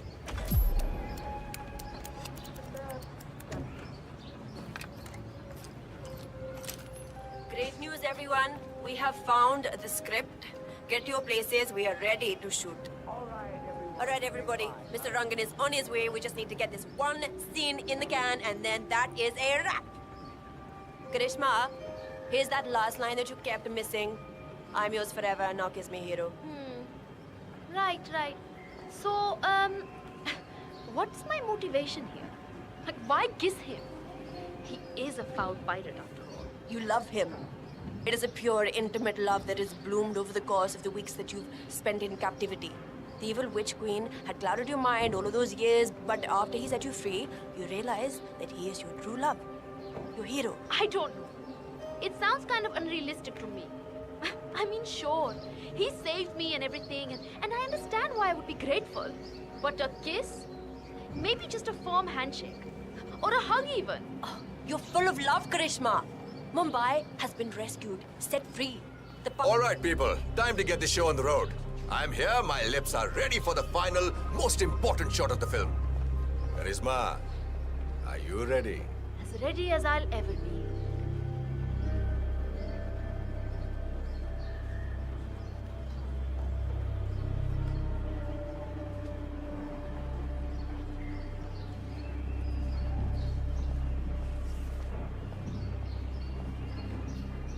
Okay, let's get this show on the road. Start the fan. Arey jaldi yaar, fast marks, come on.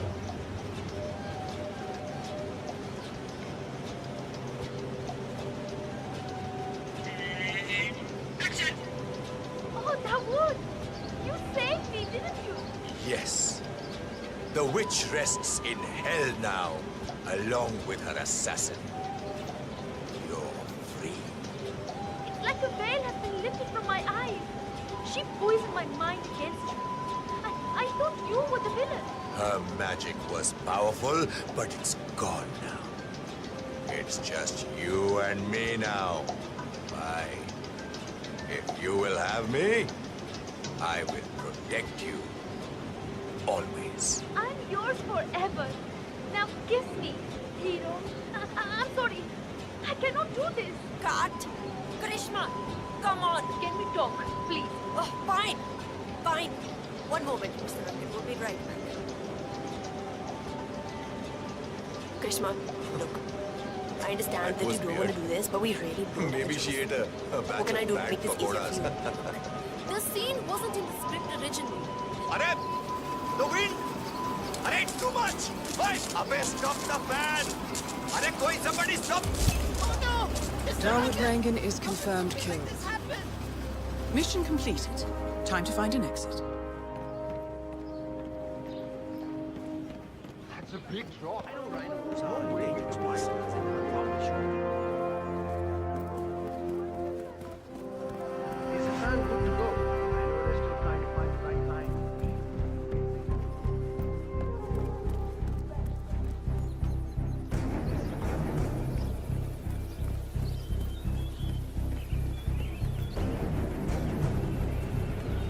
Final warning, buddy. Keep hearing.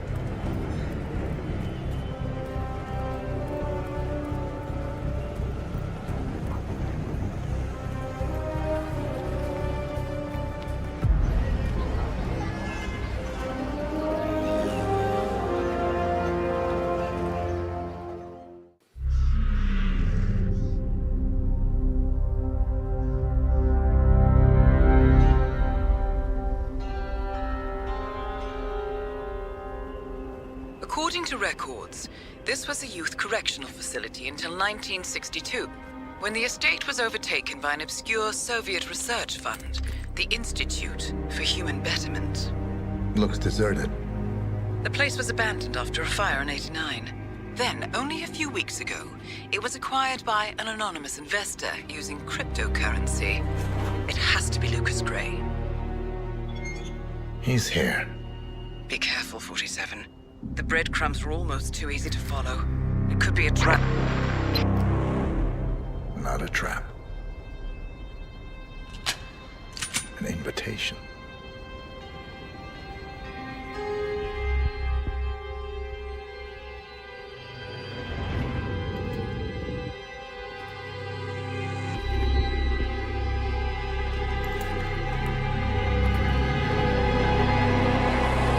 You came home. I knew you would. You've come a long way, 47. And even now, you don't remember. This place. This was our prison, where Father trained us, shaped us into killers for Providence. You don't remember. They ripped it out of you, wiped it away, but I do. I remember everything.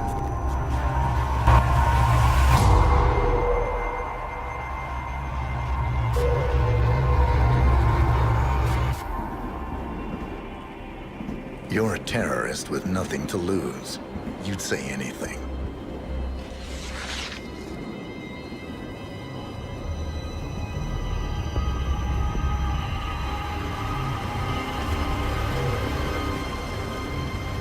I know, it's difficult.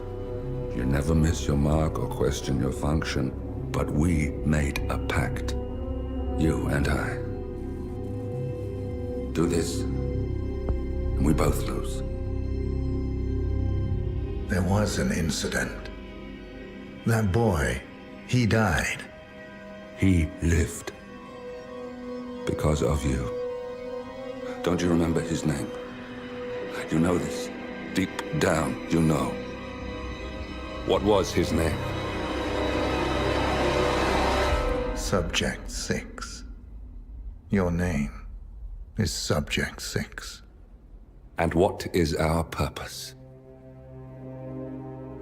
to take them all down.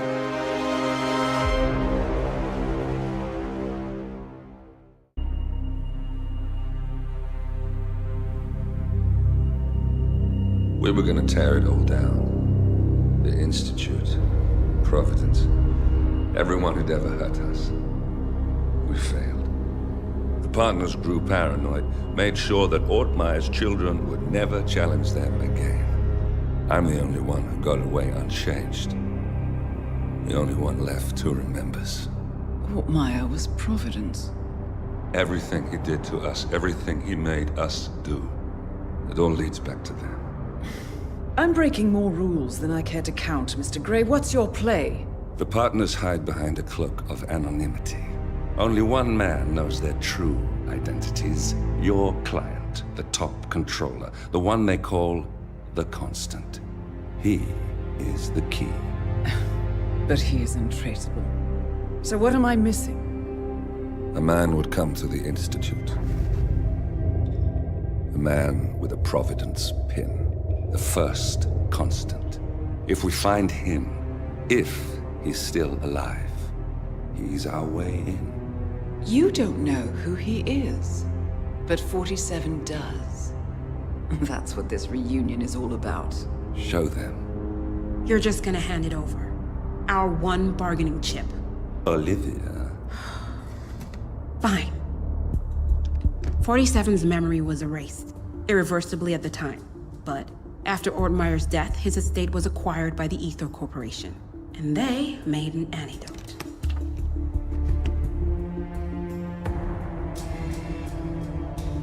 It's a long shot, I know. This is not how it works. We don't just join the revolution. ICA is neutral. We don't take sides. I hate to break it to you, lady, but neutrality is a side. It's the side of the status quo.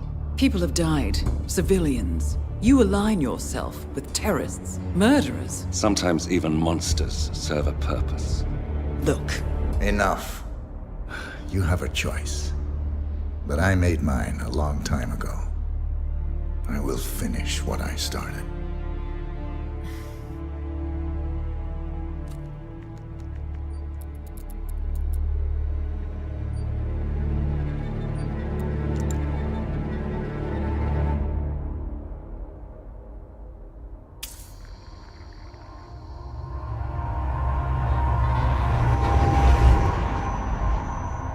Subject 47.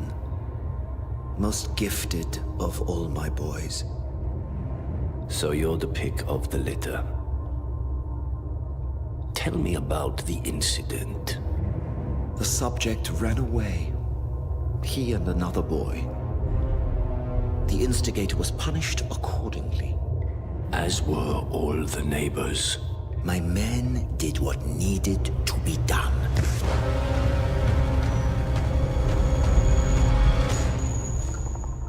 It won't happen again. Bring your house in order, Doctor. You won't like the alternative.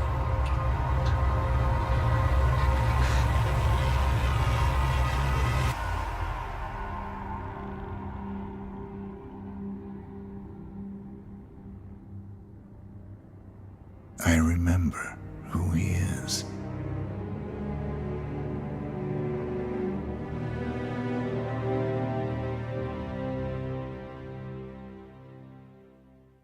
Gentlemen, let's go over the plan. The first Constant is none other than Janus, the legendary Cold War spy master.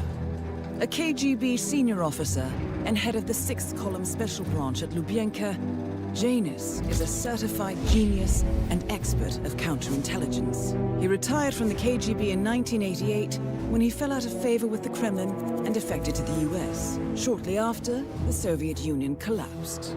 Now, it is unclear when Janus stepped down as the Constant, but since 2004, he has been a resident of a quiet community in suburban Vermont. Mr. Grey. Right. So here's the catch.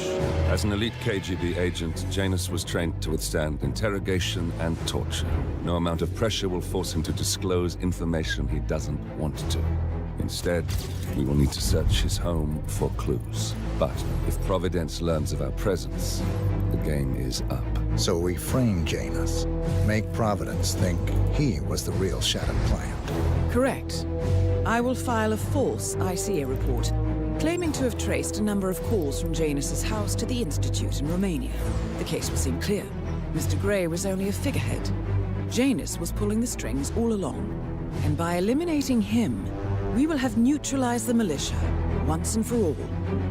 However, for this subterfuge to work, you'll also need to deal with Janus's security detail. A Providence herald and former Secret Service agent by the name of Nolan Cassidy. Intel describes him as diligent and inquisitive, and we cannot risk that he contradicts our story to his employer. Seems workable. I certainly hope so. Everything depends on this next move, 47. You made this our fight. Now let's even the playing field.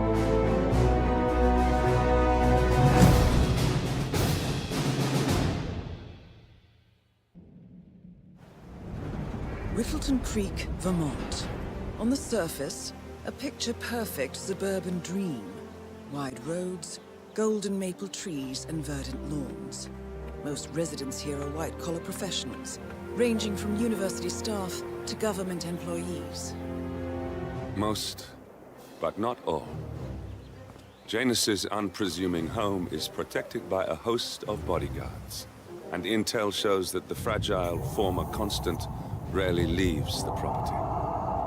Nolan Cassidy, on the other hand, roams the neighborhood streets. A recent arrival, the dutiful Providence Herald is busy making threat assessments and settling in with his security team.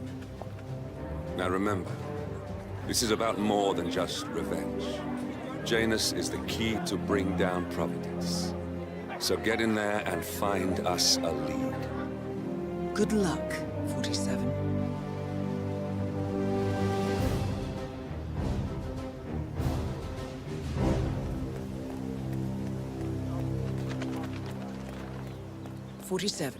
I've marked your map with several points of interest. We're running this mission with very little upfront intel, but these locations could provide clues to help you obtain the information we need. Good luck.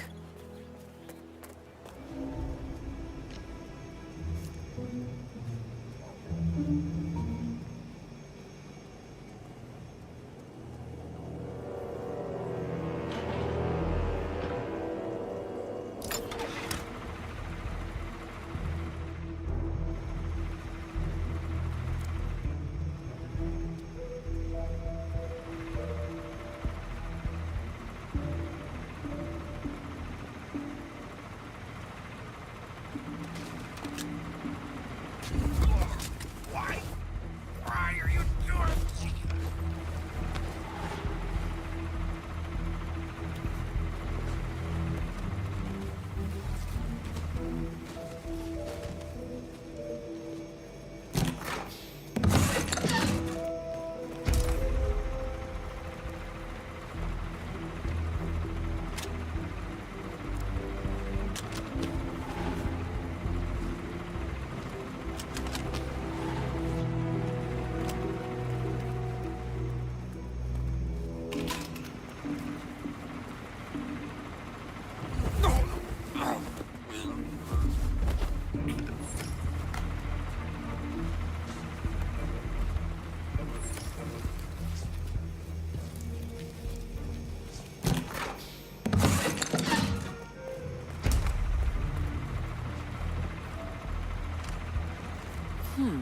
A letter from Janus to someone called Zoe. It looks like a draft, and is full of explicit descriptions of how unhappy Janus is with Zoe and his sister having been appointed chairwomen of the Ark Society. Huh. I've heard that name before. Wow. This is a good find, 47.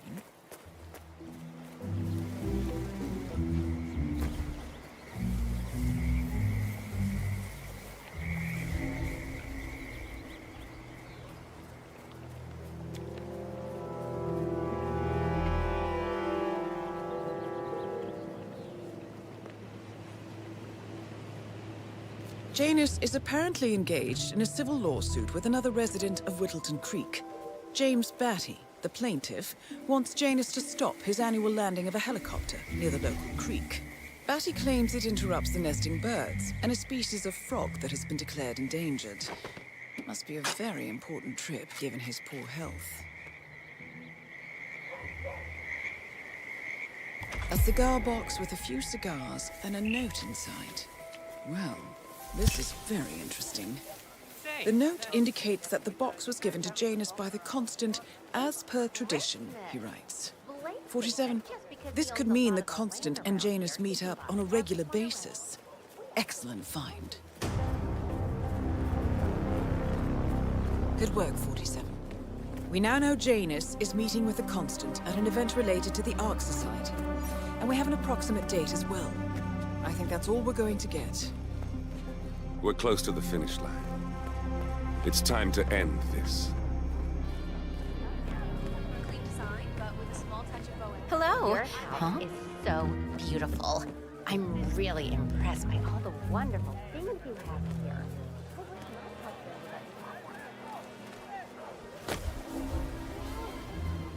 Hey, did you grab the pack of smokes that was thrown over the fence from the old guy's garden? No. I'm trying to stop. You know, I think someone there probably else his stuff as well. Right now, it's just collecting dust. Richard, you are such a... I do it. Propane. Come on. Chest out. If you could just... Chin up. Oh, wow. Will you look at that? It's good to know the kind in here. I'm not sure I could find any either. Well...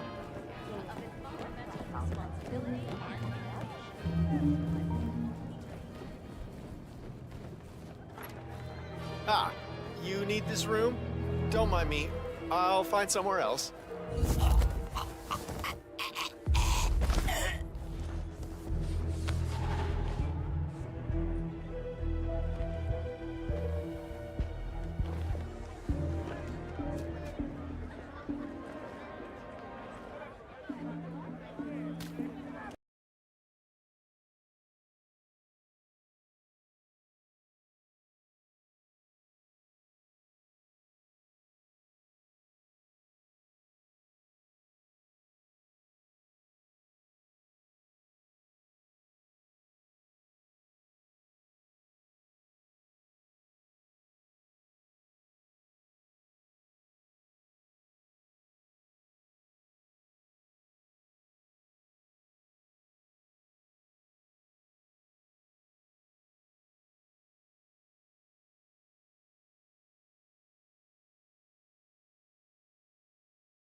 Nolan Cassidy is down. Good work, 47. Janus awaits your attention.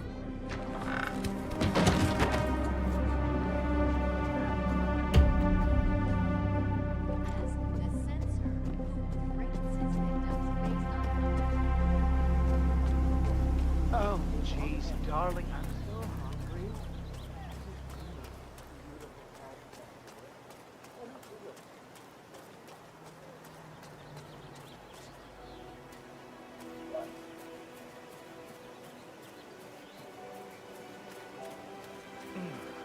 I have to tell you, these are the best muffins I ever had.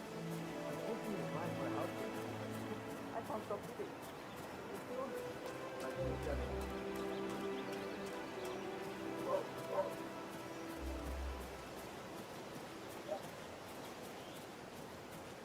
Listen, I swear I have a license for it. I just don't. Well, bring it with me. You can't just confiscate my property.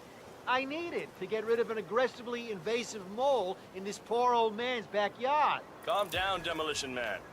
Unless it's a flesh-eating mutant mole, you don't need explosives.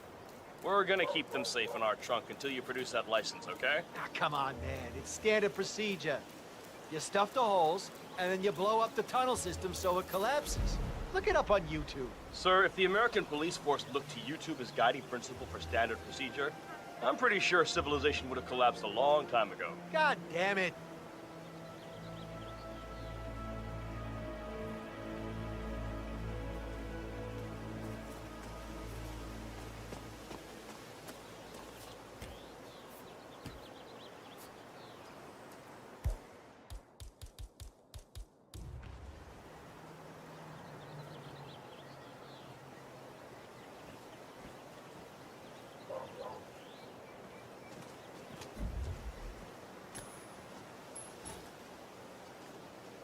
I heard that.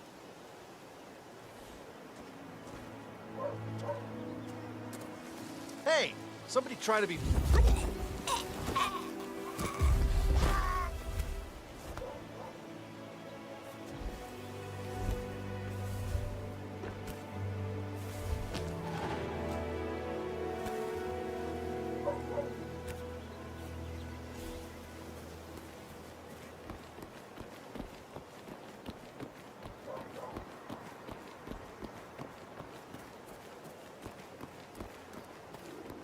I'm sorry, sir. I can't let you through, okay? Please leave the area.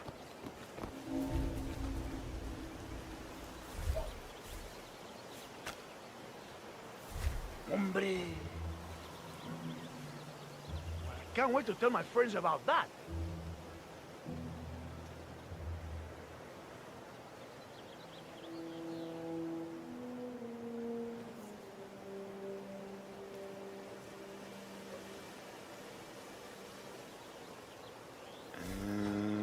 Okay.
I understand you have a mole problem.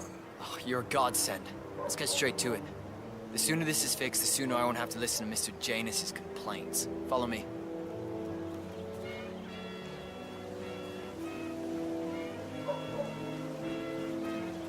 As you can see, we have a mole issue.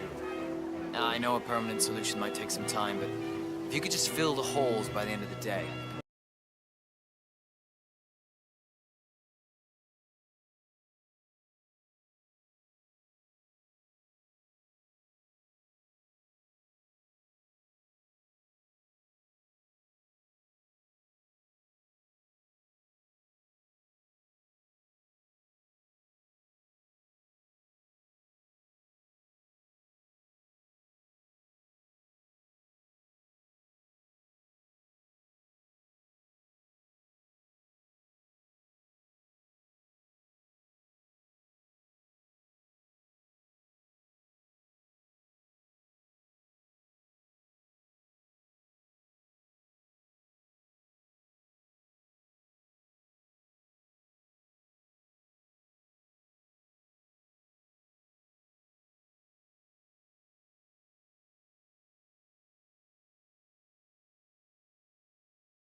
At last, the actions of the first constant catch up with him.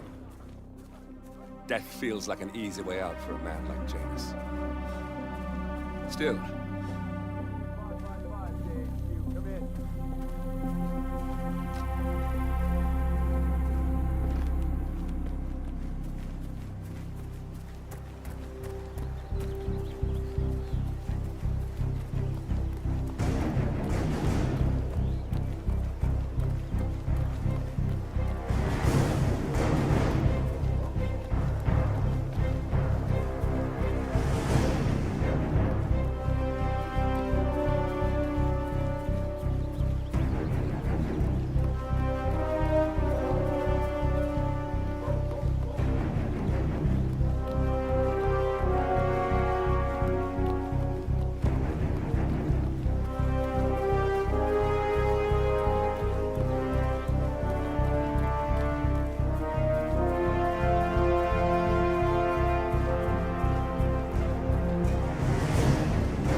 The Ark Society. One of Providence's more obscure outfits. I've heard whispers. A survivalist club for the global elite. Billionaires preparing for a global collapse. And now we know the Constant will attend their next gathering. So where is it? That's the catch. The report is redacted. No names, no location. So it's a dead end. I can't track them, not without ICA backup. Now, I'm no big shot analyst, but it seems to me Janus was the Ark Society's founder, so chances are they'll want to pay their respects in private. Track the coffin. Worth a shot.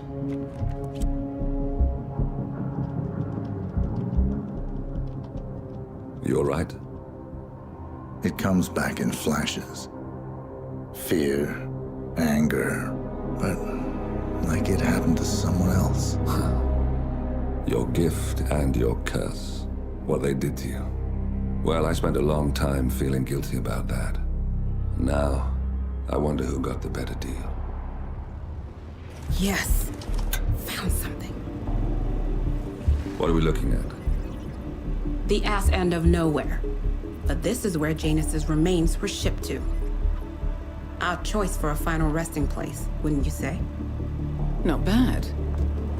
So we stake it out. Await the next gathering. Then we waltz in and kidnap one of the world's most powerful men. Without ICA backup. Like I said, it's a long shot. We'll take it.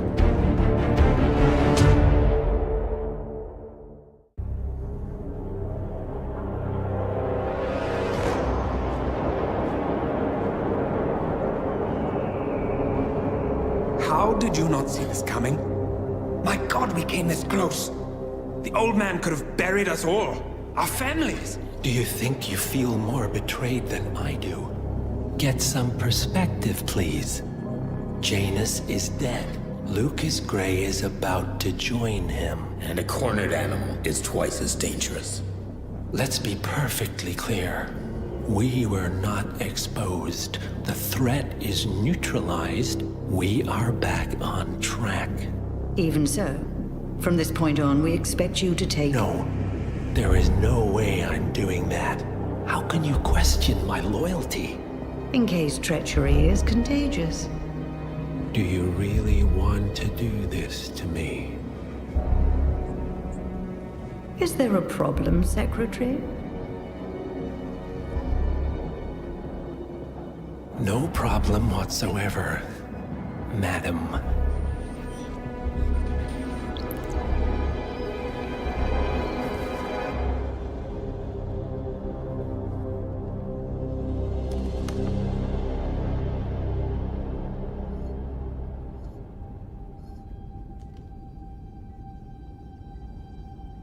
Here's to loyalty.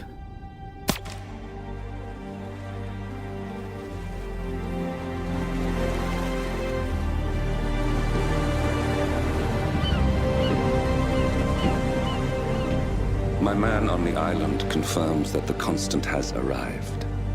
We head out at sundown. Here, in case the crew get ideas. Why are you doing this, Mr. Gray? You had a chance to walk away. Why didn't you? A year ago, I'm working security for this banker, Cobb, only to find out he's a Providence operative. I'd been running for decades, only to wind up where I started. We've all got barcodes on the back of our heads. Most people just never notice. 47 told me about your parents. How did they die?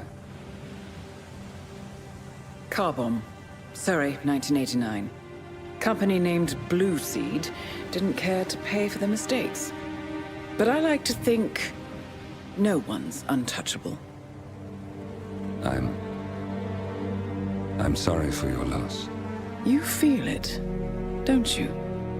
Unlike him, you feel it all. Everything you've done. It's a dangerous thing. Having a conscience.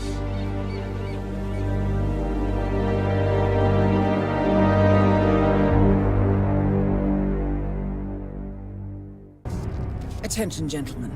Our source on the island just made a critical discovery. The Constant has a poison chip embedded in his neck. A failsafe, in case he's compromised. Damn it. We should have expected something like this. So, we subdue the Constant before he has time to react. Not that simple. The device is remote-triggered, and during his stay on the island, 2 kill switches have been entrusted to twin sisters Zoe and Sophia Washington, 2 young, ambitious Providence operatives and newly appointed chairwomen of the Ark Society. Apparently, even the Constant is unaware of this arrangement. Right, change of plans. We divide and conquer. 47 takes out the Washingtons, while I figure out a way to get the Constant off the island. It'll be tight, but once we're back at the ship, we should be able to surgically remove the chip before the partners have time to react. 47? Tell me about the targets. I know them from the archive.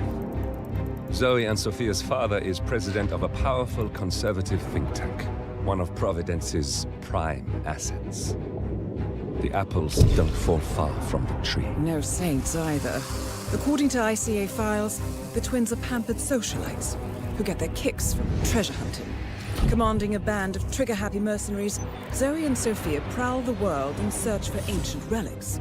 With little regard for local culture or even human life, they stop at nothing to claim their prize. Well, collateral damage they may be, but safe to say, they have it coming.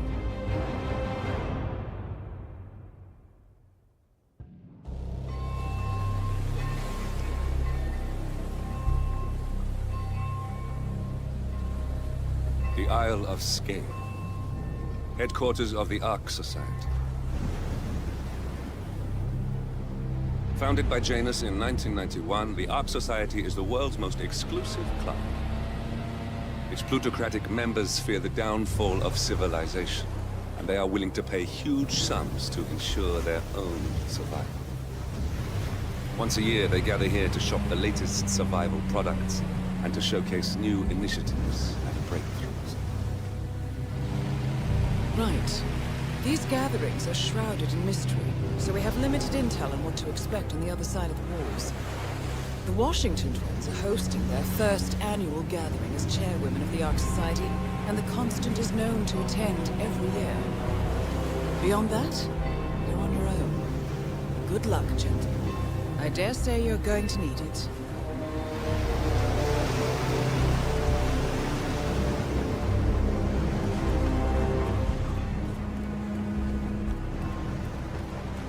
Ah, one more, I see. Won't you join us? Ah, I see someone's in a hurry to get inside. Well...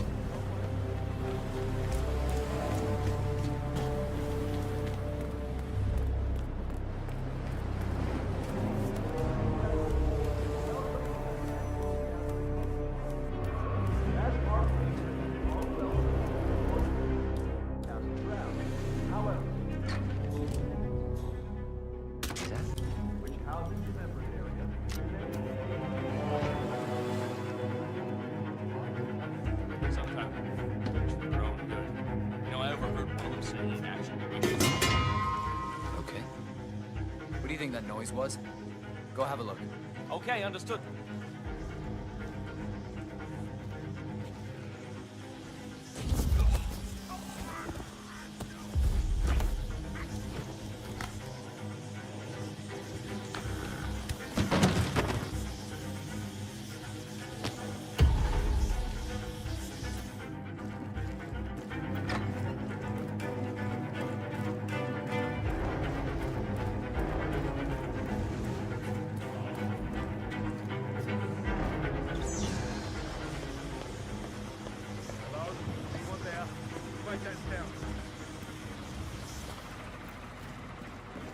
That must be Janus's casket. Looks like the Arkians really admired him, but no body.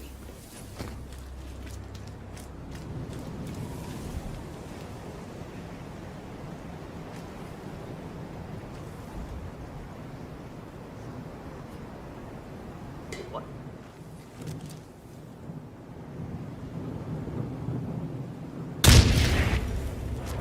One target down.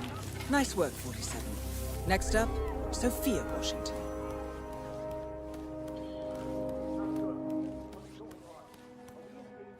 Man, I got nothing. Standing by. keep your eyes open, okay? I copy. Oh, no. Man, nothing in my position. Over. He's not here.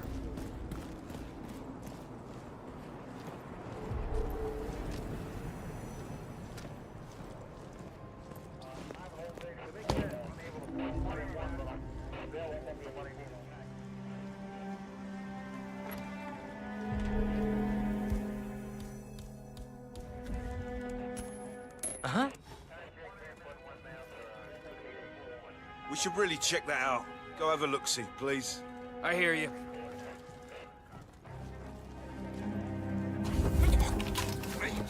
Please, no!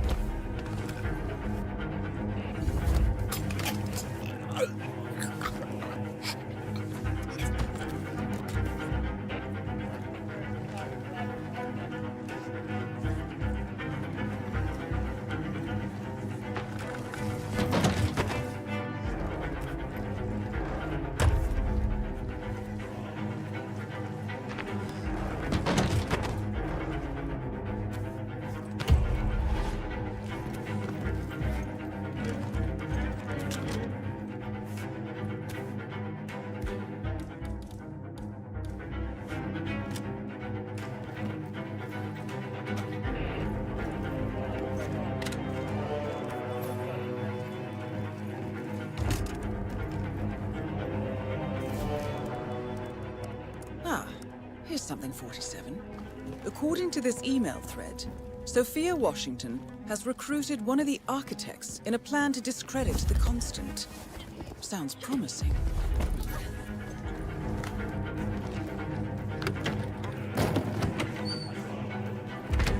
Onyx Washington. Or small-scale geoengineering. What are the most frequently asked Sam questions Endeavor of about Biosphere Hyperborean mentioned something about that in his Some of latest those TED Talk. surveyed asked Gotta about follow up on security.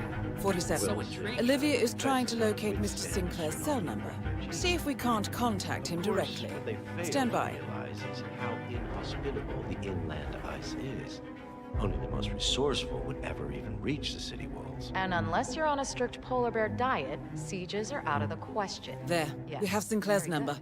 Making the Anything call else? now. Others Keep your eyes expressed peeled, concern 47. about political interference. Plenty of nations have a stake in the Arctic, and Greenland is part of the Danish realm. Some members are reluctant to invest Fine, millions but only to get fall caught out up in some kind of It all ownership. just feels sort of... That's been sorted out, but we'll make sure to inform the members in the next newsletter. Some of the vulnerabilities in so-called very modern helpful. sanitation Carry on. practices. Yes, this is he. Kaboom! Seriously. No. Sometimes Yeah, I can't tell if you're trying to talk me into I'm just spending gonna all have your to money stop you or right there. sealing it in a I'm cement perfectly happy with my subscription, and no, I was not aware of that, but I'm still not interested. Right. Okay, listen, lady. You're wasting my time and yours, okay? Don't call this number again. Any impending collapse will go hand in hand with the banks going nuclear. The Great Depression times 20. I would say the same thing. A nerve of something.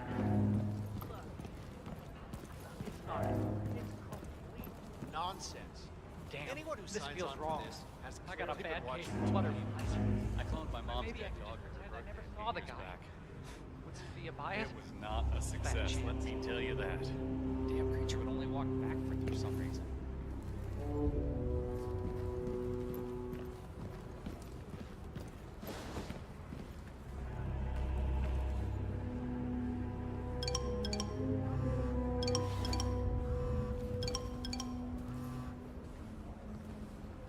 The thing I am a little worried about is the daylight issue. What? I No, read somewhere. I don't need that pet people go insurance. mad That's just whenever you preposterous. start. I really think Wait a we minute, should don't push I for know that your voice? tinted UV Didn't dome. you just call me a I'd pack minute up and ago? leave tonight if I could. Right, I'm on to you, lady. Good night.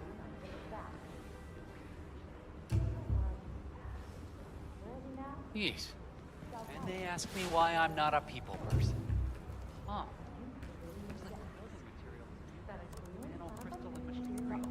Huh?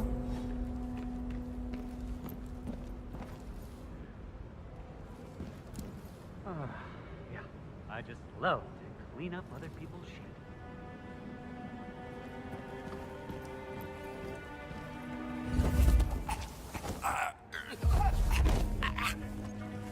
That's Sinclair, all right. And those are the blueprints of the poison chip. Should come in handy.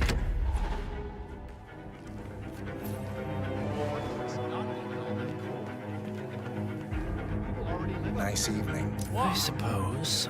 No robe, no mask. Which rank are you? Oh, I'm more of an outside observer, Mr. Name's Sinclair. I'm Chief Technical Designer at Quonstad Industries. The name rings a bell. Here, I think it might interest you. What's this? I think you know. The chip in your neck is my design, which means I can override it for a price. Most interesting. Meet me at the tower and be discreet. We can't be seen together. Always am.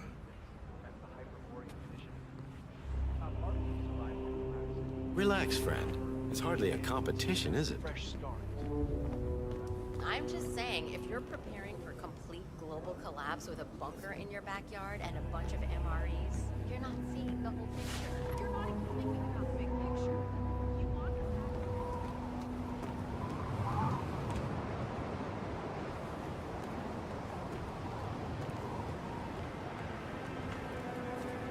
Good evening, sir. Please come in. Have a seat.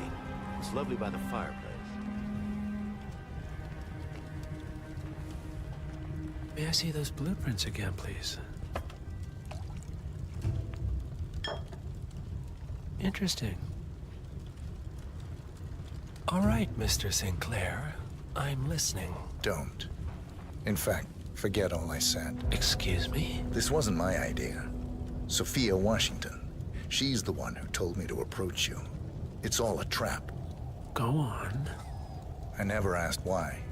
I just went along because she's the boss. And you're telling me this now? Why? Let's just say I don't like to get my hands dirty. I see. Thank you for your candor, Mr. Sinclair. You have been most helpful. Hang on for a moment.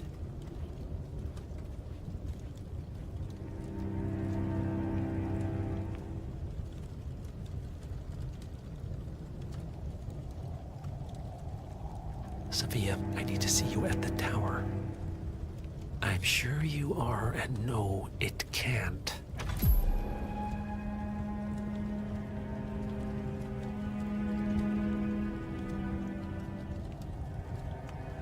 I am sorry you got dragged into this. Sophia is spectacularly ambitious. Unfortunately, like most people of her ilk, she lacks humility and a sense of station. And who are you, exactly? A humble advisor. Nothing more. Power without responsibility. Nothing humble about that.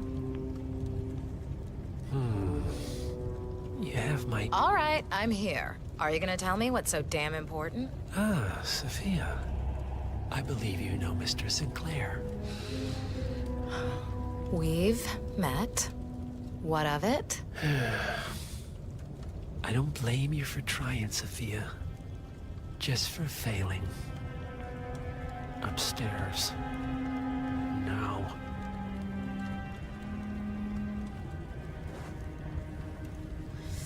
You made a big mistake, Sinclair. This won't be going away. Sir, you're blocking my view.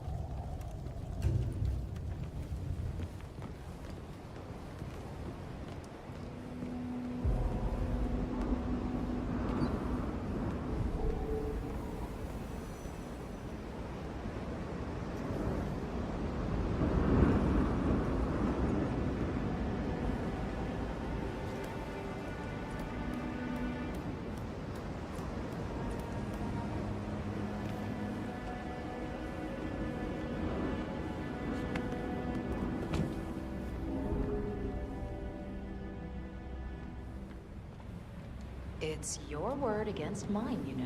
That's your play. I recommended you and Zoe to the partners. Against my mentor's wishes, because I saw something in you. And this is how you repay me? You think because the partners noticed you that you have their trust? Their confidence? I have served them for decades. And you don't even know their names. And yet, you're the one with a poison chip in your neck, and I'm the one holding the trigger. You? The gave it to you. Ouch. That's gotta sting. I mean, the Constant is like the voice of God, right? Only he speaks for the partners. Surely they wouldn't dream of undermining his authority. Only the partners are old school, aren't they? They recognize class, pedigree, birds of a feather, and all that. And you reek of middle class. You carry the stink of public transportation. And while you have spent decades climbing the corporate ladder, me and Zoe, we've got ourselves a private elevator and it goes straight to the top. Don't fool yourself, Sophia. They may use you to punish me, but you're a tool, nothing more. And this pathetic ruse only shows me how much you have yet to learn. I've said my piece. We're done here, boss.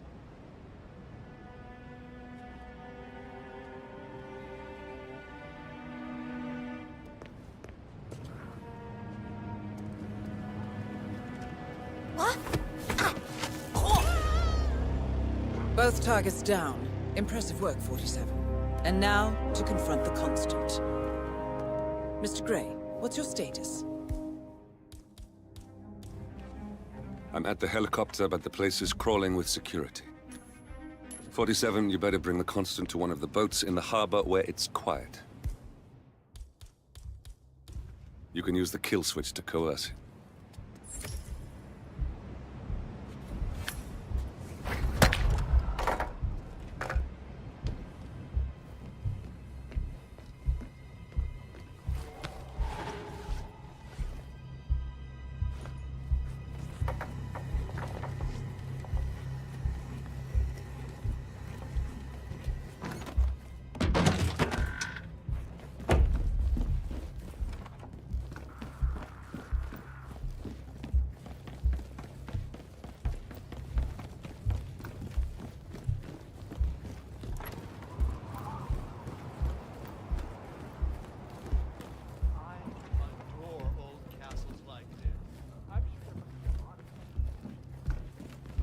The Washingtons are dead. I have the kill switch. What did you say? How could you know about that? You will head towards the harbor. No sudden moves, no signs or warnings. I will trigger the device if I need to. I know you. The boy in the picture. You have his eyes. You're Burnwood's assassin. Move.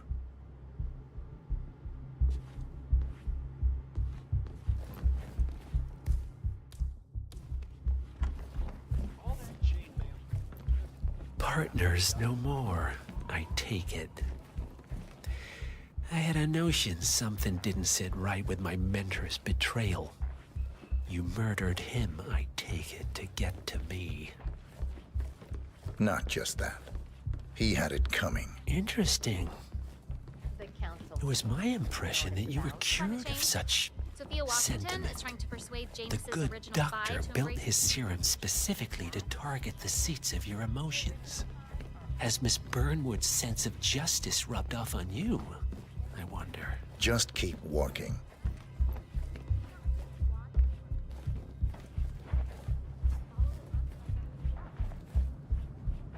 Evening.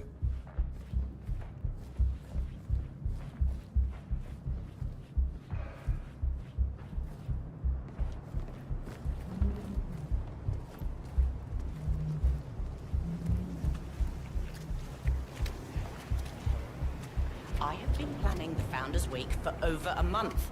I have some of the world's most prominent people waiting to pay Jana's their last always respect. found Ortmeyer's I have project the staff distasteful, to not to mention inefficient.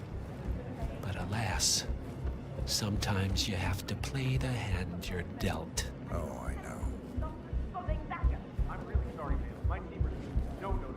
You sure they didn't give you a crate number? No amount of money compensates for being around these smug assholes. There you are again.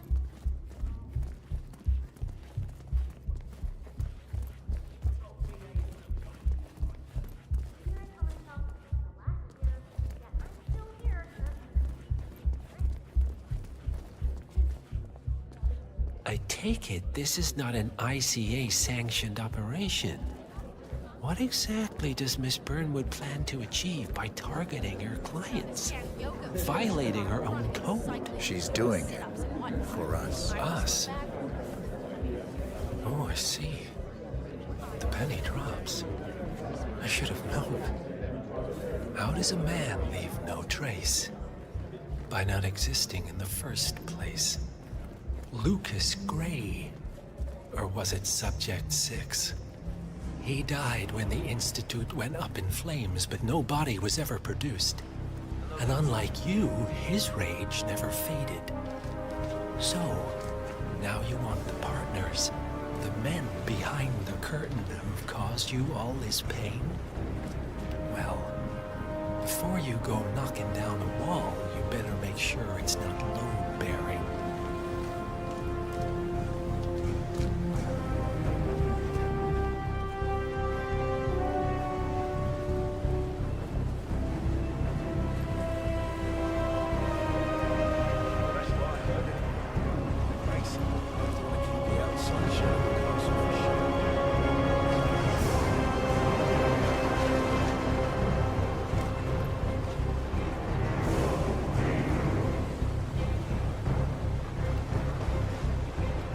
Enough talking. You'll do plenty of that later. We're here. Get on the boat.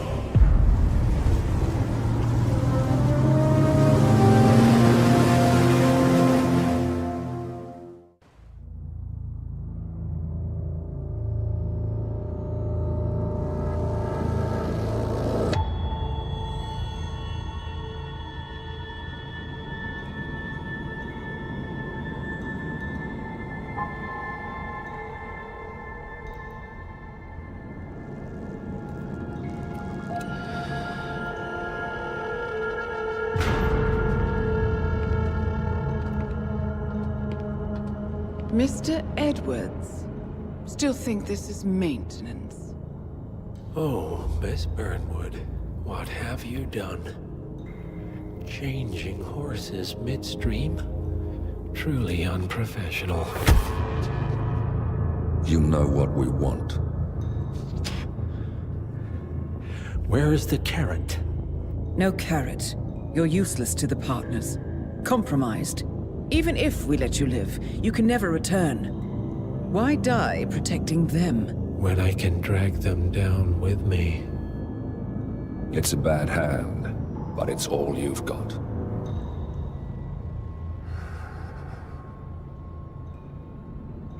Three families. That's all it took. The Ingrams, the Carlyles, the Stuyvesants. 3 dynasties, secretly pooling their resources over generations, creating a singularity so dense that nothing escapes its gravity. Never heard of them. Well, they've heard of you. In fact, you just became the top of their agenda. Go. We can't give them time to retaliate. Don't take your eyes off him.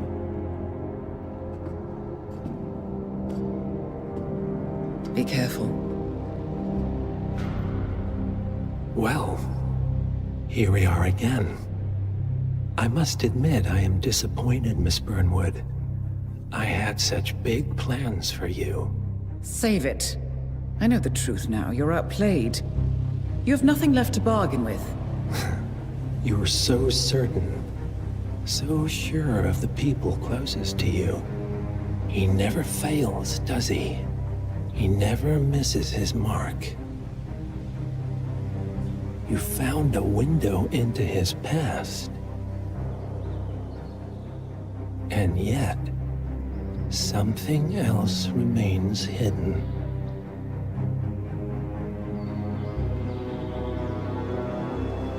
A simple truth you learned long ago. Diana! Coming! No one, Miss Burnwood, is untouchable.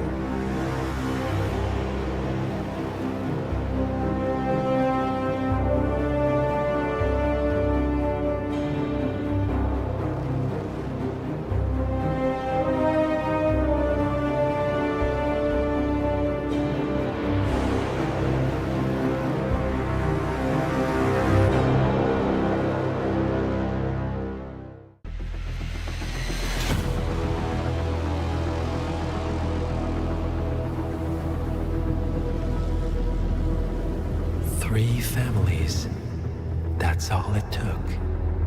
The Ingrams, the Carlyles, the Stuyvesants.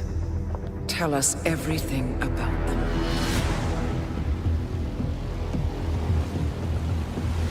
The ivory towers are about to fall. And when we're done... Let's cross that bridge when we get to it. For now, the partners are all that matter.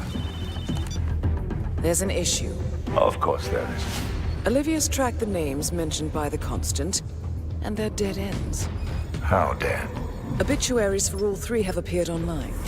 Accidental death, heart failure, lung cancer. They're covering their tracks. Faster than I thought. A contingency plan of sorts. The Constant wasn't aware of it. Well, seems they didn't tell him everything after all. Something this big will leave traces behind. The Constant says to follow the money. Milton Fitzpatrick. The investment bank. It's a key Providence asset. Which you worked for. The director of the New York branch is a Providence operative. It's our best bet as a way in. I'll tell the pilot to turn the plane around. Right, gentlemen. Here's what we've come up with. The partners are transitioning between identities. But everything is so recent, the Milton Fitzpatrick bank records will still be intact. We've confirmed that the partners have active accounts there. However, the bank's records are remotely updated on a frequent basis. We may only have hours before any leads that could get us the new identities of the partners are gone forever. The data we need can be obtained in two ways. The bank's data core can be accessed through the basement vault, but getting inside the vault could be challenging. Alternatively, Bank Director Athena Savalas, Head of Security Mateo Perez, and Head of Accounts Fabian Mann each carry a partial backup drive with the data. We'll need all three drives to get the full data. Now, we cannot risk the partners discovering the data breach. Eliminating the bank's director, Athena Savalas, would sever the last remaining Providence tie to the bank and keep our activities hidden. Okay, one more time. We break into the vault, extract the hard drive rack, and eliminate the director on the way out. We. You. Good luck, 47.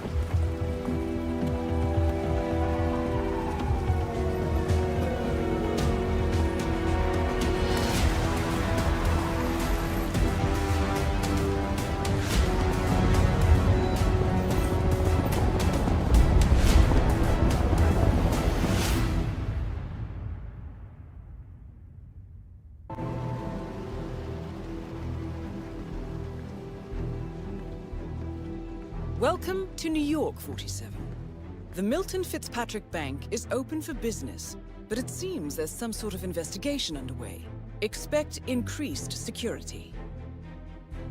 Your target, Director Athena Savalas, can be found in her top-floor office, overlooking the iconic Teller Hall. Head of Security, Mateo Perez, is roaming between the vault area and the Teller Hall, talking to employees. And Head of Accounts, Fabian Mann, can be found on the investment banker floor and the top floor of the bank, driving the internal investigation. Remember, we need to secure the data from the bank's reinforced vault, or, alternatively, acquire 3 hard drives carried by the director and her 2 lieutenants, Mann and Perez. Good luck, 47.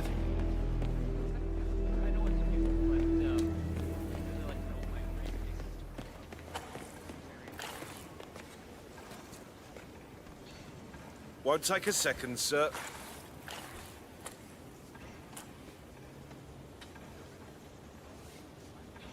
You're good to go, sir. Thank you for your patience.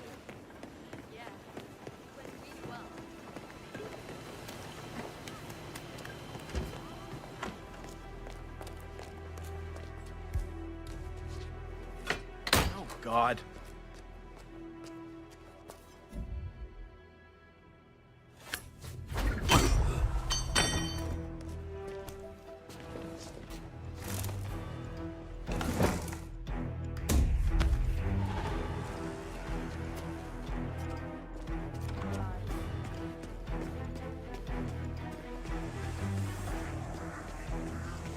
Oh, Have we talked to everyone? No, I think I saw him go into the bathrooms.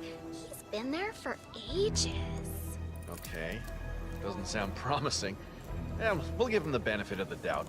Let me know when he comes out. Will do. Thanks. Oh, there you are. Feeling better, I hope. Should I let HR know you're ready for the final interview? I feel like a new man. I'm ready. Wonderful. Follow me, please. It's right down here.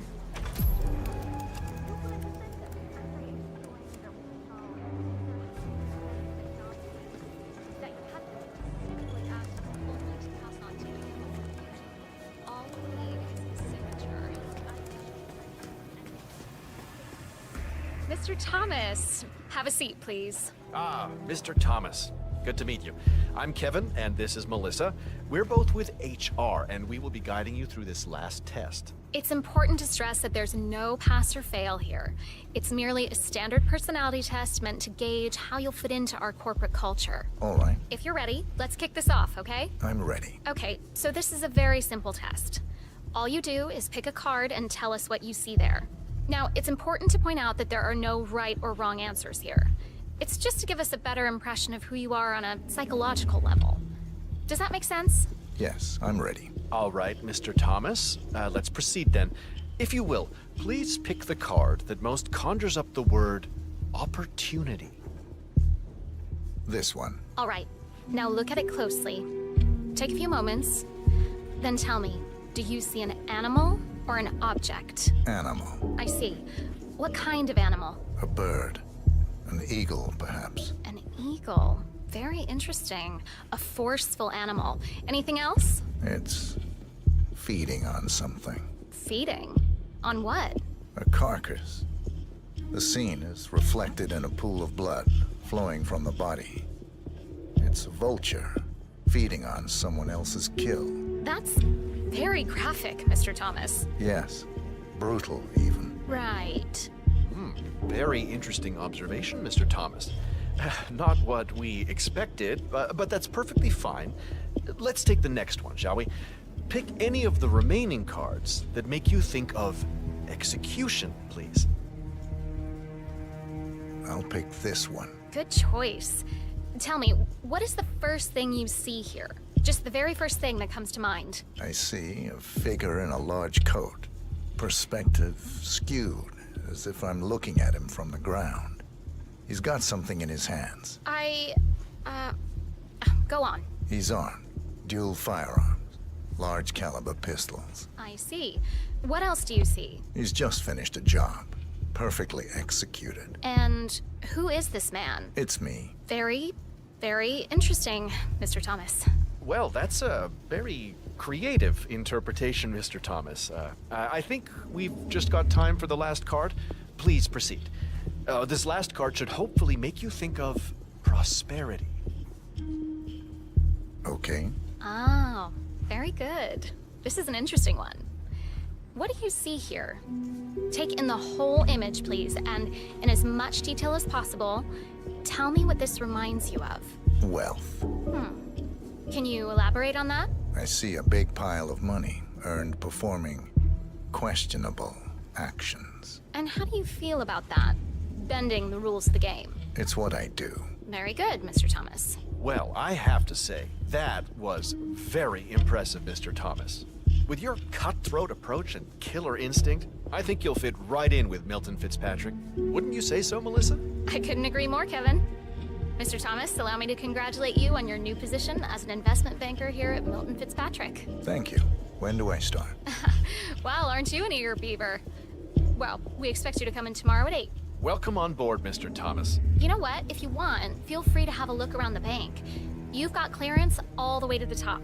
Get to know the place. Just don't go into the CEO's office. We don't want to lose you on your first day. Thank you. I'm sure you can see yourself out, Mr. Thomas. Have a nice day.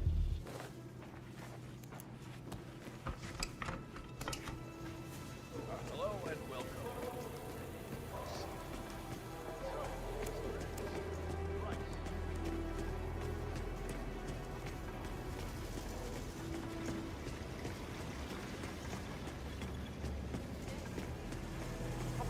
Kamala down here recently? She never comes down. She prefers to look over all of us from that watchtower of hers. Weird approach to leadership. Are you Well. seeing this? This doesn't look good.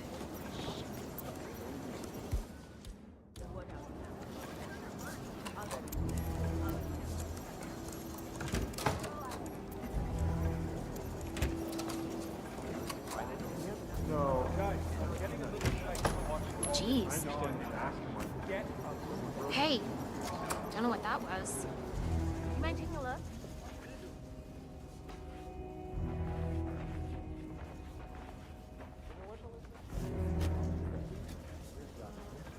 Nothing here. Ah. Okay.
How's everything looking up here? Everything's looking normal here, sir. Excellent. Keep up the good work.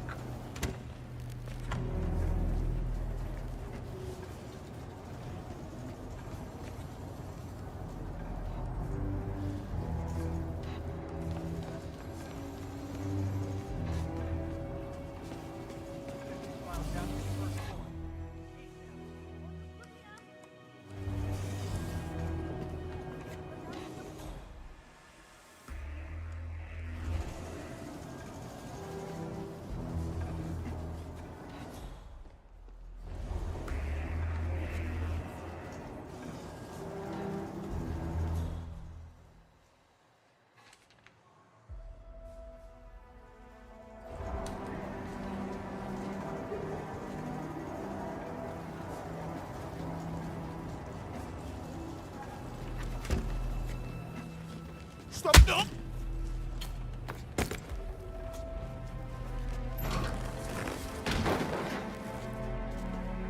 That's the first backup data disk secured. 2 more to locate.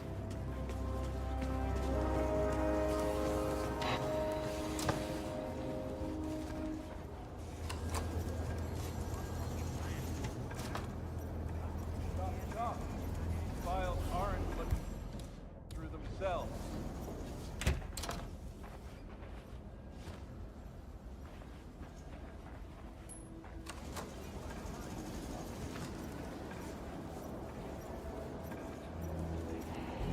Weird. Uh-huh. Wow. Huh, not too bad.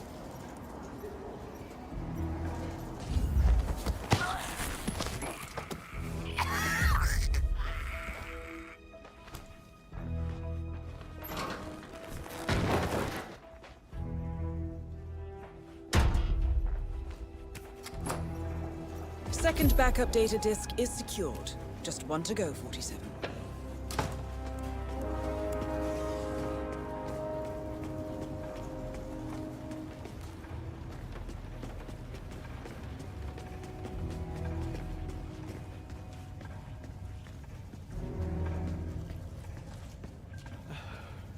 I can't believe it. I hit every quota they threw at me. How could she do this? I can't be fired. Huh? Okay. You stay here. Okay, I totally understand.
I'm here for a meeting with Director Savalas. I don't think it... Oh. Yes, of course. That's right, go inside. Thank you. Mr. Jackson, have a seat, please. Thank you. Mr. Jackson, as you must be aware, we've been running some numbers internally to measure the flexibility and productivity of people working here at the bank. Work hours, output versus input, sales portfolios, late nights and early mornings, things like that. I've been reviewing personnel files for the past few weeks, and a couple of files stood out. Yours, for instance. Is that so? I have quite specific expectations when it comes to my employees. How you appear and act reflects directly on me and this building. And, well, you've certainly managed to stand out, Mr. Jackson. Tell me, do you knit those sweaters yourself? Or does your wife do that? A man needs a hobby, Miss Savalas. Guard, leave the room. I need a moment alone with Mr. Jackson.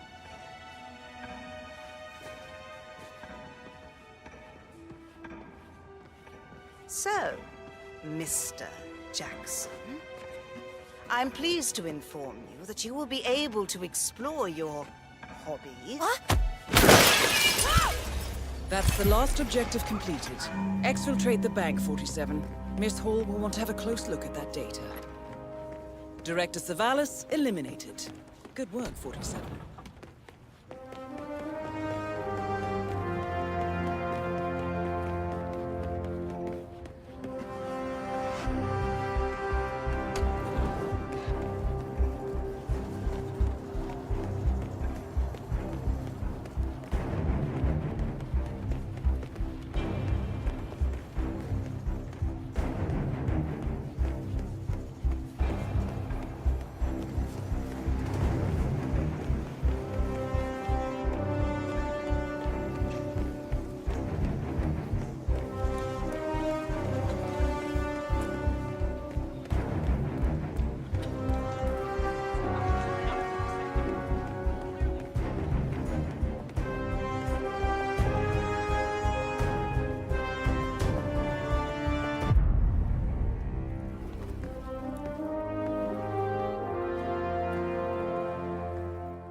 Olivia has found something interesting.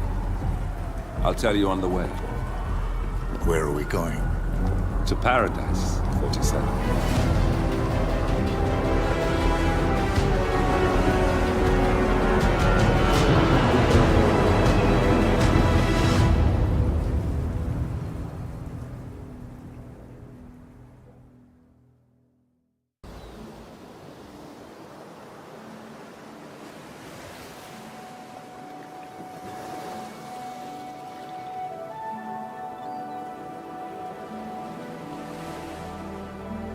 So, this is paradise. If you can afford. Gentlemen, glad to hear you made it out of New York. Where are we? Olivia decrypted the data 47 recovered from the bank. We isolated 3 transactions from Providence partner accounts, all made out to Haven, a small corporation operating out of the Maldives. And what does Haven do? To the public, they specialize in reputation management for the rich and famous. The real money, however, comes from the covert reconstruction of identities for wealthy criminals. They make people disappear. The partners are using Haven to acquire new identities. Yes. Olivia's been attempting to hack the Haven servers, but the owners of Haven are manually resetting the access keys every 10 hours.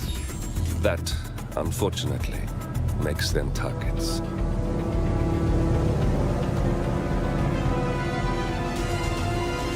Haven Island is a true tropical paradise. Owned by the company's founder, Tyson Williams, the island is used by Haven as a combined headquarters and client entertainment center. Current and potential clients are ferried to the island and treated to the very best the Maldives have to offer. Michelin star chefs, a full massage spa, private huts, exercise facilities, and all the comforts of a luxury island resort are made available to them. 47. We'll be sending you in as a potential new client. We've put together a convincing cover story. You're Mr. Reaper, a thief for hire looking to disappear for a while. Your mission on the island is simple. You need to eliminate the 3 owners of Haven. Tyson Williams, founder and rumored tyrannical CEO of Haven. Ludmila Vetrova, a former confidence artist hired by Williams to serve as a client recruiter and handler. And Stephen Bradley, technical wizard and the brains behind Haven's proprietary software platform. With the owners gone, Olivia will be able to penetrate the Haven servers long enough for her to secure the new partner identities. I've uploaded all the information we have on the island and the 3 targets. Best of luck, gentlemen. I don't rely on luck. Well, a little wouldn't hurt.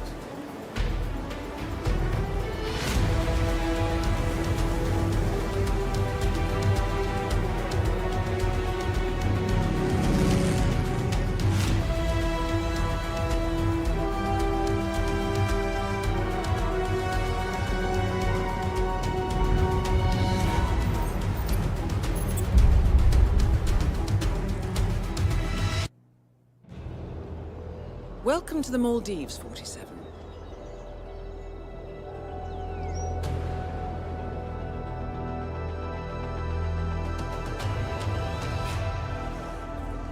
The Haven Island staff is ready to receive you under your assumed identity as Tobias Reaper, a professional thief looking to retire from a life of crime. Ludmila Vetrova can be found in the public sections of the island, primarily tending to client needs. Stephen Bradley alternates between looking after a strict training regimen and working on a small private island. While Tyson Williams roams his large villa estate at the back of the island. This is it, 47. Eliminating the 3 owners of Haven should buy Miss Hall the time needed to do a full penetration and retrieval of the Providence Park building.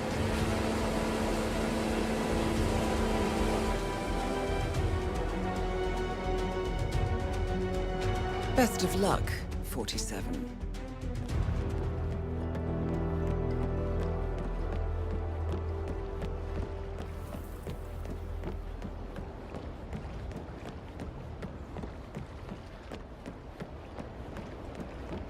Mr. Reaper! Welcome to Haven Island. Oh, please collect your key to the private Heavenly Welcome. Okay, enjoy your stay. Probably Mr. Williams.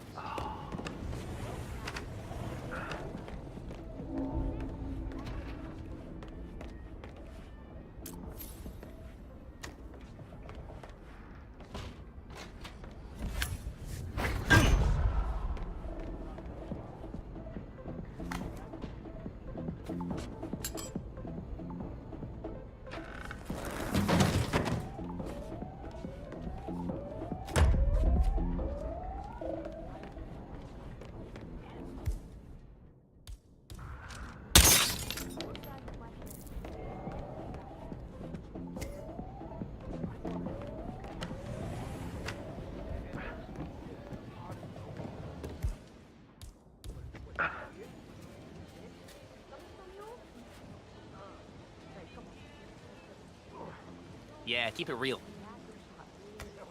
Not quite ready for that yet.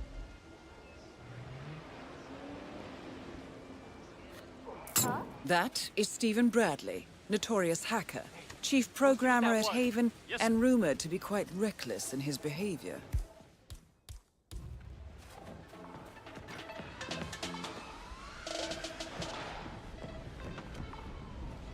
Oh, hi! I don't see nothing. Yep, whatever. CJ! Oh boy. Oh boy, this is bad. Oh, God, I feel sick.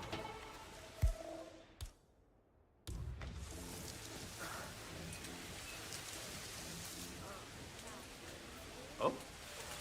Hold it. Keep it in. Come on, you can do it. What is Fargo?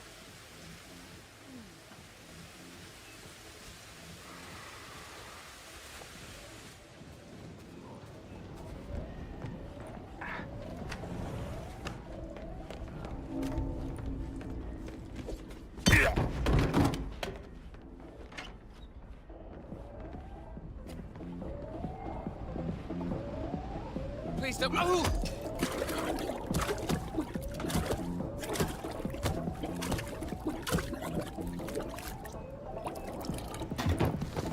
Two targets remaining. So, that's Stephen Bradley taken care of. Well done.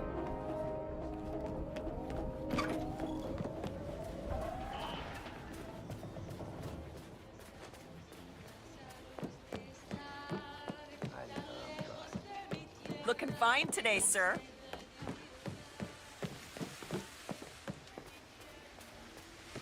As I just said, you know, if you need anything or feel unsafe.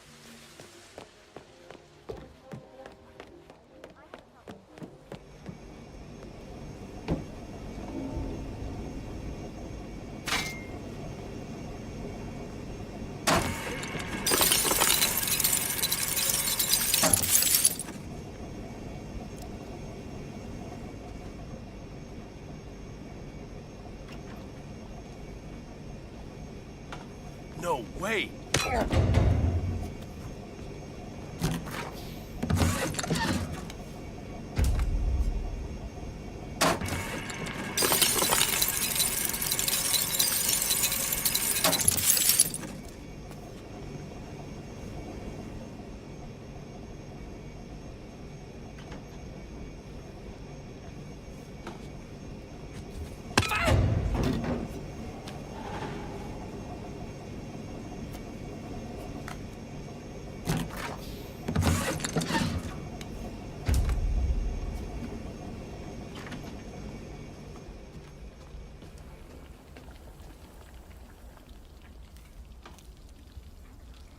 Perfect.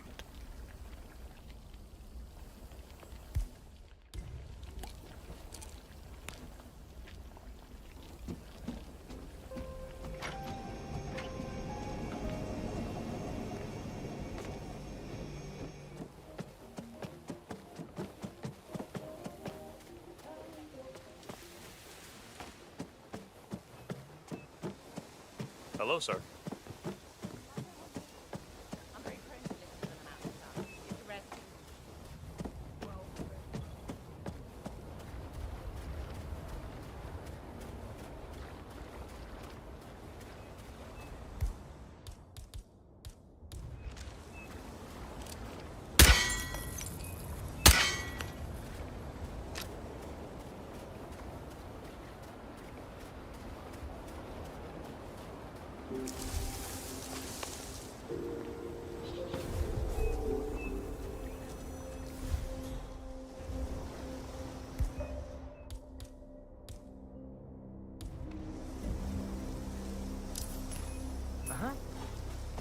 Just one more target to go. Good work, 47. Ludmila Vetrova has been permanently retired. Whoever stole Mr. Williams' USB key had access to the villa, so it must be somebody working with it. Nothing yet. I've told the others it's top priority, sir. Yeah. Find the perp and get me that USB. Mr. Williams will reward you handsomely. Fine. More importantly, I get to keep my job. That's clearly smart. Hey, well, what are you standing around for? Go! Really sad to see Mr. Williams so ill. He keeps complaining about that migraine wave. He can't even go out in the sunlight anymore. You know what I heard? That doctor of his mentioned something about some old disease Mr. Williams once suffered from. Said it had likely left some permanent side effects. What? Like the stars on his body. More like it.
Back later, will ya?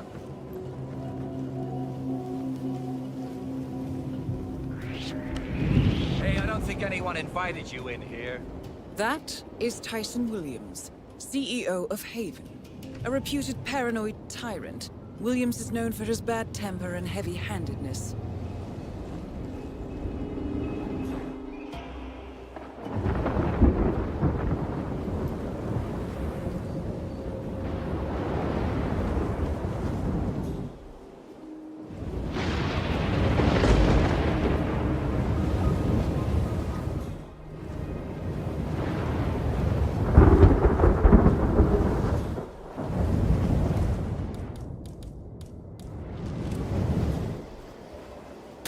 That's all we need to do from here.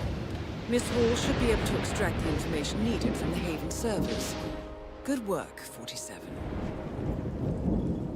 Tyson Williams eliminated. Excellent work, 47.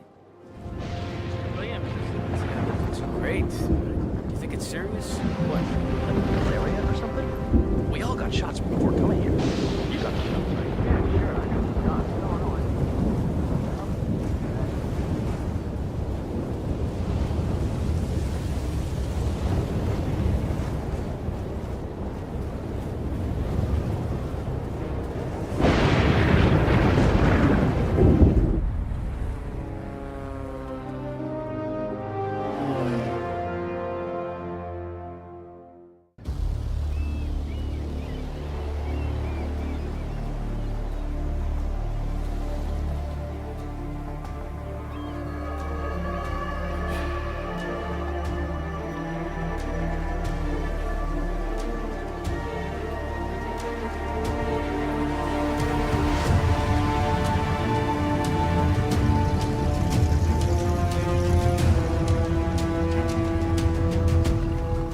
How was your time in paradise? Productive. Right. We should hear from the others soon. We're in. Whatever your robot did back on the island, it worked. Let's see. Yeah, here we are. You found them? Yeah, right here. But... oh, wait a minute, something's off. See here? All those controlling shares, those are basically the backbone of the Providence Empire, but they're not going to the new partner identities. What do you mean? I mean, they're allocated to someone else. Everything is. The partners are left with no real control. Who is Arthur Edwards?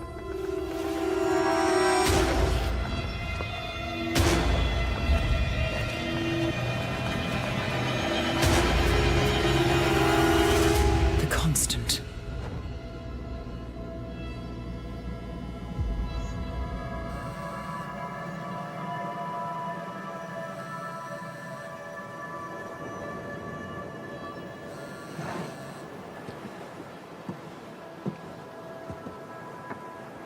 Message from Olivia. Everything's going to plan. We know where the partners are. We have our targets. You're almost there, old friend. Feels good, doesn't it?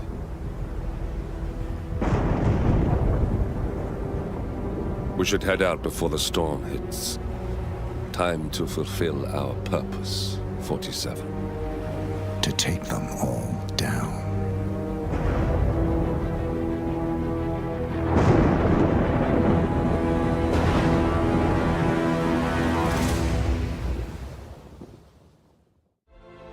Agent 47 and Diana Burnwood are the world's top assassins working for the ICA. Unknowingly, they have been hired by a shadow client to target a number of operatives of Providence, a secret organization working in the highest echelons of power. Providence's controller, the Constant, approaches Diana and makes her a deal. Eliminate the shadow client and learn about 47's past. But when 47 discovers that the shadow client is Lucas Gray, his lost childhood friend, he and Diana switch sides to fulfill an old pact. Destroy Providence. Together, they managed to capture the Constant, forcing him to reveal the identities of the 3 Providence partners. Eliminate them, and the war would be over. However, the Constant has an ace up his sleeve.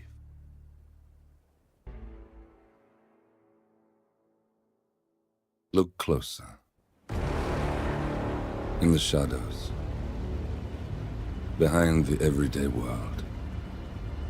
Beyond the headlines and the seats of power. A hidden hand.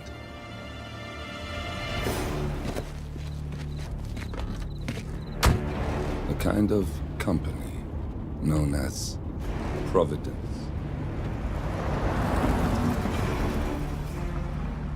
To it, we were just assets. To use and throw away. To do the unthinkable. The unforgivable. And it never gave us a second thought. Until now. After decades in the shadows, we are fighting back.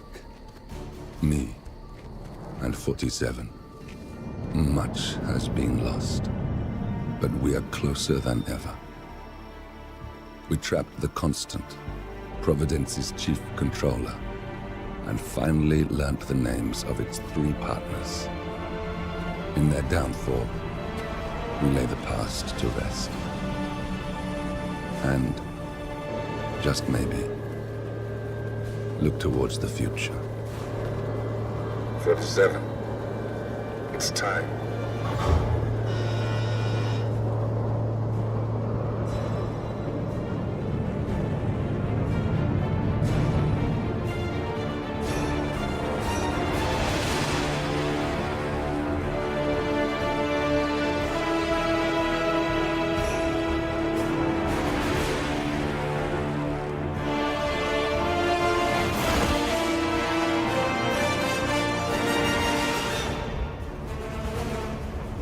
Partners are down there. You know, I never planned this far ahead. You never do. I see someone got his memory back. Wait, is that a beacon?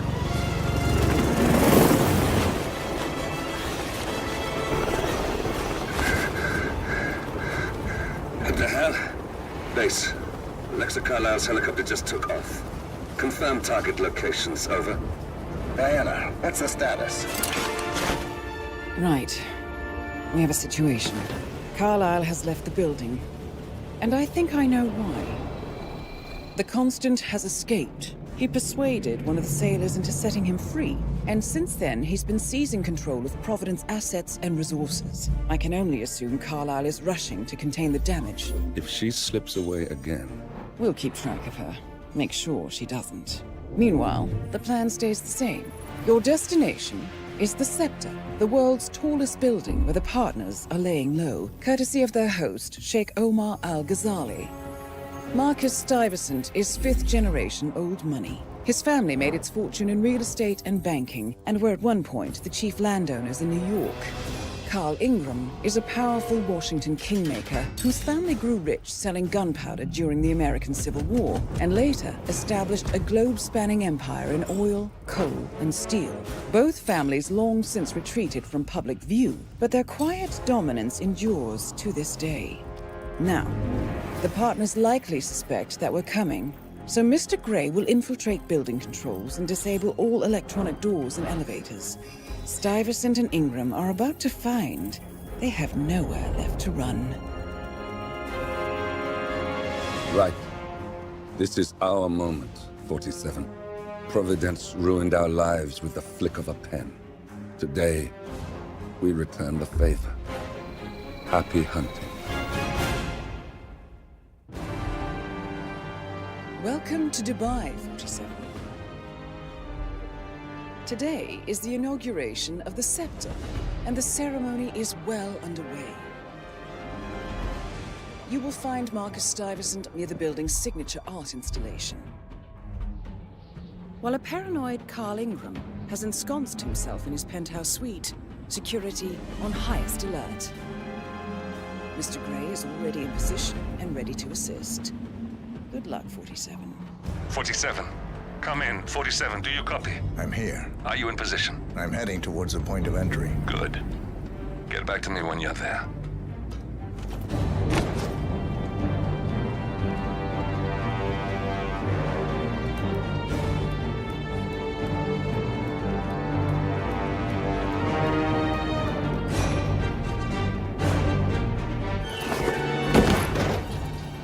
Locked.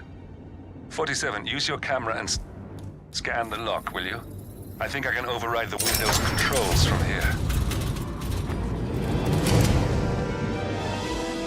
I'm in position. 47, the inauguration is taking place close by. Once you've infiltrated it, get your bearings.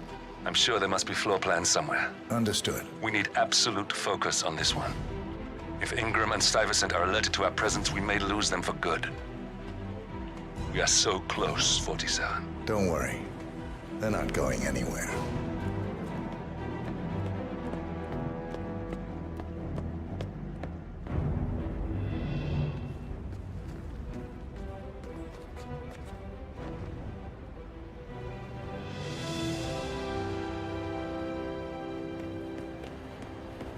Welcome.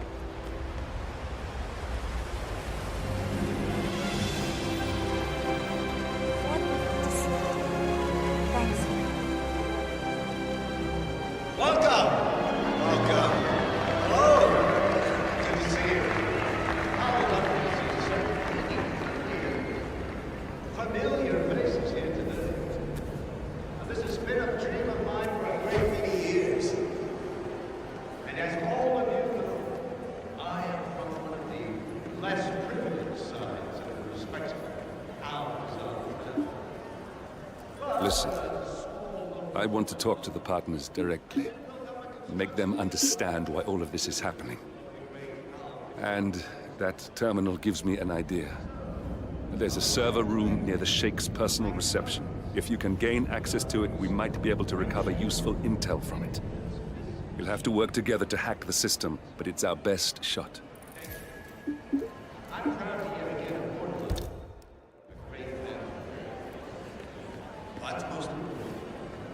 Sus. Good afternoon. This is quite the ceremony. I was thinking, upstairs, the tallest building in the world.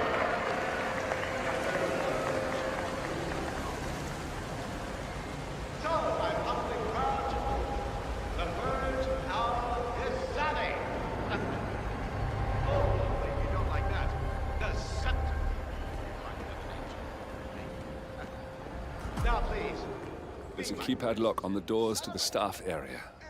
One moment. All right, try this. 4706. There's quite a bit of security here. One moment. You ready for some more fresh air, 47?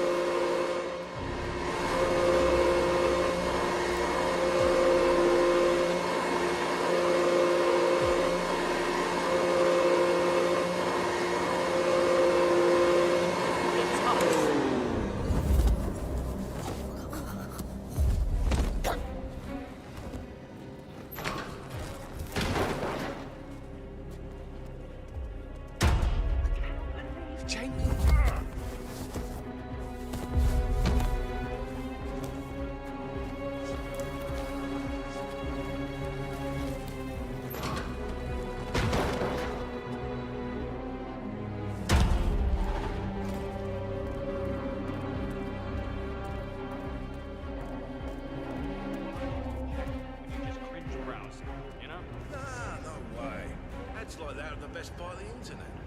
Where do you think I got my "This security professional loves his Cavalier King Charles Spaniel" shirt? Yeah, that's a pretty good shirt.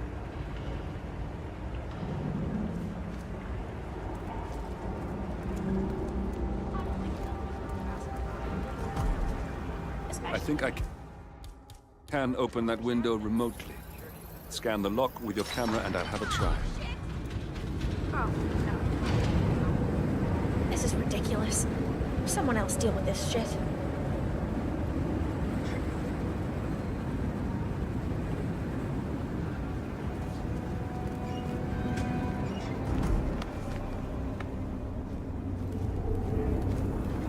Sheikh Al-Ghazali is reaching out to his worldwide network of lawyers and financial contacts, attempting to restore the lost power base of the Providence Partners.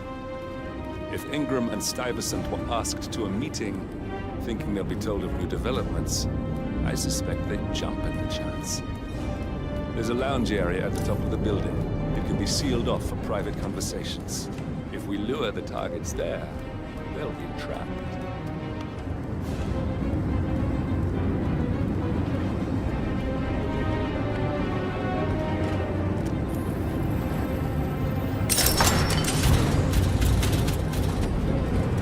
Server room should be behind one of the doors in this hallway.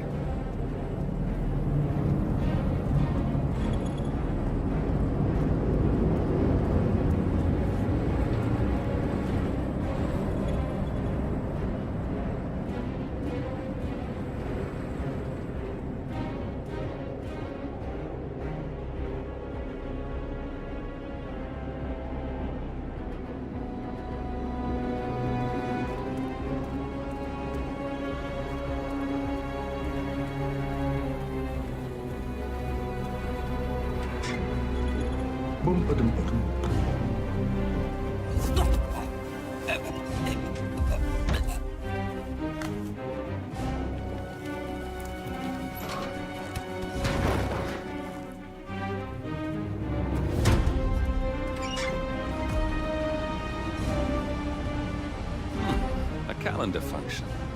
We can use this to summon the partners to a fake meeting, 47. All right, I'm no hacker like Olivia, but I think you need to pull one of the racks here to gain access to the terminal.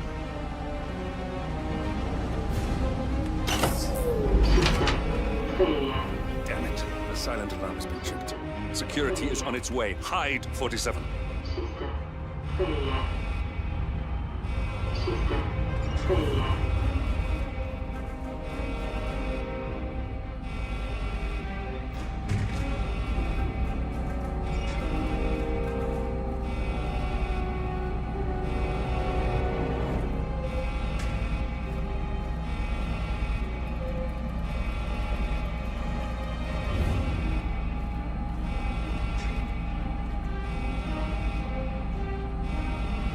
As expected.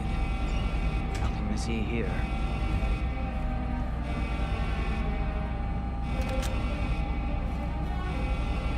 System online. Yes, sorry about that, 47. Let's try again, shall we? I think I've got it. We'll need a keycard to gain access. Someone in maintenance should have one we can borrow for a spell. Blood on my hands. I've never taken things to such an extreme before. Yes. I promise I'll start attending anger management. I know I have issues. Admittance. That's the first step, right? Anyway, I've got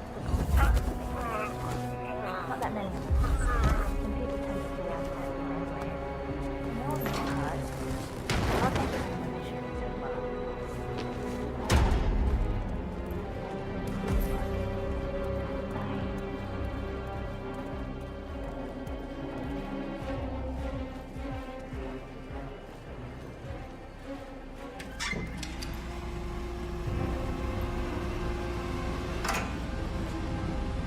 Well, that must have done something. Can you see anything different in the room? Good. We're in. Now all you need to do is access the terminal and use the calendar option to summon the Providence partners to a meeting. Building cameras are now disabled. Good work. The meeting has been booked. The partners should be moving up here shortly. Huh. Looks like the lounge can be sealed off for private conversations. Handy. Elevator doors are now open. Excellent. I see the partners moving. You should join their meeting.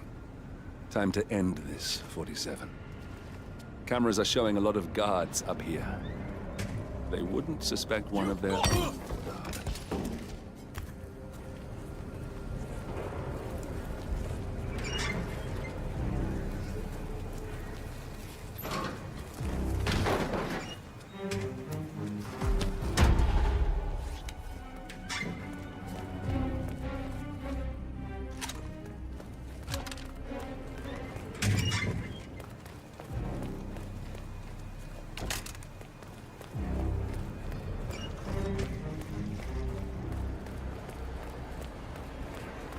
Hello? Yeah, I just wanted to remind you that...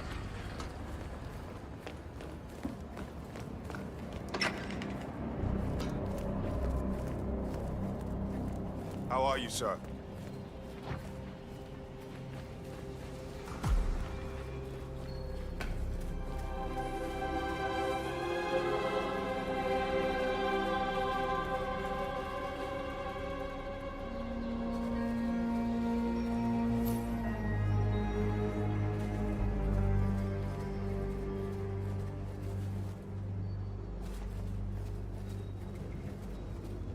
Duty tomorrow? Yeah. Why? Just wondered if you got the briefing on the lockdown drill tomorrow? I got it. I'll get issued one tomorrow morning. You know how it works? Because I don't. It's easy. Two of us are Guys, leave us. We need to talk privately for a moment.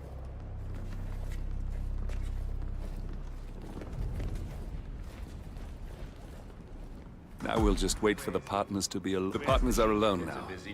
I'll activate the panel controlling the room's security features. When you're ready, use it to start the show. For a long time. You wouldn't call us up here without good reason. I trust his...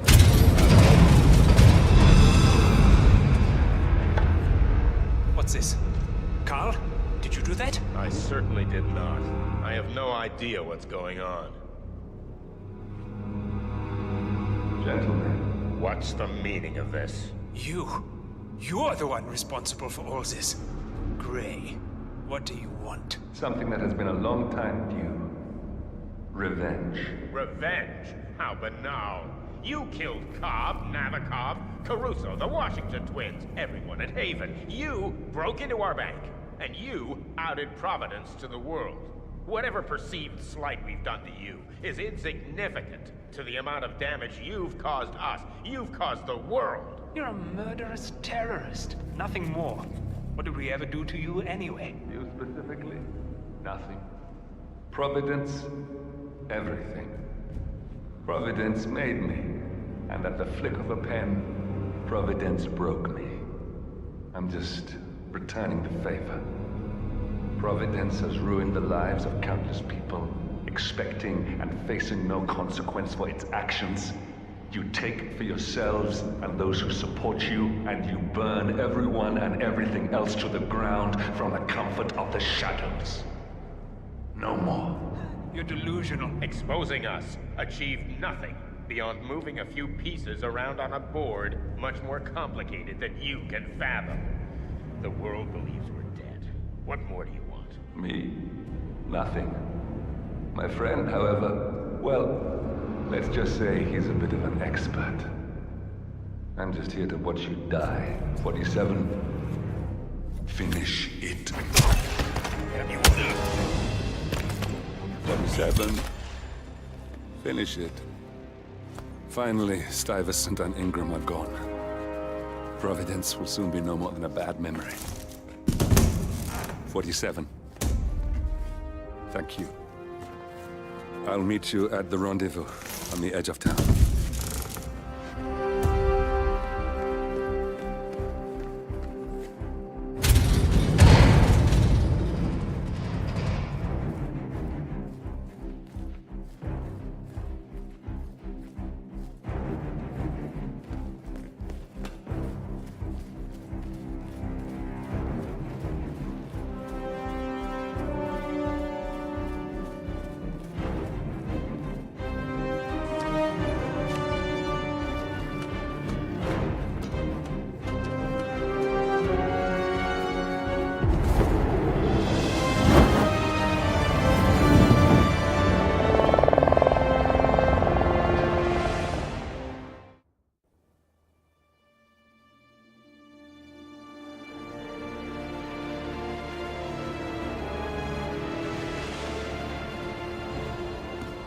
If that's your winning face, I'd hate to see you lose. We underestimated the Constant. Yeah, he's a glorified desk clerk. He's not just after the money. He wants it all. We caught him once, we can do it again. And, well, we're not the ones who let him escape. You still don't trust her. I don't like executive decision makers. Look, you don't have to follow her, you know? Soon, this will be over. Maybe it's time to think about the future. You have to face the possibility that there's no going back. If the ICA knows what you did... She'll make it right. She always does. We have a fix on Carlisle. Come on. We've got a plane to catch. I hope you like the rain, 47.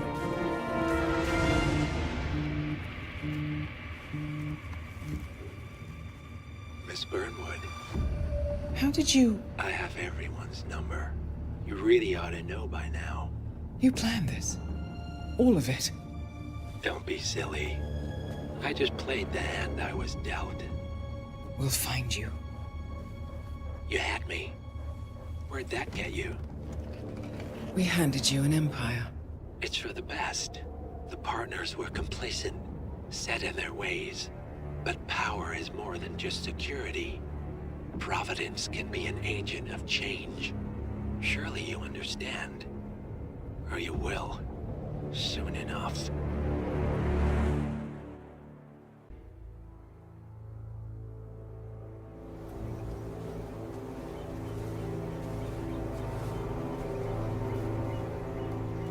She came home.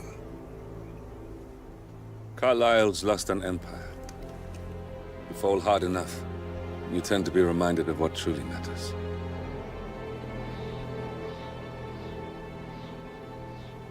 So, the end of the line. You ready for this? Are you? Who will you be, without a score to settle? I guess the world's most wanted fugitive will have to do.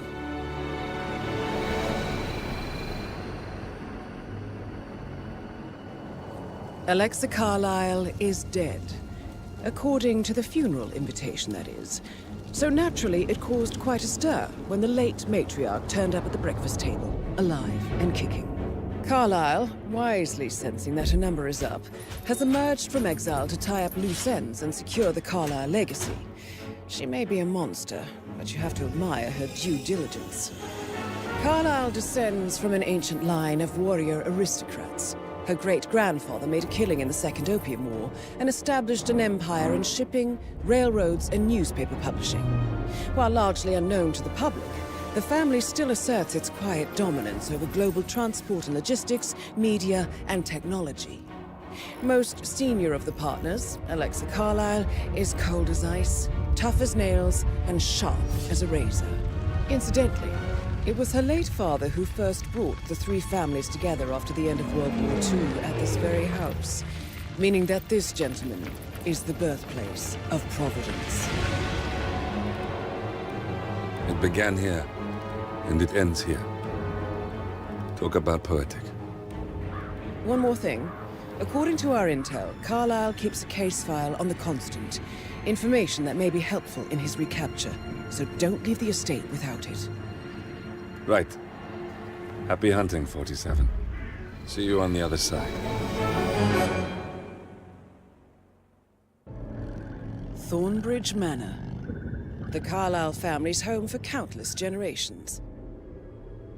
The Revenant Alexa Carlyle and her 3 adult children, younger brother Zachary, grandson, and daughter-in-law, are all gathered to conduct Carlyle's sham funeral. Curiously, Carlyle summoned a famous London PI soon after arriving this morning, but his purpose at Thornbridge is yet unclear. Now, the target knows that you're coming, and her guard detail is top-notch. So Mr. Gray will secure their nearby field HQ and intercept all calls going in and out of the estate. Any appeal for backup is going to fall on very deaf ears. Good luck, gentlemen.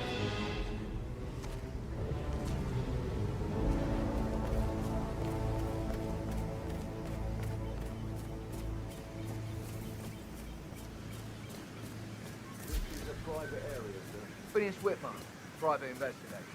I have an appointment with Madame Carlyle. Please wait. Mr. Whitman, Madame Carlyle.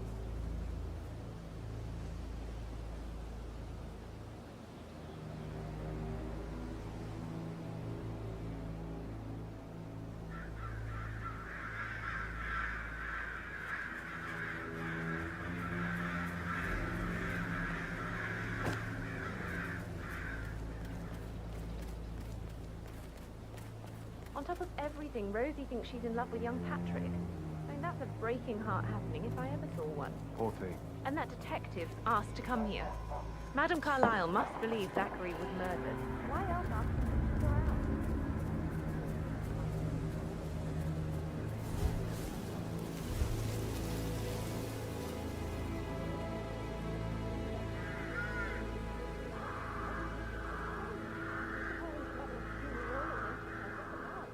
But then the awful business with her brother Zachary, and all this security. I've never seen a place guarded like this, and I dare say I don't like it at all.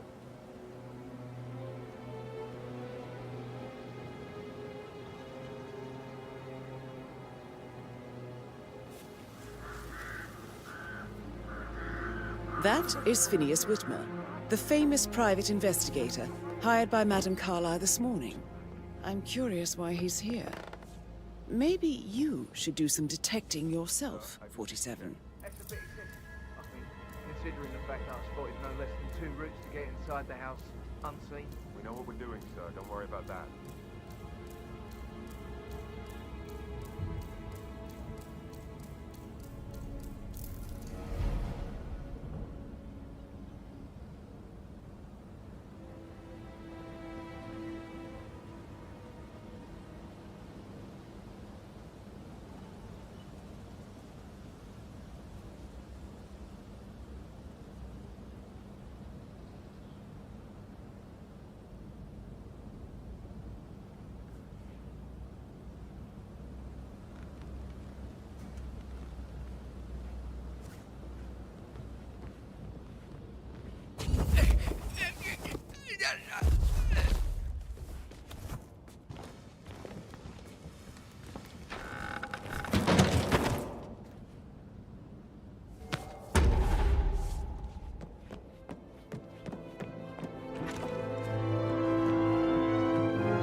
That appears to be a half-burned diary belonging to Zachary Carlyle.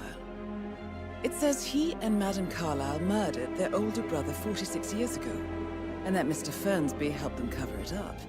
He was planning to confess it all. Interesting.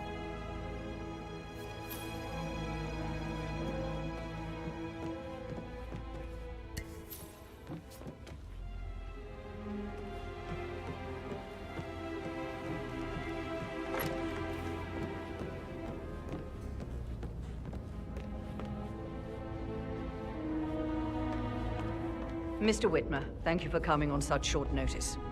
A great tragedy has fallen upon us, and I need a quick resolution, handled with absolute discretion. Results and discretion are my speciality. Very well. I suppose you will want to start at the crime scene. In my experience, a thorough examination of a potential crime scene is half the job done. Good. Fernsby will take over from here. I am Mr. Fernsby, the butler. Madame Carlyle has asked me to assist you in any way possible. Mr. Whitmer, I understand that you've traveled from London. Would you care for some refreshments? Or do you prefer to go straight to Mr. Zachary's sleeping quarters? I prefer to get started. As you wish. If you'll follow me, sir.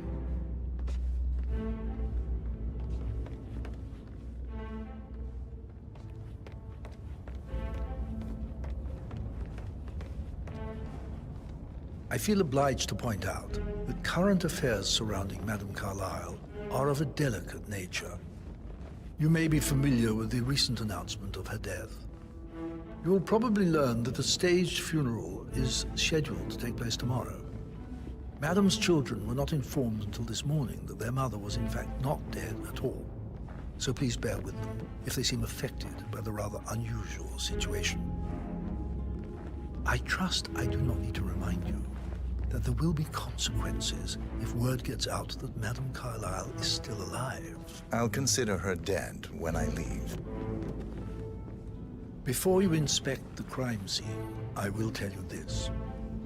The case concerns the death of Mr. Zachary, Madame Carlyle's younger brother. He was found dead in his bed this morning.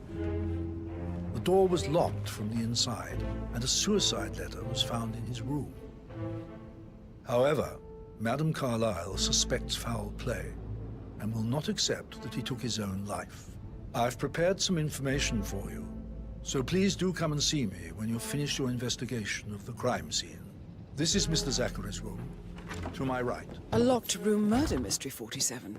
I trust you'll get to the bottom of this. Why don't you use your camera to scan the dead body, 47? Throat markings indicate a rare, short-lived plant poison killed him.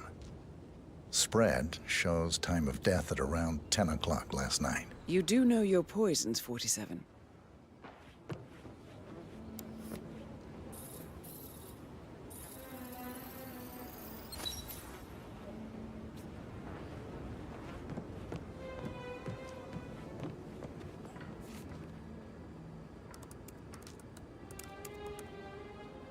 Zachary was shopping for new Wellingtons last night. Not exactly what you would expect from someone suicidal.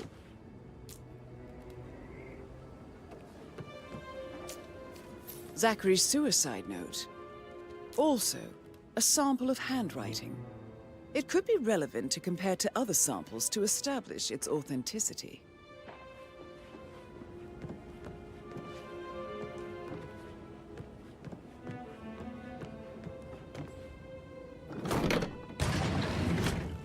A hidden door. It's a secret passage. This could explain how the door was locked from the inside. A photocopy of the floor plans. Somebody's been researching the secret ins and outs of Thornbridge Manor. I believe you've done a thorough search of the crime scene, 47. Maybe it's time to see the butler. I'm curious about the information he's prepared for you.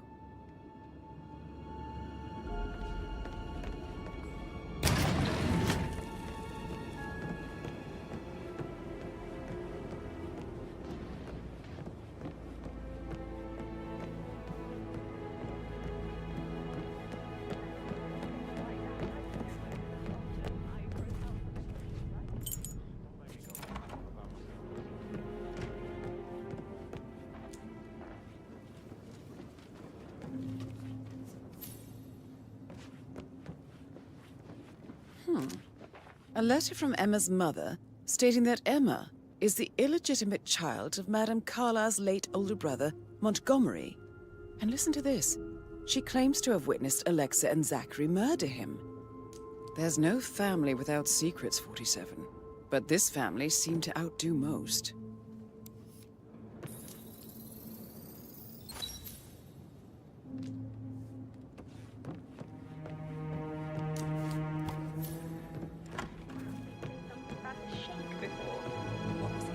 So I think, pin in it. Yeah. yeah, what you said. Sorry.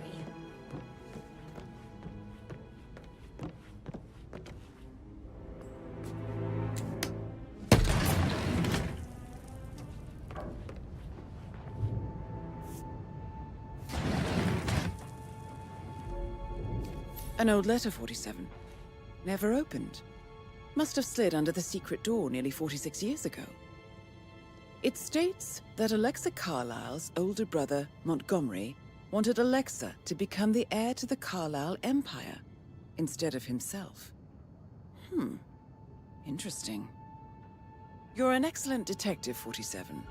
Uncovering truths half a century old. If you frame it correctly, I believe you could use the information to convince Madame Carlyle that Zachary committed suicide. Maybe you should ask Mr. Fernsby to see her. Or perhaps you feel like digging a bit more.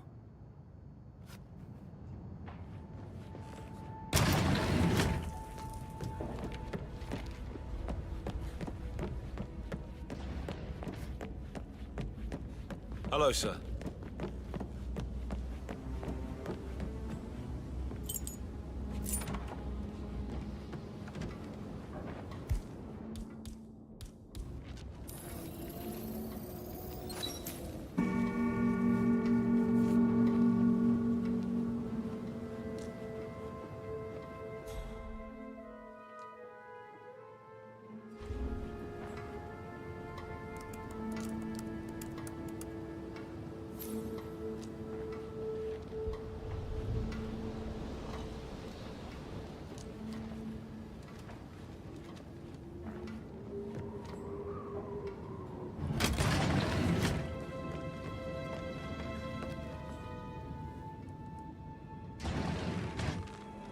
Aaron Ford Jr. calling from Morgan, Yates & Cohn.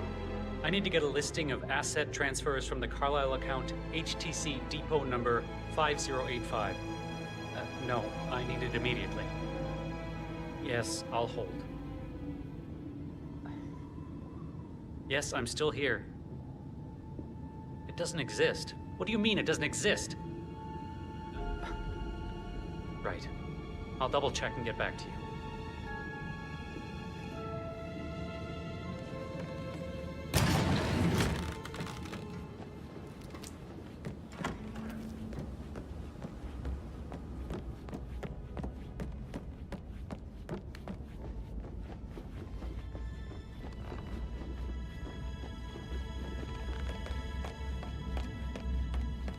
Please stay back.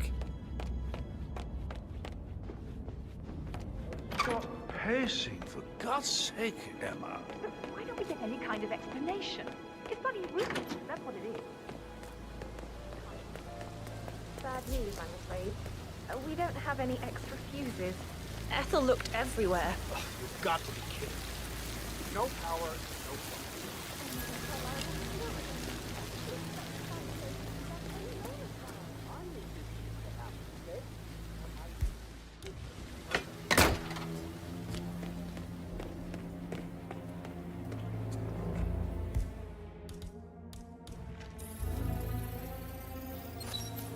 This is a table showing lethal dosages for the poison used to kill Zachary. Something is circled, 47.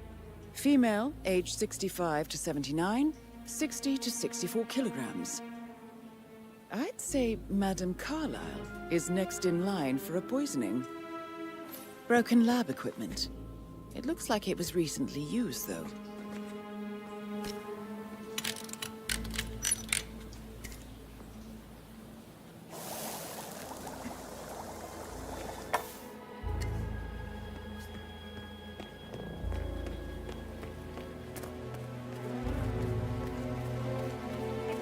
Difficult, but here, brah.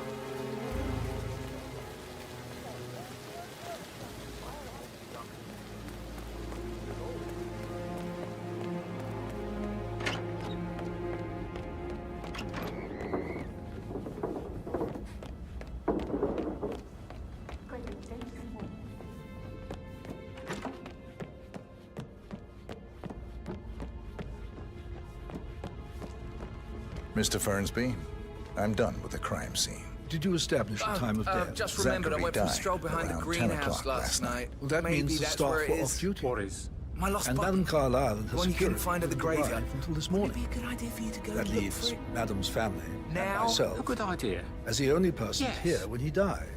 And before you ask, no, I do not have an alibi. I was alone in my office at the time of death. Here is the material that I've prepared for you. It's a list of the possible suspects and their quarters. Hopefully that will help you keep track of your findings. Please come and see me when you've solved the case, and I will take you to Madame Carlyle. Mr. Fernsby clearly didn't commit the murder, but I think you have enough evidence to convince Madame Carlyle he did. Very well, Mr. Fernsby. Maybe you should tell him you are ready to present your findings. So how does one solve a murder mystery, 47? Motive, means, and opportunity, I believe. May I suggest you ask the suspects for alibis? Or perhaps do you prefer searching the manor for clues first? Unless, of course, you want to do some more detecting, 47? Rather than by words and meaningless gestures. Professor Edward Carlyle, can you tell me your whereabouts for last night? Oh, yes, this dreadful business with Zachary. I stay at the local inn. You see, I prefer not to spend the night here at Thornbridge Manor. My brother Gregory came along for a nightcap. He'd never admit it, but I think he understands that I find this whole thing upsetting and wanted to provide some comfort. I believe we went to the Stag's Head around 8:30. Anything else I can do to help?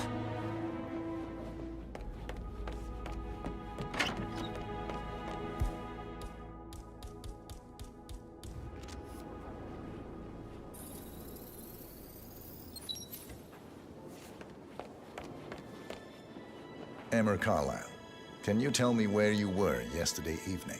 Surely I'm not a suspect. I need to account for everyone. Well, I spent the evening with my family, but I got an awful migraine and had to take to bed. Everyone can attest to that.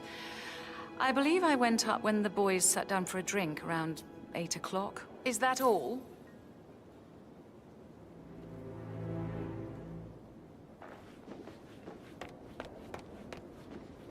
Gregory Carlyle, can you tell me where you were yesterday evening? Oh, you're wondering about my alibi, Mr. Detective. Well, I left Thornbridge around 8:30 for a pint with Edward. I wish I hadn't. Quiz night at the inn. On the other hand, staying here with Zachary, my obnoxious sister, and the wife sporting another one of her headaches would have been a fate worse than death. The short of it, Zachary was very much alive when we left. I stayed for the last shout, and I was back here just before midnight. Is that all? Not very thorough.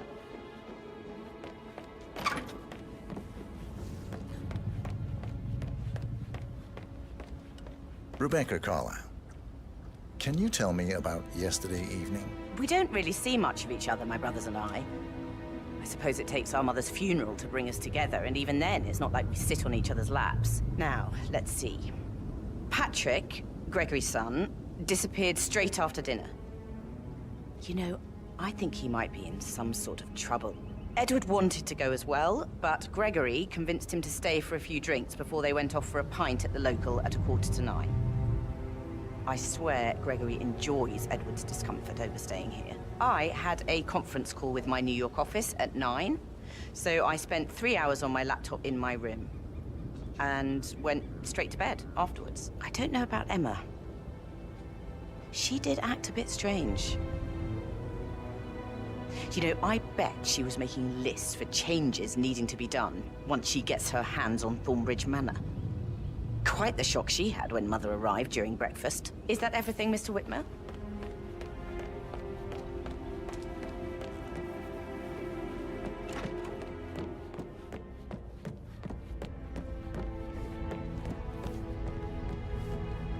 Patrick Carlisle, can you tell me where you were yesterday evening? Shit, it's that sneaky butler, isn't it? He ratted me out.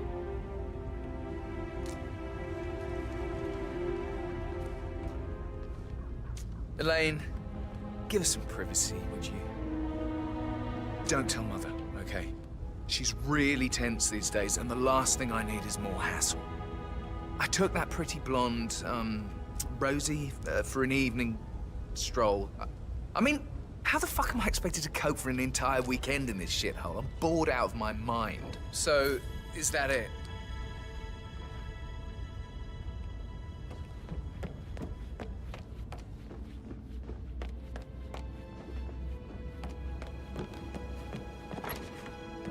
Such a gentleman. He gave me his coat and all. Rosie, you need to forget about Patrick. No good's gonna come of it. Stick to your own kind. You mean like Chris? He treated me like shit. All he wanted to do was play his stupid video games, never any romance. I deserve romance. Hello. Rosie, tell me what you did last night. I'm in trouble, aren't I? I spent the evening with Patrick.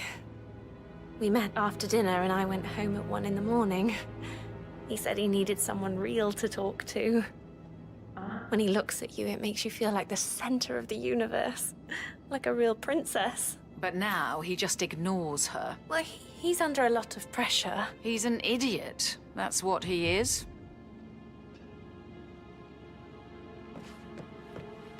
How are things coming along inside? Is everything ready for tomorrow? I'm ready to present my conclusion to Madame Carlisle. Very well. If you'll follow me, sir.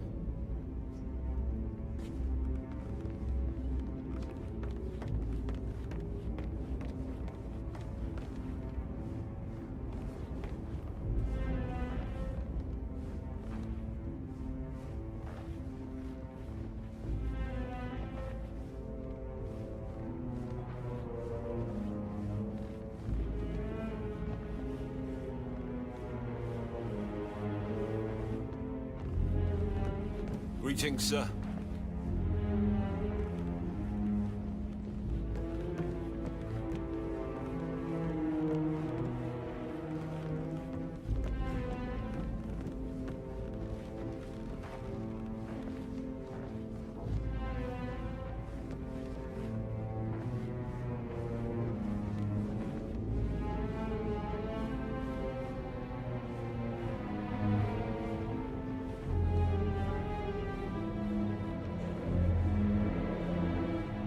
How are you, sir?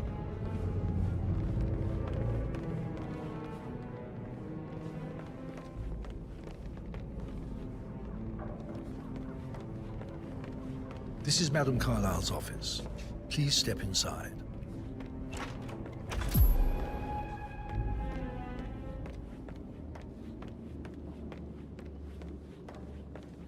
So, Mr. Whitmer, you've reached a conclusion. Take a seat. Please, go ahead. Your brother committed suicide. I need to see some evidence to believe that, Mr. Whitmer. Zachary was found dead in a room locked from the inside. He died from a rare poisonous plant he cultivated himself. He believed you were dead, and a suicide note explained that he did not have the courage to go on without you. That's what I don't buy. I cared for him deeply, but the truth is he hated my guts. My death would not make him commit suicide, I can promise you that. Perhaps the death of your older brother, Montgomery, then. I have found evidence showing that you and Zachary killed him nearly 50 years ago. I believe that was when Zachary turned recluse. Your brother recently uncovered proof that your past deeds were for nothing. A letter from Montgomery stating that he wanted you, Madame Carlisle, to take over from your father instead of himself, as you were better suited to the job. Everything would have turned out the way you wanted, without anyone dying. What broke Zachary once, now destroyed him. And you saw this letter? I did. Oh, Zachary. How royally I fucked up. Mr. Whitmer, I'm sorry, I just need to gather my thoughts. Right.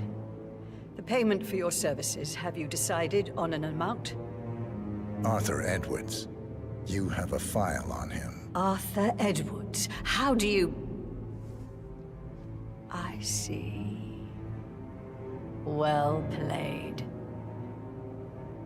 For many, many years, I feared what I'd see when I finally met death. And now you sit before me, and I feel only peace.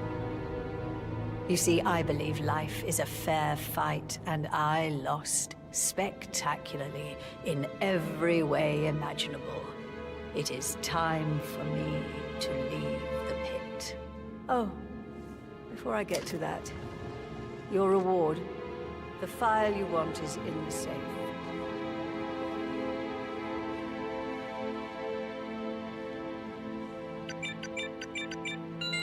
A last wish from a dying woman.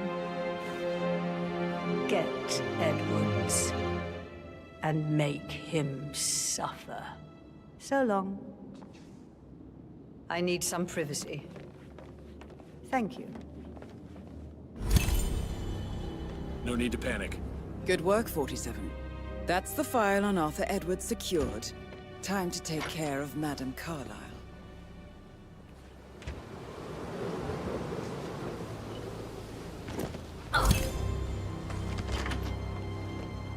Mission complete. Well done, 47.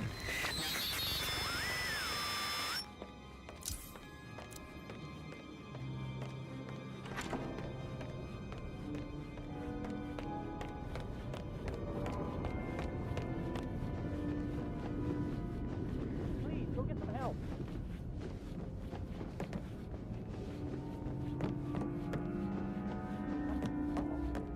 Hey, wake up! Hey!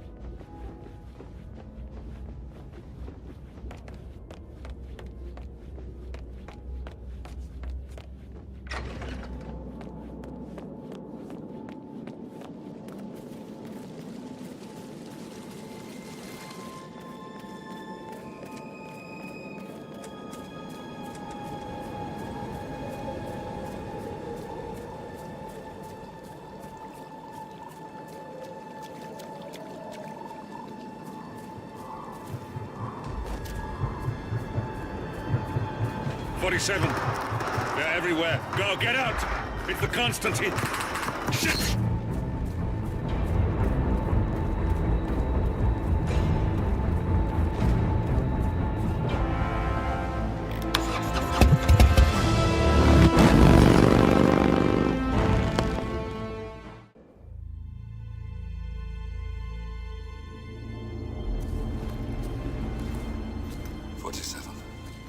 Don't respond, just listen. Diana can't help you now. You need to find Olivia. She will know what to do. I wish there had been more time.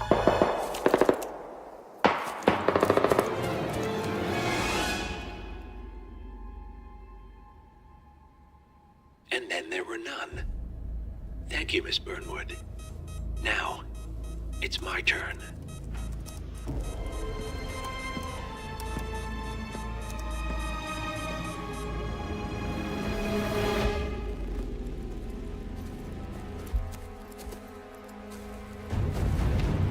Stay down. Boss wants you alive. Yeah? How about now? Over here! Cover me!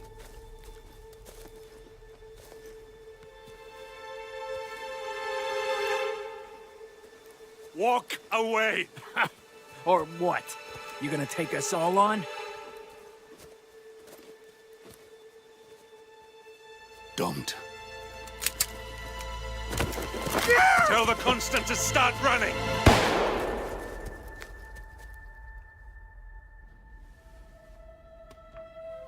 You think you've won? 47 is out there. And 47 never misses his mark. Neither do you, Miss Burnwood. That's what makes you valuable. You're delusional. You think I would betray 47? Trust me, You owe him nothing. What is this? I told you we could help each other, and I meant it. I look forward to your call.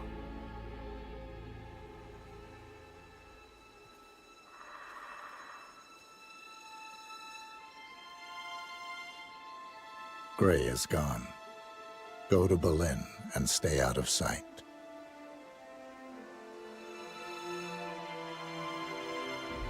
We're all that's left now.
We've been compromised.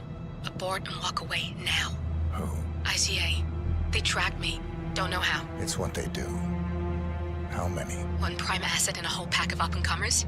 They've infiltrated the club searching for us. Christ, I think I killed one of them. Get out now before they spot you. No. They found us once.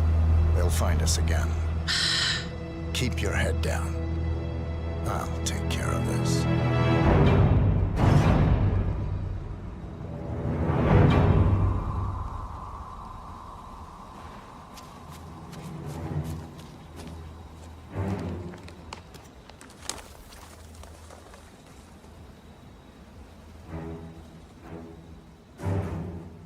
Hello? Sorry, reception is bad out here. I got nothing to report, Chow. Chow.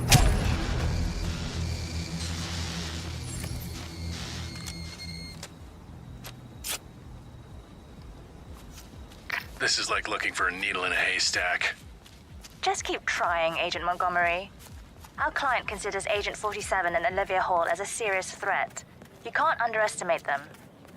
I never do, Joe. We'll find them. We're all in position. Good. Report back to me if there's anything. Don't worry.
Might have a situation.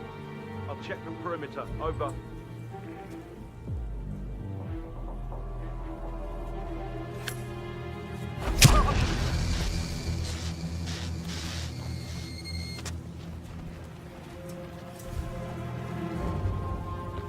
Agent Thames, report. Are you there?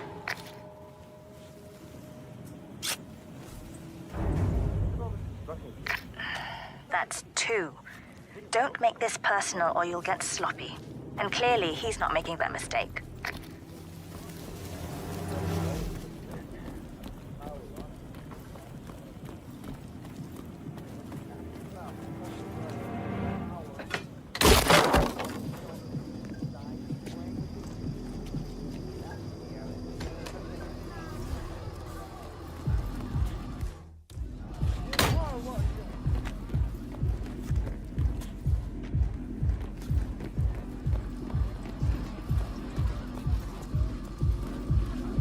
Sir.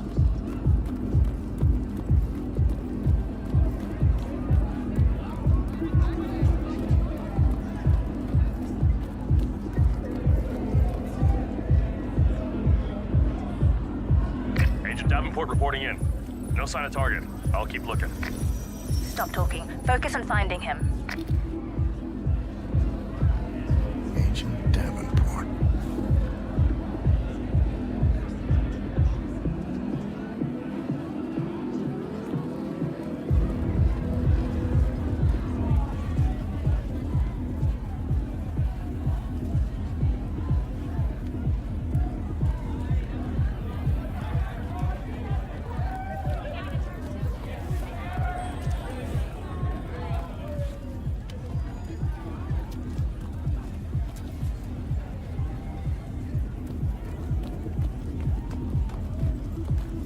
I feel special.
This is Agent Swan reporting in.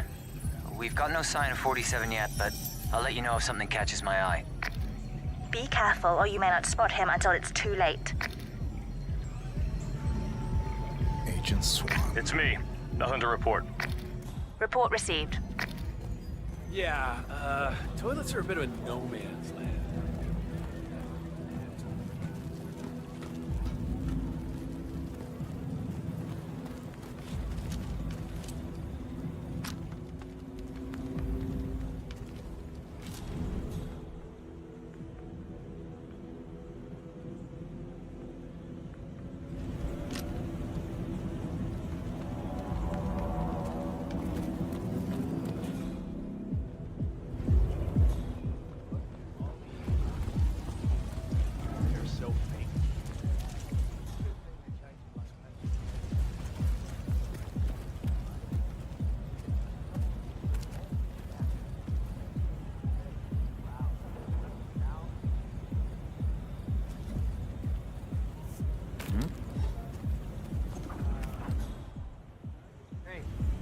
Find out what that was? Oh yeah, I get it.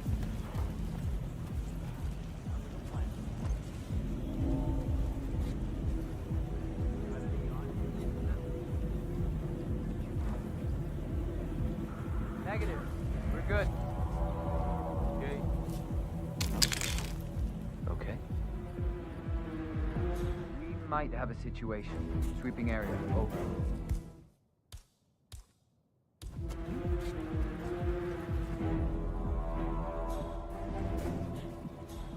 Hello? Thanks, hello.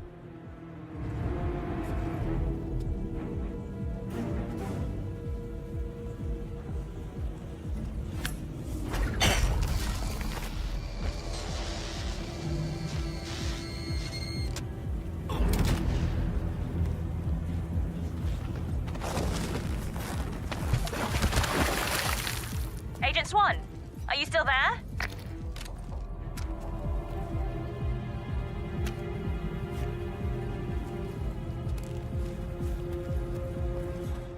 Reporting in. Nothing out of the ordinary. Keep looking, he'll turn up.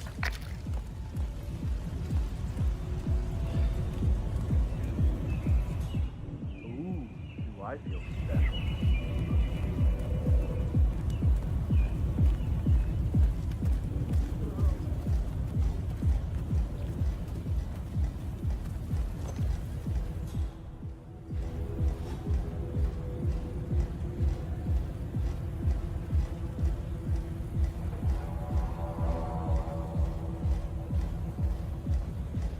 always one step ahead. It doesn't make sense.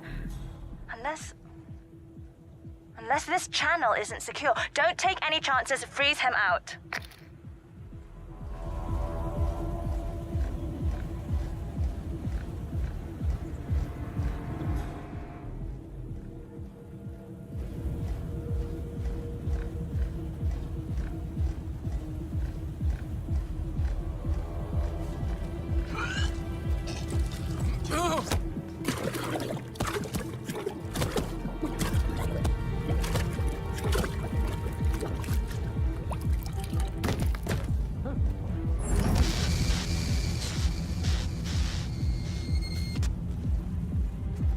That makes 4.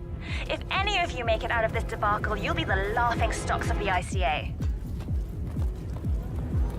Weird.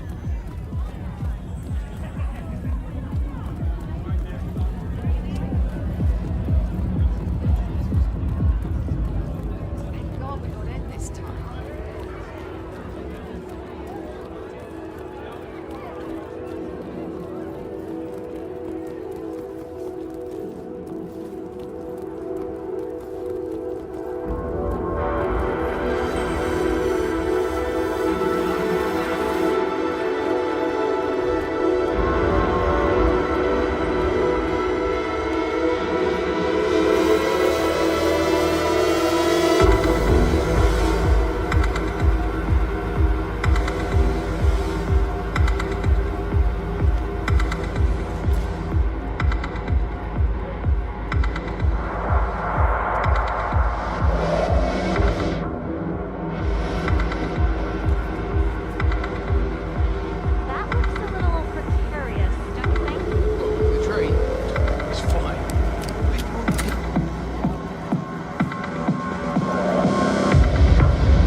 of them? They got my message.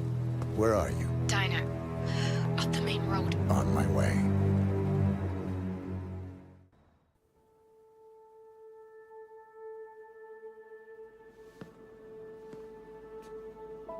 You're hurt.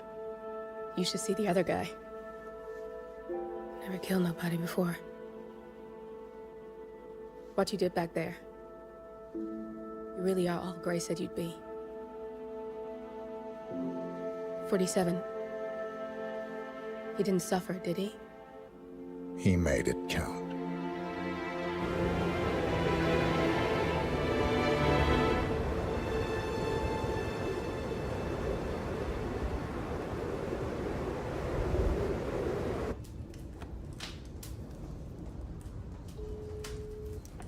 Bruised but not broken.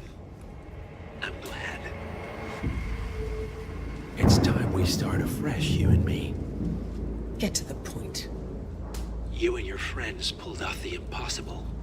You stormed the heavens, took down the untouchables, And yet, here we are. Status quo. it just goes to show you can't fight power, Miss Burnwood. Power never dies. It only changes hands. The best you can do is claim it.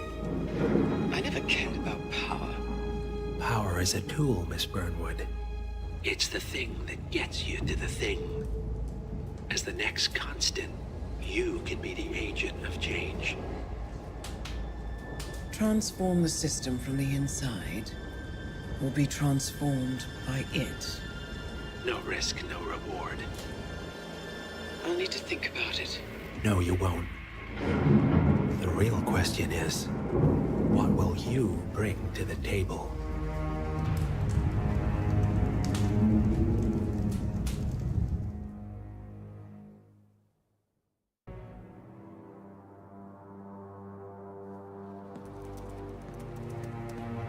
Look closer. I'm telling you, the file is trash. The Constant doesn't so much burn his bridges as blow them up. Arthur Edwards, whoever he was, don't exist anymore. His personal data somehow deletes itself from any system that records him. Way beyond advanced.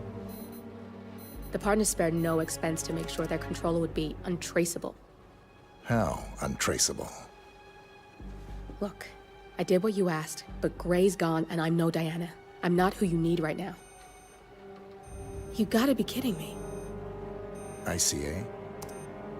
I used every encryption known to man. Who are these guys? The best.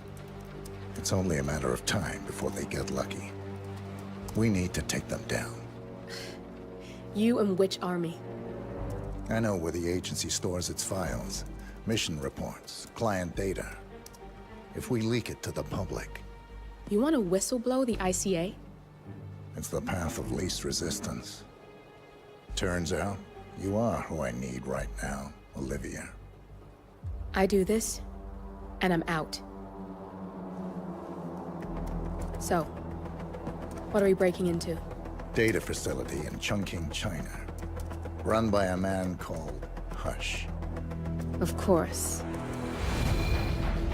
The ICA site in Chongqing houses the agency's data storage and analyst division.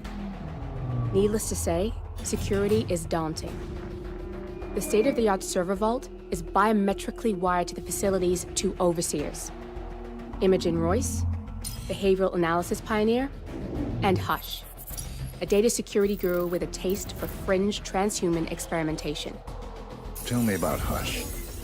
A former cyber terrorist for the Ministry of State Security in Kadanyang, who fled his country after one of the Po regime's periodic purges. He made a career doing cybersecurity for dark web deplorables, human traffickers, organ harvesters, scum like him, with no code or conscience. ICA sure can pick 'em. No offense. Can you disable security? A dual authentication protocol ensures that any handling of data must be directly authorized by Hush and Royce. The proverbial human factor device to make the system impenetrable. Luckily, I found a loophole. If both overseers should unexpectedly die within a short space of time, the system reverts to a temporary failsafe protocol, which I can bypass. Take them off the board, and you'll have free access to the data core. And I'll handle the rest. And you're sure it'll work? Look, I know Hush. If I'm wrong, we won't live long enough to regret it. All right. I will leave you to prepare. Chongqing, China. This city is Big Brother's wet dream with more than 2.5 million cameras covering 15 million people. Privacy is a four-letter word in this place. It's pretty ironic that a cloak and dagger organization like the ICA keeps its most valuable secrets here. You'll find Hush conducting his fringe experiments in an abandoned apartment building, while Imogen Royce, the archivist, runs the day-to-day business of the ICA data facility. I just hope you know what you're doing, 47.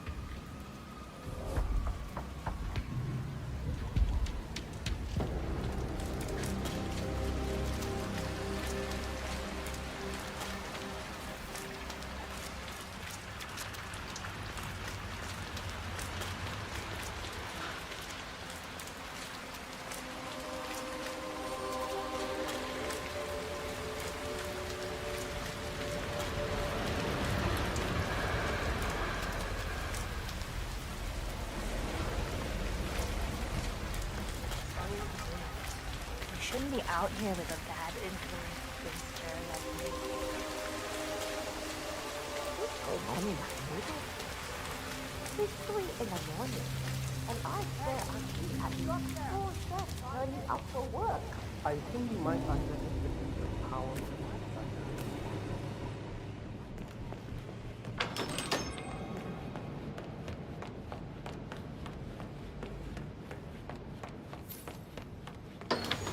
You gotta talk like that if you go alone.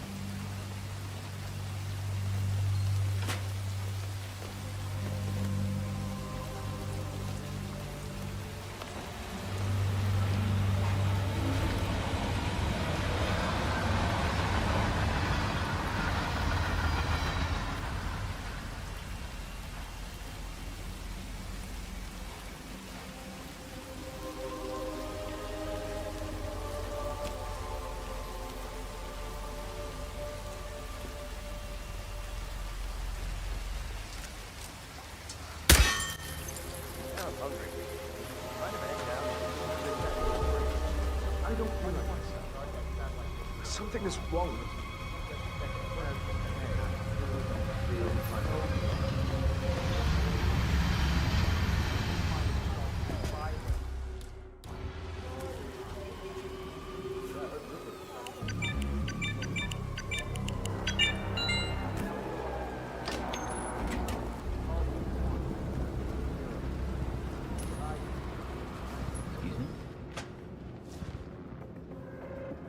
We might have a situation. Sweeping area. Over.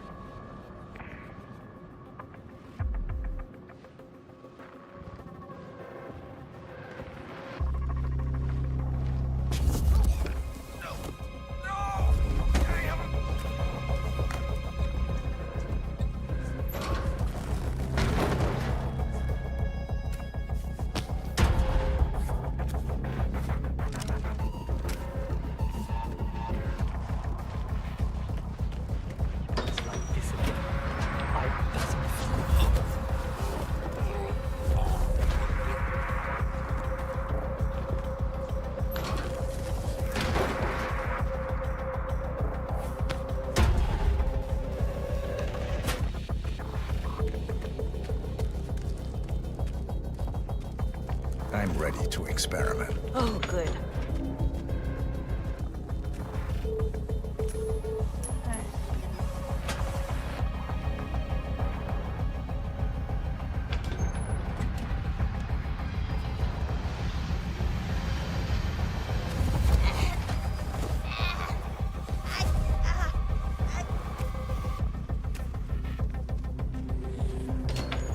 Still the test subject in the chair, I see. More.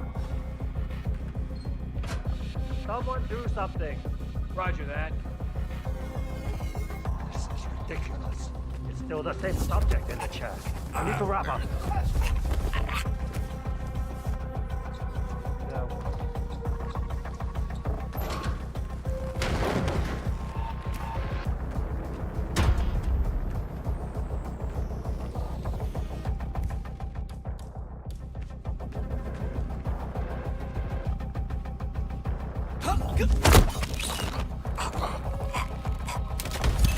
You got the bastard, Hush. Now go get Imogen Royce and we can get to the core.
Security protocol overruled.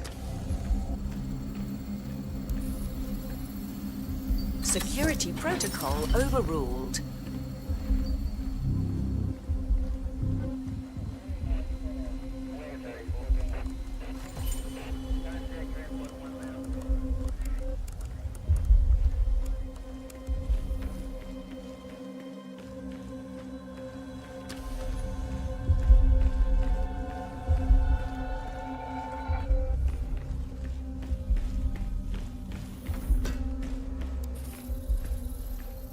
Access granted.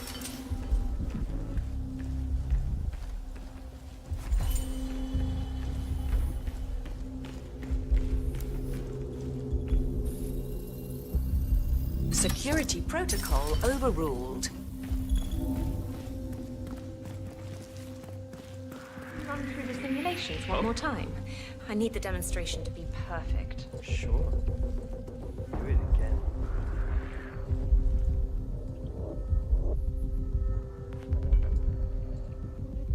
Okay, everything's good. Of the ICA. Bye-bye, Hush. I'll run them right away.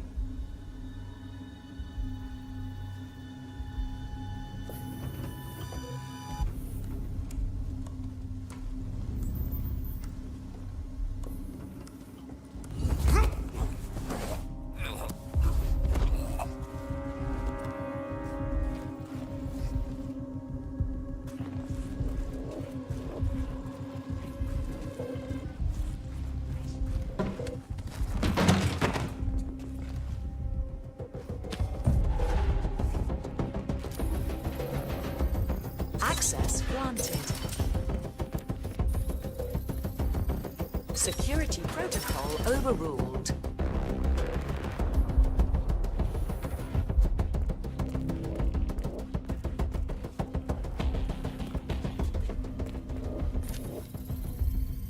Security protocol overruled.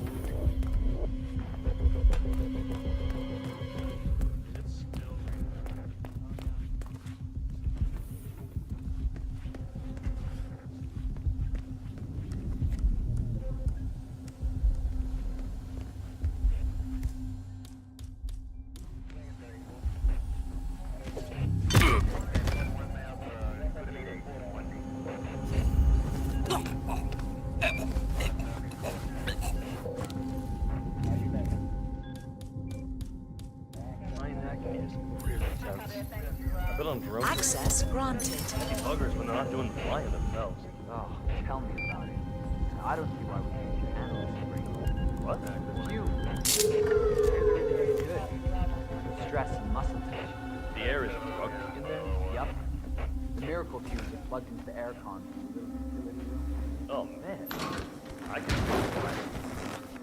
You think we can reroute them? Nah, only adjust the dose. We should turn it off so they can see what we have to put up with. Yeah, or crank it up and kill everybody so we can have proof for ourselves.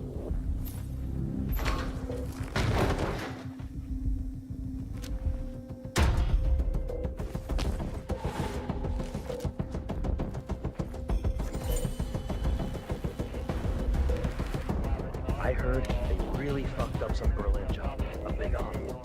Bet that doesn't help on the work environment. Everybody's debriefing, on breaks. I heard one of the 3 analysts working the contract is on leave now. I don't have any details on the Berlin fuck-up, but... bad.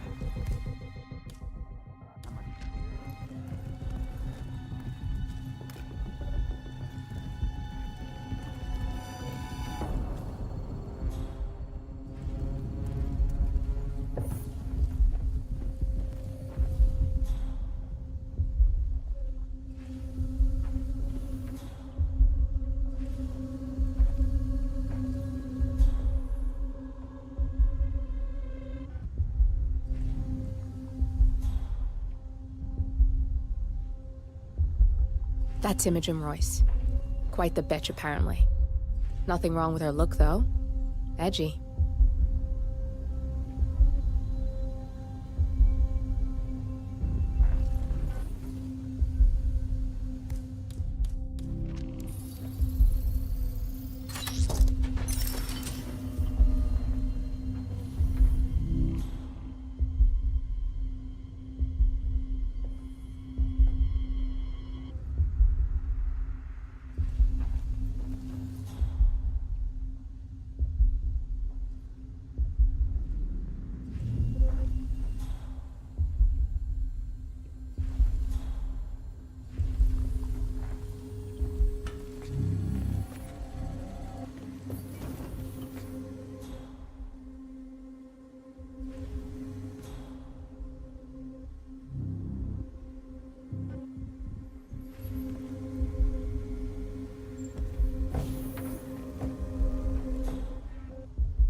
Both targets down, good. Just give me a second, and I'm in. You can now access the core 47.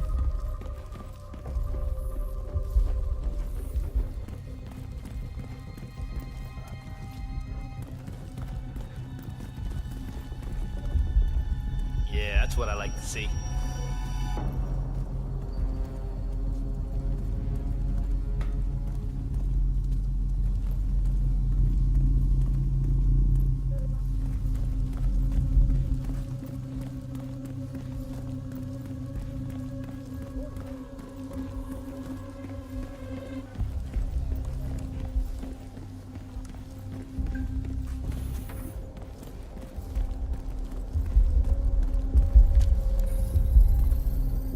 Security protocol overruled.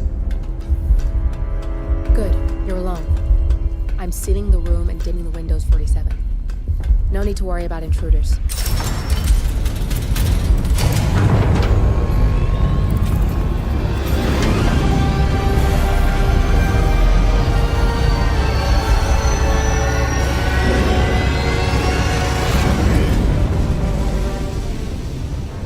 It's all here. Clients, Operatives, every hit the ICA ever sanctioned. Enough to shut them down for good. But first you need to locate all files referencing Diana and yourself.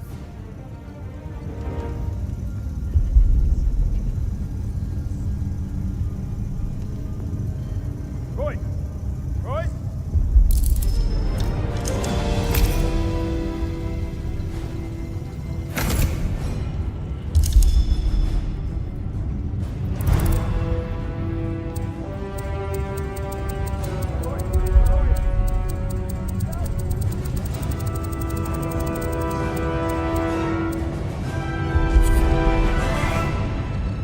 Tell me, what did it feel like? Taking lives? Random. Disorder. Well, we are here. Basic training starts through 600 hours. I should leave you to prepare. Perhaps I see possibility where others see limitation. I choose him. The two of you go way back. I didn't realize that you... I don't know. I get why you want to protect her. So, wipe all the data referring to the two of you from their system before we publish the rest.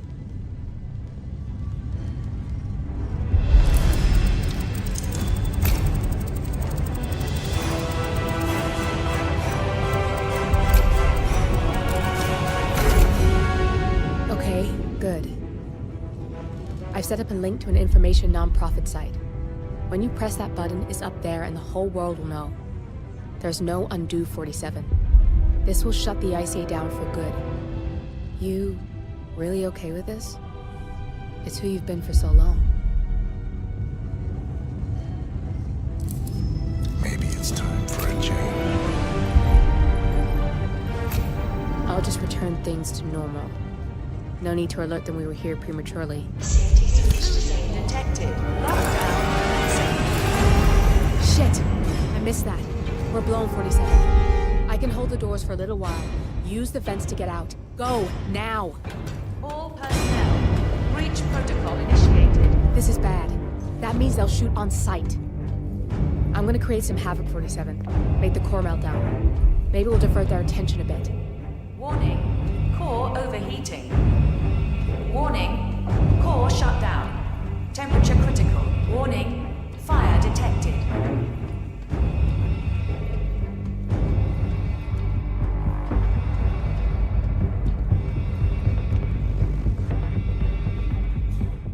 All personnel. Breach protocol initiated.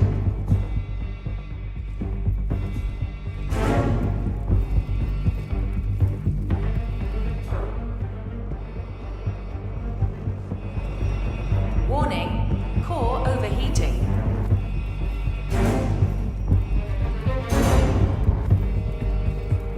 Nothing at my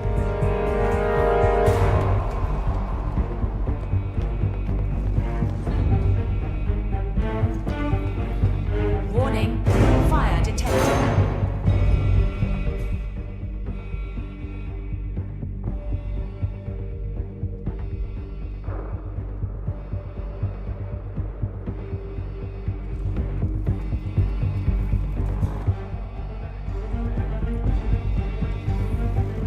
All personnel. Breach protocol initiated.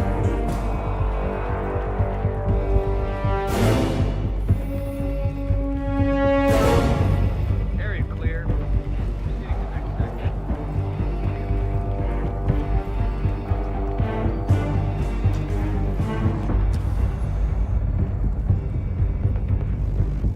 Warning.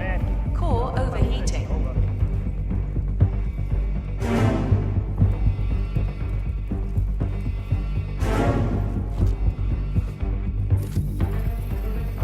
Security protocol overruled.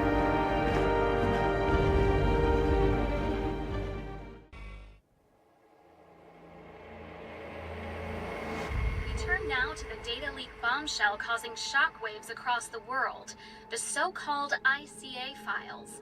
The disclosure of... You win. So, what happens now? the ball's in your court, Miss Burnwood, I do have other candidates, you know. most of whom have never tied me to a chair. You've seen the news. That was 47 acting on his own. He is untethered, he is unstoppable, and he cannot be bargained with. He will find you, Mr. Edwards, and I'm the only chance you've got. I'm listening. 47 has one weakness. Me.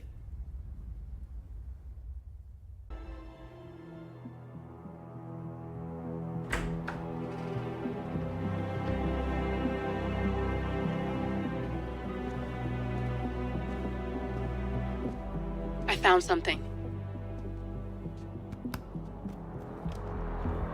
Buenos Aires International Airport this morning. Now watch this. Heralds. Trail ends at the airport, but turns out that a top Providence operative owns a vineyard in the area. Don Yates, of infamous New York law firm Morgan, Yates & Cohn. And get this, is hosting his retirement party today. She's infiltrated them. She's sending a message. She needs my help. Could have fooled me. You don't know her. Anyway, if you're going after her, you'll need to deal with the Herald. Her name's Tamara Vidal, former CIA asset and political firebrand. She's a master of surveillance and the Constant's most trusted aide. She'll have eyes everywhere. You won't get far as long as she's in the game. Why are you telling me this? I thought you were out. Yeah. Old habits, I guess. Anyway, I need to go. See you around, 47. No, you won't.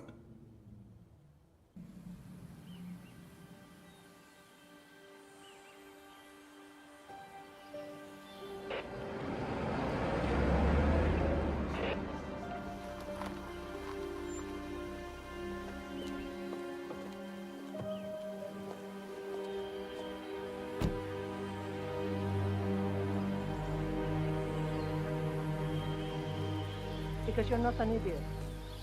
Let's just humor him. Yates likes his little games.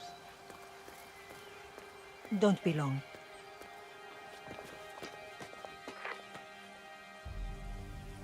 You got my message. You'd never get caught on camera. Not unless you wanted to be seen. So what's the play? You're not the only one who's been busy, 47. I'm this close to becoming the next Constant. I'll be able to dismantle Providence from the inside. Only one man stands in my way. Don Yates.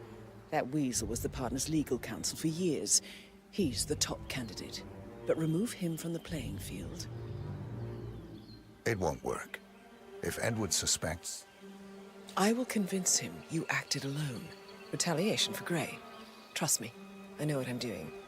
The Herald, Tamara Vidal. She has eyes everywhere, and they're all fixed on you. The plan won't work unless we take her out. She never leaves my side for long. Whatever your plan is, I'll help you if I can. You're sure about this? As sure as I'll ever be.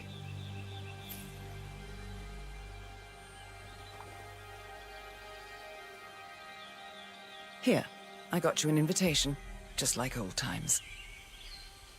Come find me when it's done. Good luck, 47.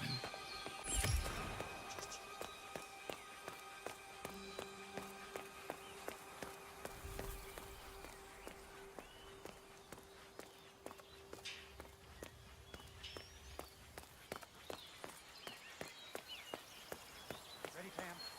3, 2, 1. Tina must be over the moon about John slipping down. She's been living alone here. Bienvenidos to Viñeda Yates, señor. May I see your invitation, please? Gracias, señor. Enjoy the party. Looking good, man. Looking good. Evening, senor. Would you care for... Thank you. So, you must know everything that goes on at the event. Care to give me the lowdown? Let's see. Most of the guests have already arrived. And let me tell you, it's like a Forbes 500 convention in there. Most are high-profile clients of Morgan, Yates & Cohn. But the Yateses are still no shows. Word is, they're still up at the house. They haven't made an entrance yet. Curious. Any idea why? Well, I probably shouldn't be saying this, but word is that Yates was in a great mood this morning, but that all changed when the letter arrived. The letter? Yeah, an honest-to-God letter delivered by courier. I mean, who writes letters anymore? Anyway, it must have been bad news, because Senor Yates heard the plant off the balcony. Big heavy one, too. It almost hit Isabel, one of the maids who had to go lie down. Oh. Anything else? The party is not the only thing happening at the estate. The winery is open for guests, too. You should check it out if you're interested in winemaking.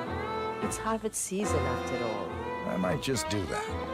Thank you for your time, miss. Right. Pleasant evening, senor. Evening, senor.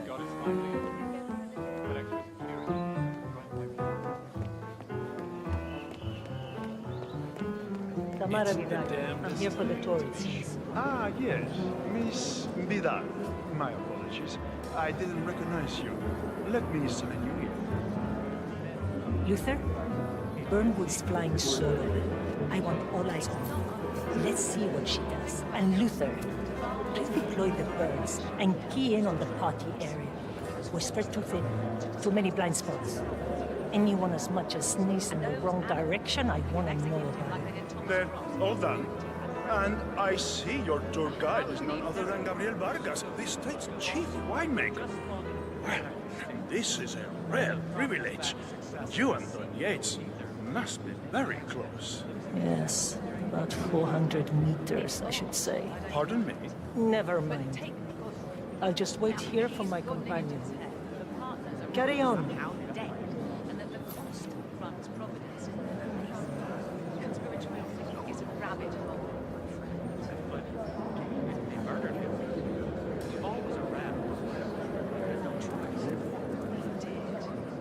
Just not very attractive. Ah, Miss Birdwood. Mr. Yates said you'd be dropping by. Are you ready for the grand tour? Who else will be attending? Let me check. Just yourself, Miss Vidal, and Mr. Corvo Black, an employee of Mr. Yates from the New York office. He hasn't checked in with us yet. Would you like us to call him for you? That won't be necessary. We'll go at our own pace. No problem. I will tell Mr. Vargas, chief winemaker, to expect your arrival. You are in for a treat. What do you make of this? Well, Yates wants us out of the way. There's a reason we're the only heralds going on this tour of his. He's buying time. Question is, for what? I wouldn't be surprised if he considers... Hello, sir. And welcome to the Yates... First time at the estate. Could you show me the lay of the land? Certainly, senor. This is the visitor center. On your right is the tasting room, where we have a lovely selection of house cabernets.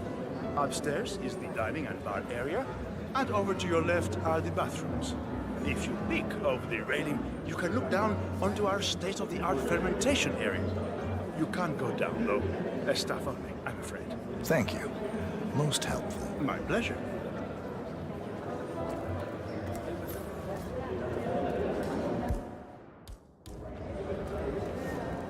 Corvo, got a message from the boss.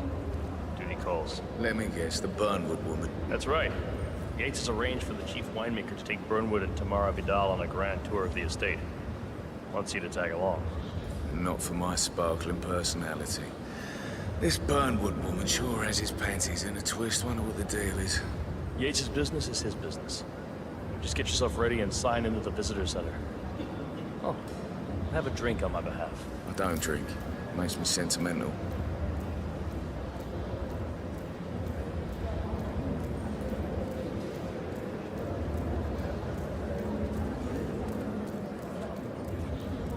Mr. Yates. Yeah, I got your message. You aren't telling me what I'm... Nothing quite spoils a party like your guests inexplicably an accident. In fact, a couple of spots come to mind. On the tour after. Stand by. So you're not sure? Does that mean there's a plan A? Would you One mind I don't taking a stand few a steps away 50-50 from chance me, of getting please? caught. I mean, you do realise the risk here, boss. Broad daylight, workers around. Who exactly is this Burn? It's a nice gesture, but a bit aggressive, wouldn't you say? But if I'm going to be one of these heralds, you need to start letting me in on it. Okay. So who's this fool guy? I'm more of a beer man myself, but if Yates wants to bring the heralds closer together and play the modern boss, I don't actually mind. I just never Edward's framed an always urban was legend a bit of before. Very But post-truth. he has good reason to. I like it. He is Edward's closest legal advisor. Not even Thomas Cross or Eugene Cobb had a direct line of contact. I'd say Yates is at the top of a very short list. So, how do you feel about Byrne? How do you think? You know, friends still tell about them. How would you get to be a herald? But on the other hand, he checks all the time and Hey? What the hell was that?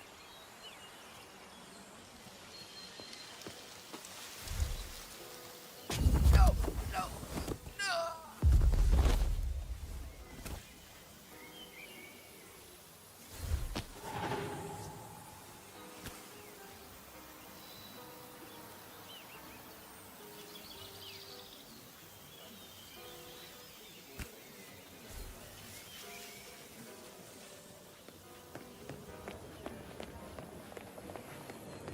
Tell me you didn't, Pablo.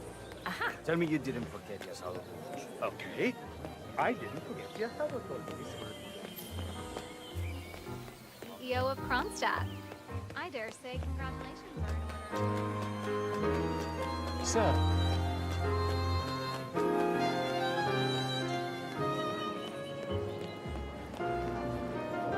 Hello there, and welcome to the Yates... Corvo Black. I'm on the tour. Right, Mr. Black. Welcome. Miss Burnwood and Miss Vidal will meet you down by the wine fields. I trust you know the way. I can find my way around. Enjoy the tour.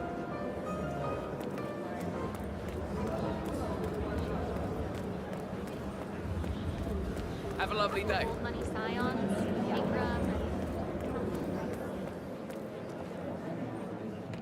Cabernet Sauvignon. Looking good.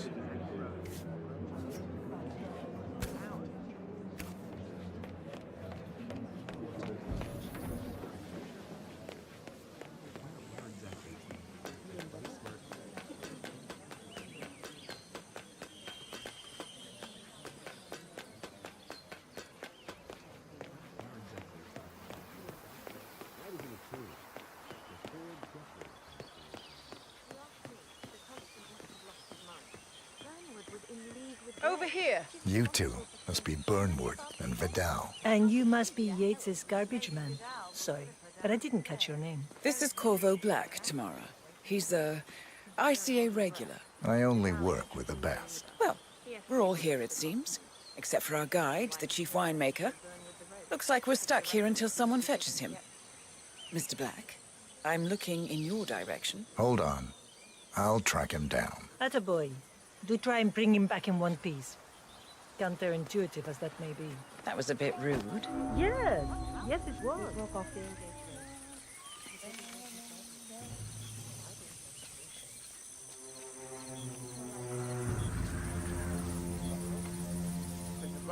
What? What is it now? What? You have some guests waiting. Senor Yates wanted you to give them the grand tour. Remember? As if I don't have more important things to do than babysit Yates' socialite friends. It's only harvest season. Better do what he says, Patron. Big shot New York lawyer like that. You don't want to get on his bad side. Well, I'm not going anywhere until I have decided if the crop is right for picking. Bring me the 3 Malbec grapes to taste, Ramon. If Yates doesn't like how I prioritize, he can weigh me down with concrete and toss me off a bridge. How's that? 3 grapes, was it? I'll get my picking knife. Every time I've got out that, I know what is Now, what am I doing here?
Mr. Vargas, I have the 3 grapes you requested. Yes, good. Bring him here. Now, let's see. A lovely inky black color. Good size. Large and firm. Seeds brown. Excellent. And finally, taste. Sweet, flavorful, robust tannins. Some floral notes. Marvelous.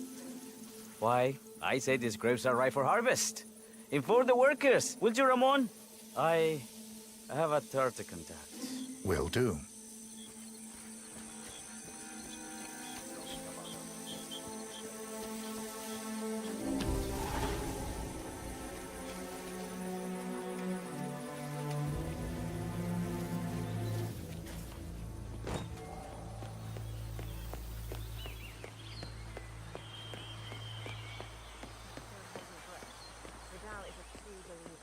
Fiercely loyal to the constant. That must be why he chose her to show Burnwood the ropes. Ah, my fellow wine lover. Hello! Welcome to Viñeda Yates. I do apologize for the delay. Yeah, hey. Big Grape is a demanding mistress. So, I am Gabriel Vargas, Chief Winemaker, and I will be your tour guide. Any questions before we start? Yes, but you're not going to like them. We're good. Lead the way, Senor Vargas. Wonderful. Follow me. These are busy times. In fact, we're just about to harvest this year's crop. Great expectations. So, how do you like Argentina? Like everywhere else. Full of Americans. First stop on the tour is the production floor, where our prize-winning Malbec grapes are processed. We insist on steaming every grape by hand, which means that during harvest season, the grapes do tend to pile up. Luckily, we have plenty of storage space. Our equipment is state-of-the-art, including an industrial-sized freezer unit, and last but not least, our trusty grape crusher. Interesting. Wouldn't you say, Mr. Black? Follow me, please.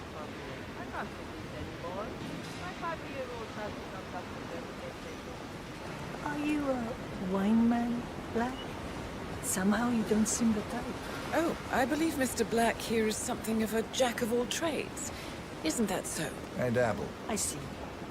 I just thought Yates might be sending a message. My mistake. So, have any of you been to our vineyard before? Only on business. Next on our tour is the fermentation atrium, where the wine goes through its primary stage of fermentation. In these big open tanks, yeast converts the sugars in the wine to alcohol, in a process that lasts between 5 and 15 days. This is also where we squeeze the mass into a fine juice using our grape presser for the longer secondary stage of fermentation. Fascinating. Now, before we move on, do any of you have questions? How about you, Mr. Black? You look like you have something on your mind.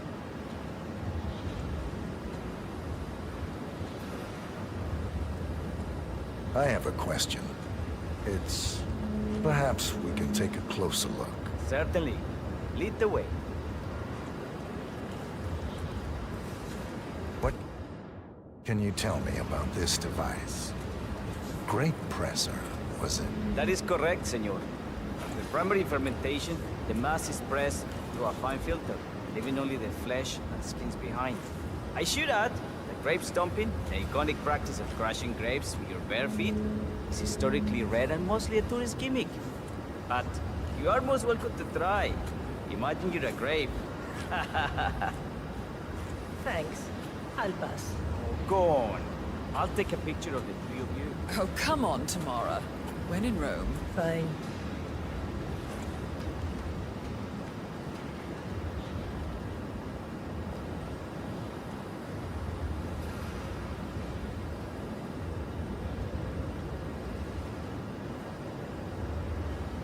Say queso. May I see that, Mr. Vargas? I believe I blinked.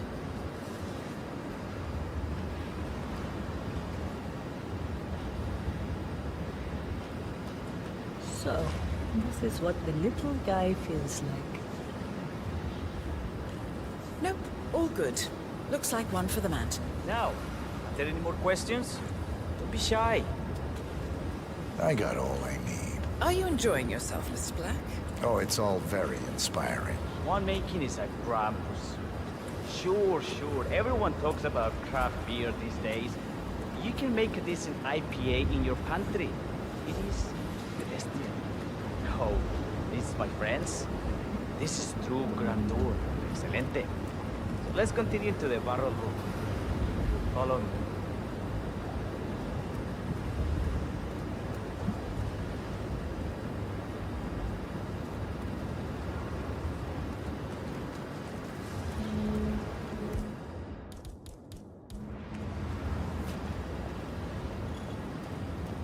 And so we arrived to our final stop, the barrel room. This is where we store the wine during the secondary stage of fermentation. The area behind the glass is where we keep our most precious bottles, including a 1945 Grand Paladin, the most expensive wine in existence. The access doors, which are made from ballistic glass, can only be unlocked from the security room high above our heads. Remarkable. Ah, here comes Senor Yates now. I shall leave you in his capable hands. How reassuring. Ah, Miss Burnwood, is it not? Don Yates, pleased to meet you. You come very highly recommended. As Chief of the Heralds, let me be the first to say, welcome aboard. Why, thank you, Mr. Yates. Rest assured that I will be following your every lead. Very closely. Say, that reminds me. We're about to have a little Herald get-together up at the house. Just a modest toast to celebrate my forthcoming inauguration as Constant. You are, of course, most welcome to join us. I believe you shall make a fine Herald, once the training wheels are off. I wouldn't miss it for the world. Capital. Right this way, into the lion's den. Why don't you take a break, Corvo? We're done here for now, I think. Oh, but don't go too far. I may still need your services later. I'll be closer than you think. Oh, almost forgot. Cortazar, please nip down to the wine cellar and tell Mr. Flowers, the sommelier, to prep the 1945 Grand Paladin and bring it up to the house for our special occasion. Got it, Chief.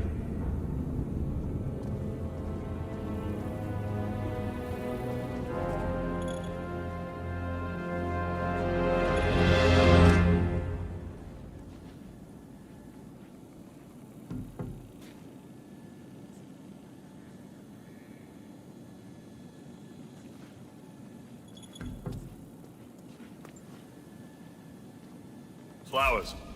Mr. Yates wants the 1945 Grand Paladin brought up to the house. Special occasion. What? Aliens land on the front lawn? Have the ghosts of Jesus, John Lennon, and Eva Peron unexpectedly come for dinner? Help me out here. What could possibly be so special? Above your clearance, Flowers. Just fetch it already. What's the passcode again? Last year of World War II.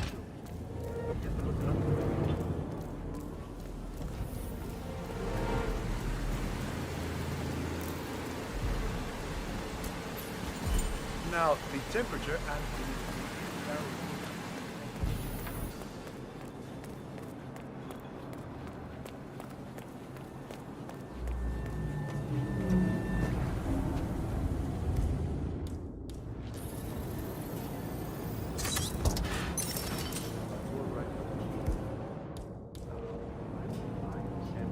It's just the 1945 Grand Paladin? Irreplaceable. You don't drink the 1945 Grand Paladin any more than you would write a shopping list on the Mona Lisa. Men like Don Yates know the price of everything, but the value of nothing. I am sorry, Patron. Say, what if we exchange the labels? Served him a different wine. Ah, you are devious, Santino. But no. If Mr. Yates wishes to destroy something beautiful, I will not stand in his way. That is between him and his creator. How did he even get his hands on a bottle? I hear the last of the 45s was sold to Sheikh Omar Al-Ghazali for $600,000. Most expensive bottle ever sold. Yes. A curious story. See, that bottle you refer to came from a case of 12, which were recovered from a sunken Carlisle shipping container that went down in the South China Sea during the final days of World War II. You know, of those 12, only 5 were raised intact. Al-Ghazali bought one under great media coverage, while the others simply disappeared, quietly obtained by some clandestine private collector. Until one of the bottles was donated to Mr. Yates by Byron Washington, CEO of the Pax Mundus Foundation, as a reward for winning a court case. Now, Byron's twin daughters were treasure hunters, so that explains how he managed to get first pick. But you see, I was here when the bottle arrived, and the crate it arrived in bore a curious logo. Something called the Ark Society. Intriguing. Do you know what it means? Well, not a clue. And now, we will never know. Oh, don't get attached, Santino. For all fine things in life are transient.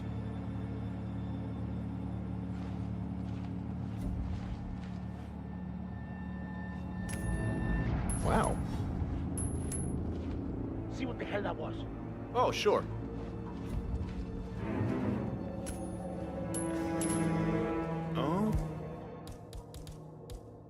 Okay.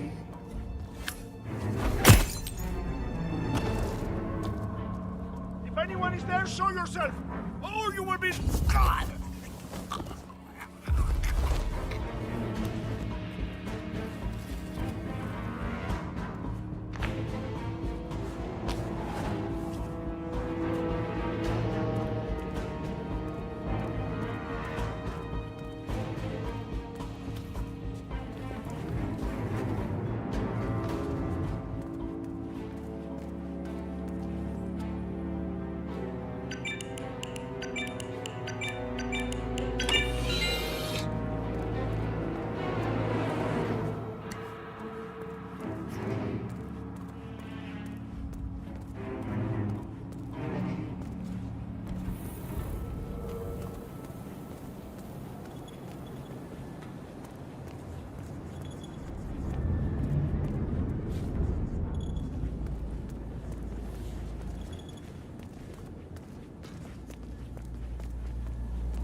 Sir, I present to you the 1945 Grand Paladin. Huh. Somehow I thought it'd be bigger. Come on, Flowers. Guests are waiting.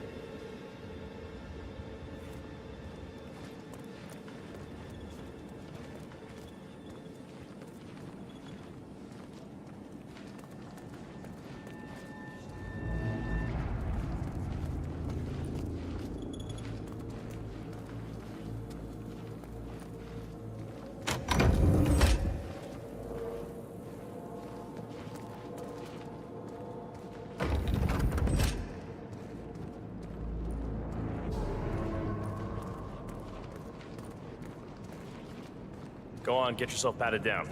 We're still on alert from all those big shot CEOs getting offed. If you wanna come through, I'm gonna need to pat you down. You sure you don't got something on you? Nothing gets past me, you better tell me. Okay? You are good to go.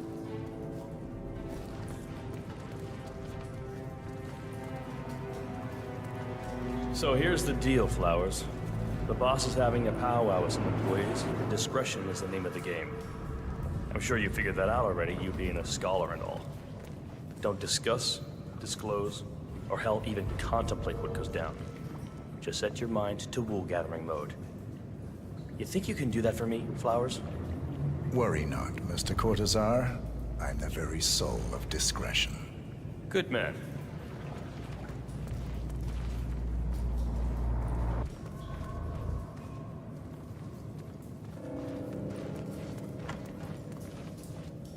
They're already at it. Go on, place the wine on the table. I'll pour it. Decant. Pardon me. I have always Your considered Majesty. the heralds the unspoken heroes of Providence. The nerve. Ah, ladies and gentlemen, Mr. Flowers, our resident sommelier. I believe he has brought us something quite special. Perhaps you will educate us, Mr. Flowers. This is the 1945 Grand Paladin. One of only 5 bottles in existence. The vintage is legendary. The proverbial unicorn wine. The year was hot. The wine's super concentrated, and thanks to hail and frost, the production was small. Only 300 bottles were ever produced. And when the vineyard was bombed during the closing days of World War II, only a single crate survived. It is said to have amazingly complex aromas with long, savory layers of fruit and spice flavors, and a silky texture. Enjoy. Wonderful. Thank you, Mr. Flowers. Feel free to stick around in case our guests have questions. This wine was gifted to me by the Art Society in acknowledgement of my firm's legal services. It stands as a powerful reminder that Providence draws its strength not from force, but from partnership. We are but a few, and yet together we are unstoppable because we stand united. My friends, loyalty is everything, which is why we cannot allow traitors into our ranks. Ah, yes. Here it comes. This woman has waged bloody war on us. More than a dozen heralds and operatives dead. Your colleagues and clients, my friend, Ken Morgan. Not to mention the partners themselves, our founders, our benefactors. Make no mistake, this woman's hands are soaked in blood. Our blood. And Arthur Edwards, the new supreme head of Providence, is handing her the keys to the kingdom. Now, does that seem right to you, my friends? Does that sound like loyalty? He's got a Absolutely. Perhaps Edwards simply recognizes talent when he sees it. Perhaps this is why I am also in the running to become constant. And following this childish outburst, I dare say I am in the lead. Dawn. What the? You're lying, of course. Which only proves my point. You cannot be trusted, Miss Burnwood. This woman will be our downfall. That is, unless we take matters into our own hands. You are heralds, sworn to protect Providence against all threats, including inside ones. I have devised a plan. Together we can make it work. But you have to decide now, my friends. Are you with me? Yes. Yes, I'm in. I agree. Yes. Yes. Listen to yourselves. Don Yates is not even appointed constant yet. And already he conspires to betray his master. I don't pretend to understand Edward's every move, but I do know that this man is an opportunist and unworthy of office. Then you are a traitor to the Heralds. The room is against you, Tamara. Stand down now or share her fate. Edwards will hear about this. I think not. I am sorry, but you brought this on yourself. Mr. Cortazar?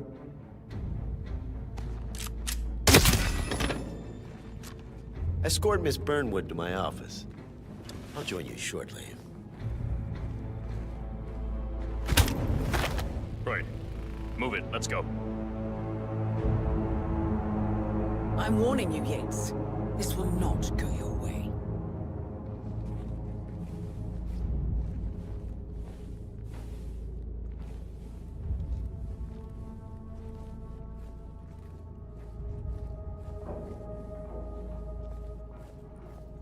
We need to get our story straight.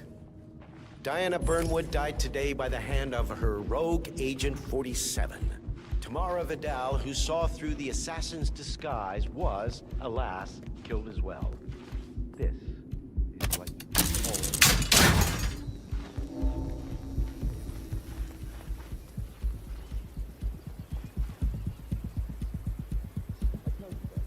in her honor, savor the taste because you never will again. And let me remind you, we are in this together. One goes down, we all go down. Here's the loyalty.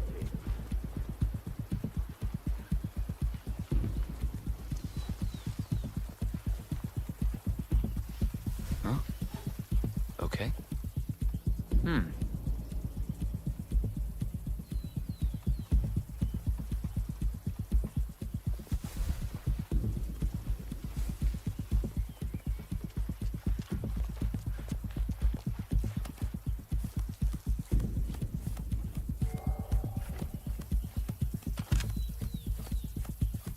Hey, you! Stop that!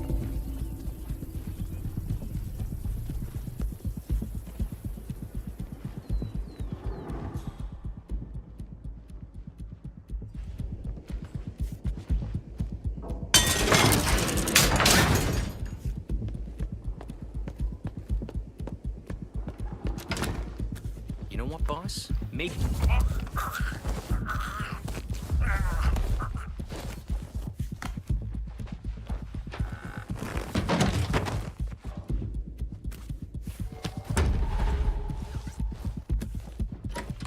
Took you long enough. Quick! Clear the floor and get yourself a guard outfit. Yates won't be long.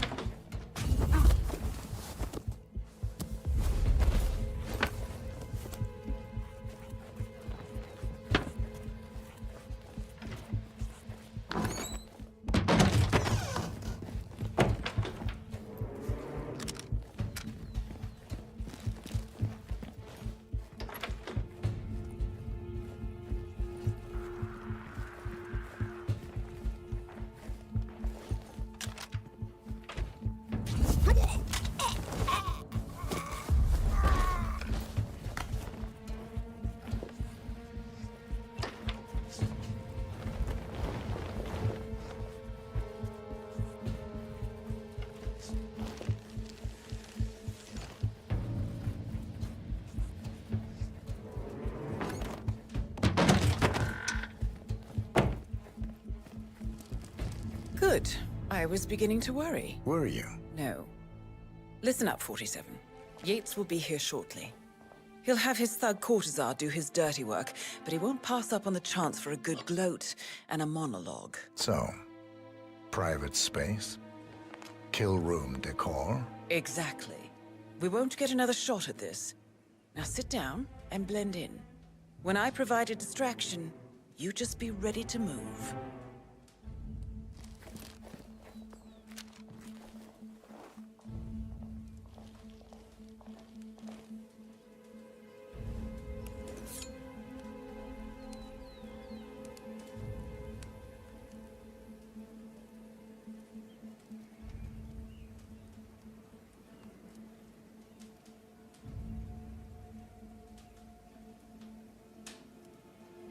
Corvo, pick up your damn phone.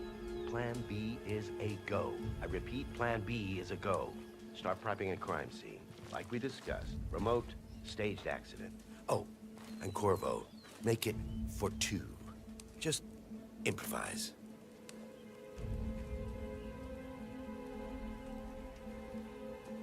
Miss Burnwood. You rolled out the red carpet just for me. Don, you shouldn't have. So confident, even in defeat.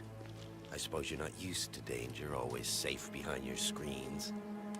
Just tell me one thing before we part ways. Why me? Why you? Why would Edwards trust you? Please. It will keep me awake at nights, and I'm 65. I get up 4 times to piss as it is. Oh, it's simple, really. Edwards is proud. He considers himself the cleverest man alive, and yet we tricked him on Isle of Scale, and it's eating him up. He needs to win. Full, unequivocal victory. My recruitment was just the feather in his cap. By the way, you were right about one thing. Yeah? I'm all ears.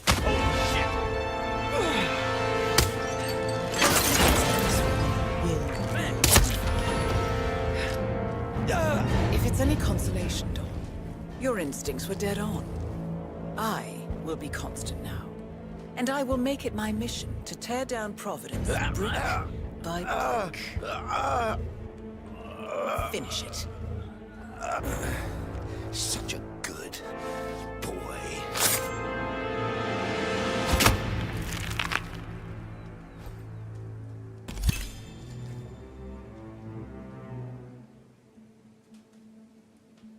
Well done, 47. Better get rid of the body. Won't be long before they come looking. When you're done, meet me on the dance floor. Oh, and dress appropriately.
I was third in the lineup section. I was on the aerodrome.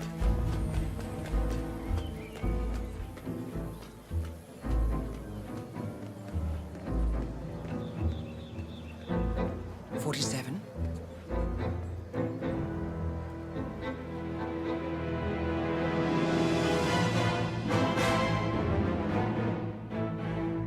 It's done. Now what? Now, we strike at the heart. Edwards. You know how to find him, don't you? Why, Edwards finds you, 47. He is untraceable, and he never lets you forget it. He is cocky, and that will be his downfall. What's the plan? Too many eyes. Meet me at the olive grove at sunset. One last tango, 47.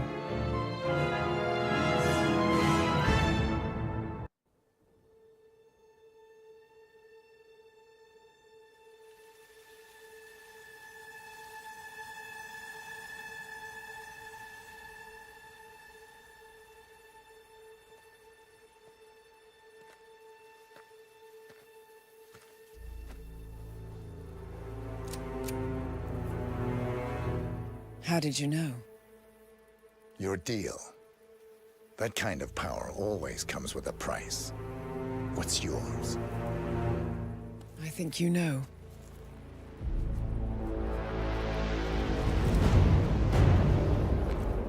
I am sorry. This is a necessary evil. What have you done? Ether brand neurotoxin. Transfers by touch. See, Edwards learns by his mistakes, 47. And as you've clearly demonstrated, brute force is futile. It had to be me. It was the only way. To get this close. My family. I know what you did. After all these years, I finally know. I am sorry. You didn't have a choice. I did. Providence used you, but I'm no better. All I saw was a blank slate, a weapon to wield. I told myself it was what you needed, but people aren't meant to be controlled.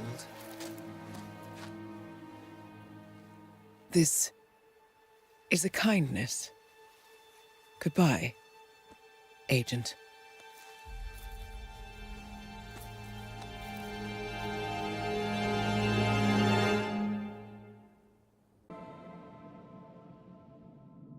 Are you still here?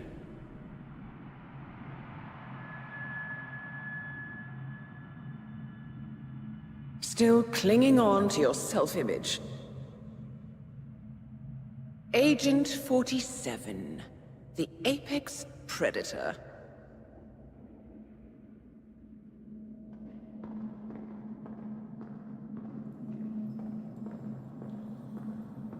Always hiding behind the headlines.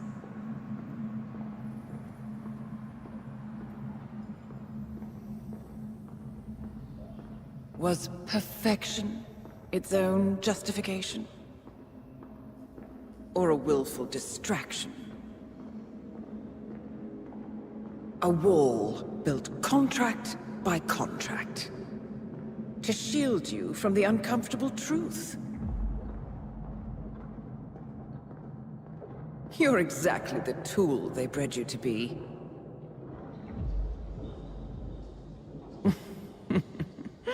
Quite a piece of work you are.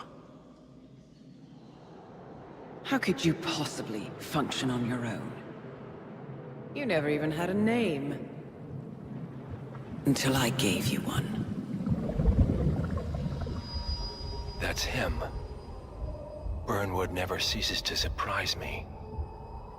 You really are a most singular individual. And to think she wanted me to put you down. Lucky for you, I never throw away anything useful. Prepare the serum. Forgetting's not so bad. You've done it before. What's he doing?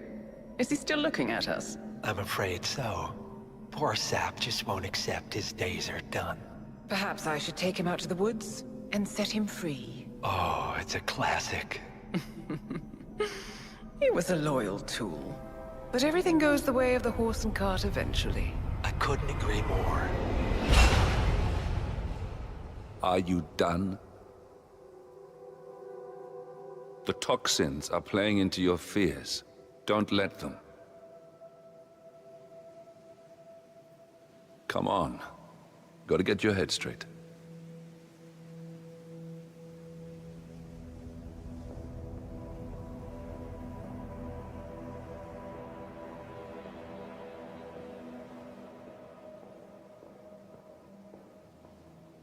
She wants me dead. She has every right to after what we did. But that's not what is really going on. She chose power. In the end, she was just like them. No. She found a way to turn Edward's own cleverness against him. The rest is up to you. I don't know how. You do know. Diana! Coming! Once you dispose of Edwards, I will dismantle Providence from the top down. It will finally be over. All you have to do is embrace the past.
We need to find a catchy name for it. For when we go commercial, I mean. You figure this thing has commercial applications? Who'd want to have their minds wiped? Not wiped, obviously. But that's just fine-tuning. Okay, right now, the serum erases long and short-term memory banks.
Ether Corporation bought this train for sample backup storage. But since the bombing of their R&D site in Johannesburg, they're refitting the car.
supposed to be exactly? Ukraine? It all looks the same through the blizzard. Nah, somewhere in Romania. We're on a loop, not brave.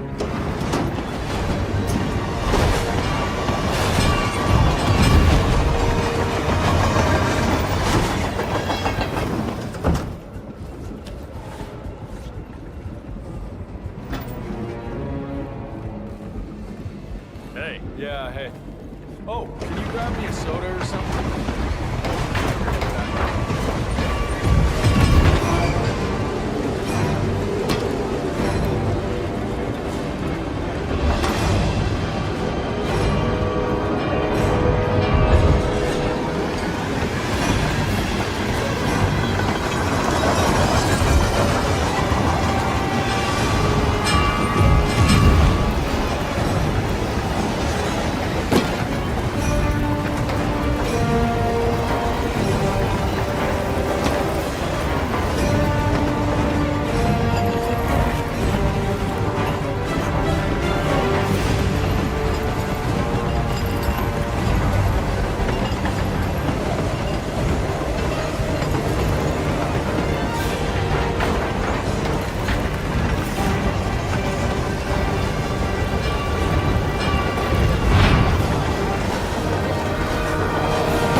Everything's on rails. Now move aside. I have a message from the boss. Yeah? Prisoner awake yet? Oh, he's up and about.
Suppose there's any point calling for help?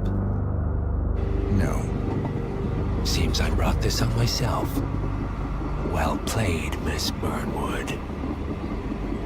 Do you really think she'll be able to resist all that power? This is not how people work. She rejects the power, not the responsibility. A noble idea. But please join me in the real world. I trust you already know what this is. Why not simply take it?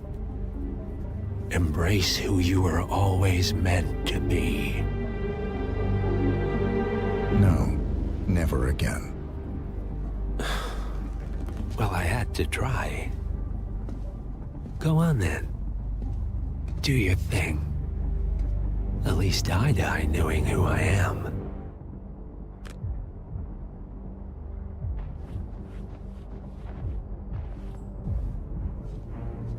What are you doing? No! No! This is what it means to lose everything. You're making a mistake. It's mine to make. Oh. Forgive me. I seem to have, what were we talking about? Don't worry. We were done.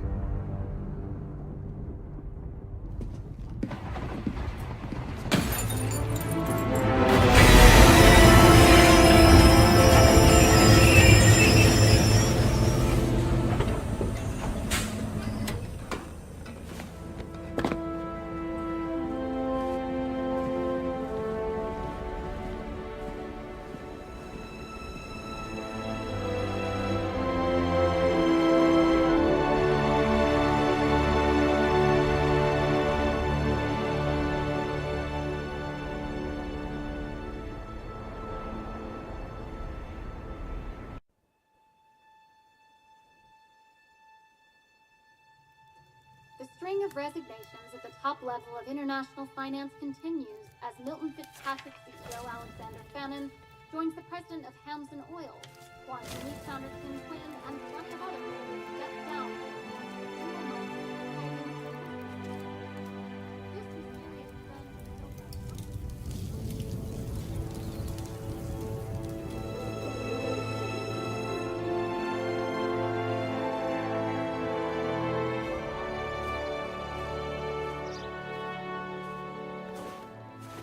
It's been a long time, Agent 47.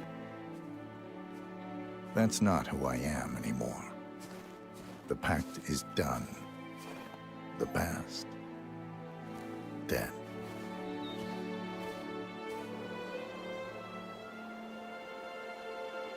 And yet, here you are.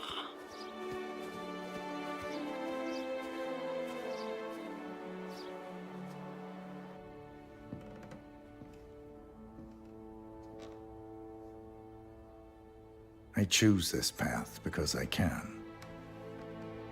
There will always be people like them. So there will always be people like us.